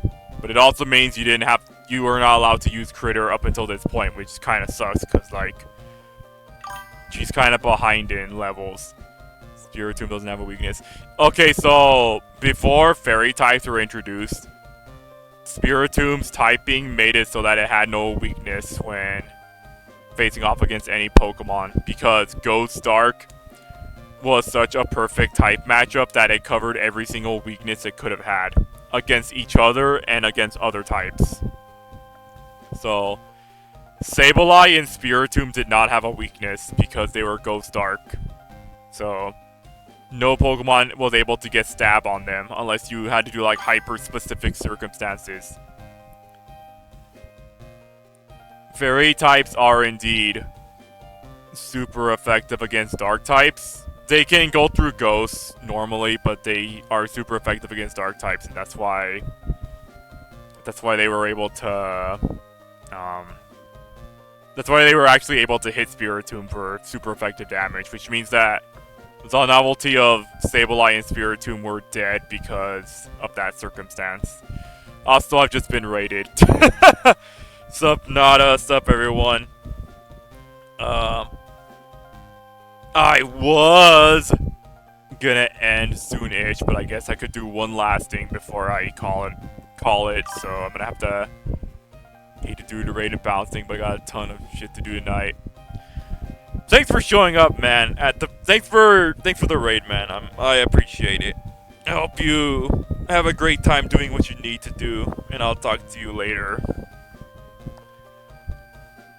But the ghost types never were weak to fairy types. Fairy and ghost types is the one effective against each other. I think you're thinking of something else, because it's not how the type matches work. Though I could be wrong. It's been a while since I've played the more recent Pokemon games. But anyways, let's just evolve her.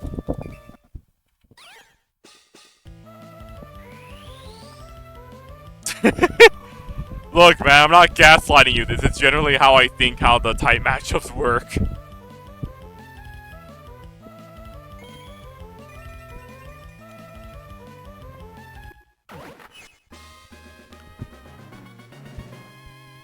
And the funny thing about the Advent variants is that they're kind of like, all the Advent forms are memes in the Toll community, so like, it's just even funnier. But yeah, in her case, She is hard reason, so she has no effective weakness against anything because of the circumstances of her type matchups. It's pretty awesome. Also, she has like great stats for what she has going for her, so that's even better. Let me go ahead and teach her a couple of things, since it's been a while since I've used her. Where is... Here it is.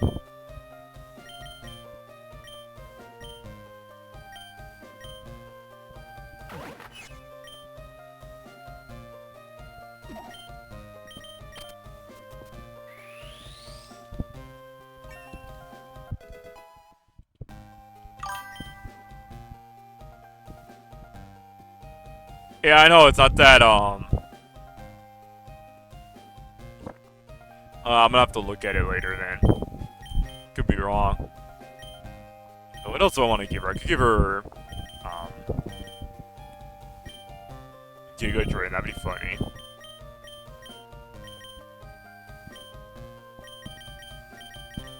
Water Pulse would be a decent replacement move.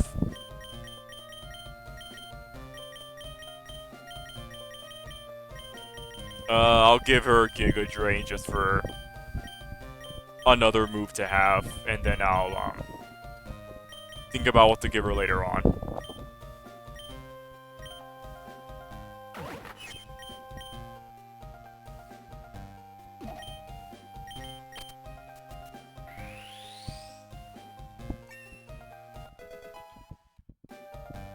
Alright, but, where's that one item I had that I wanted to give her? If I even still have it. No, I don't. Okay. Yeah, PK, this is it. This is the whole team, the squad. It took a long time, but it's here.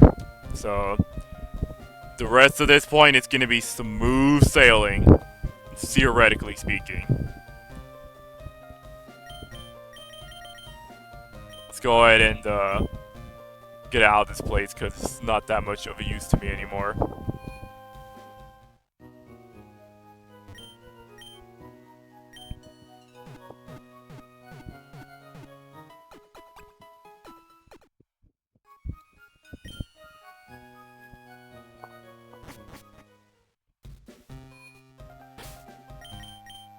Where am I with my,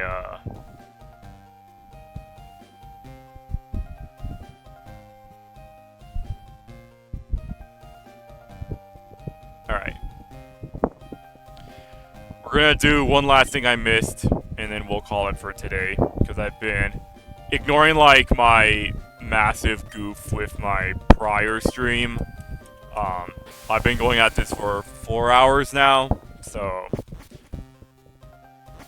I think I could just do the last thing and then call it.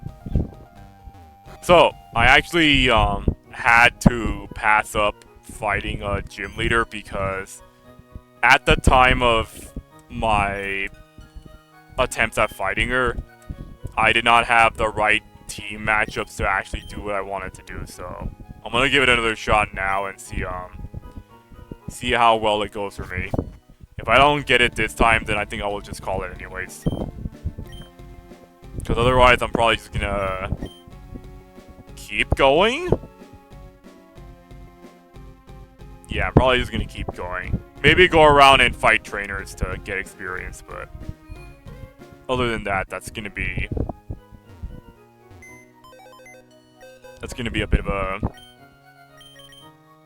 quiet experience, and I just want to do that another time.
Which of the teleporters was supposed to take me to her?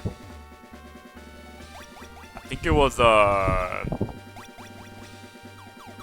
this one. Yeah, there we go. I knew what I was doing.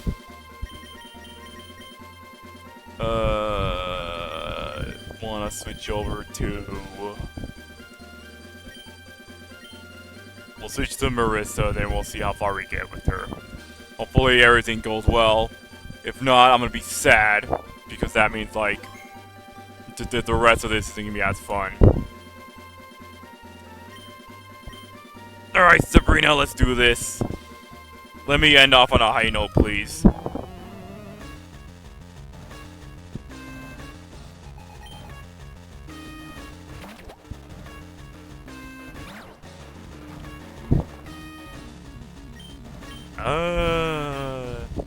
Yeah.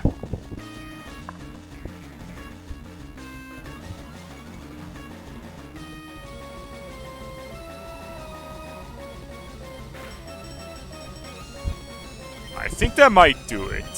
Let's see here.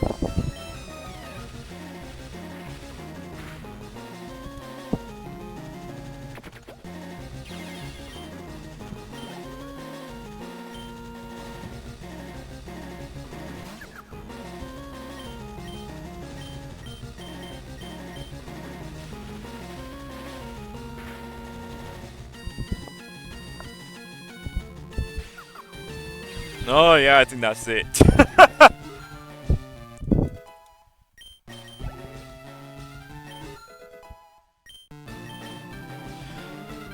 Alright, if I got this down in the bag, then I could pretty much take care of every other fight in the game. At least to a degree. I know that when I get to post-game, that's going to be a different matchup because, at least my first time going through the post-game was the hell and back, so that's going to be fun for me when I get to that point.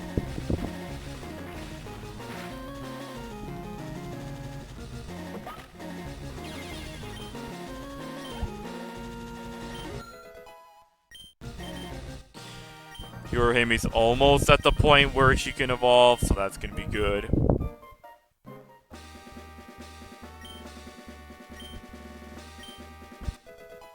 This might be Calm Mind. Or something else, I'll have to check. You know that in Gen 1, Sabrina gave you Psywave as the TM? And that was like the greatest move of all time because you have a chance to deal 0 damage to an opponent. Just because the game felt like it.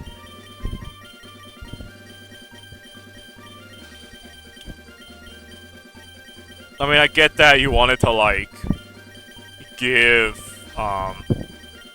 you wanted to give the gym leaders of Gen 1 a particular distinction from other things you can get, but, like, come on, man. Could have done better than that.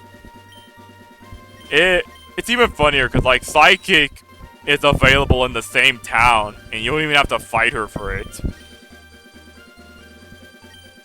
We'll get rid of Cut.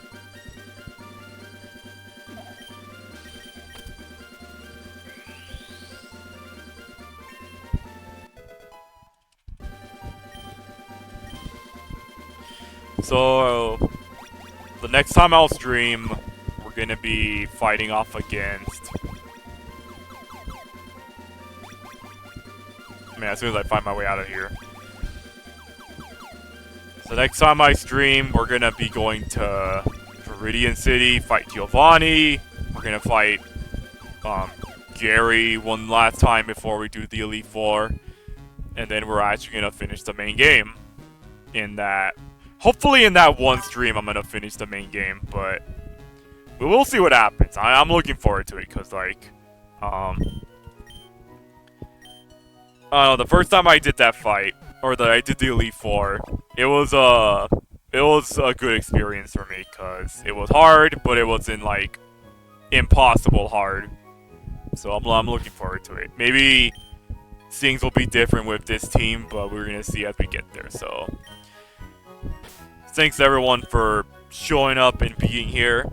I appreciate y'all. For those who were in my other stream, I apologize for the technical issue I didn't even realize was there until someone pointed it out, so sorry for that.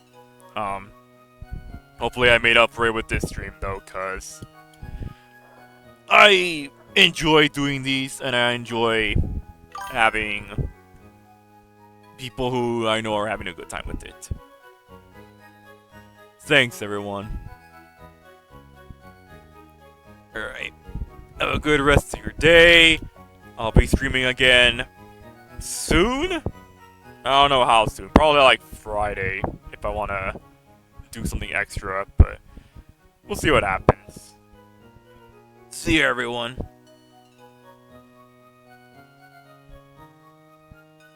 Yeah, Friday, cause I might be doing something like off brand from what I'm already doing, so we'll see what I think about there. But yeah. See ya.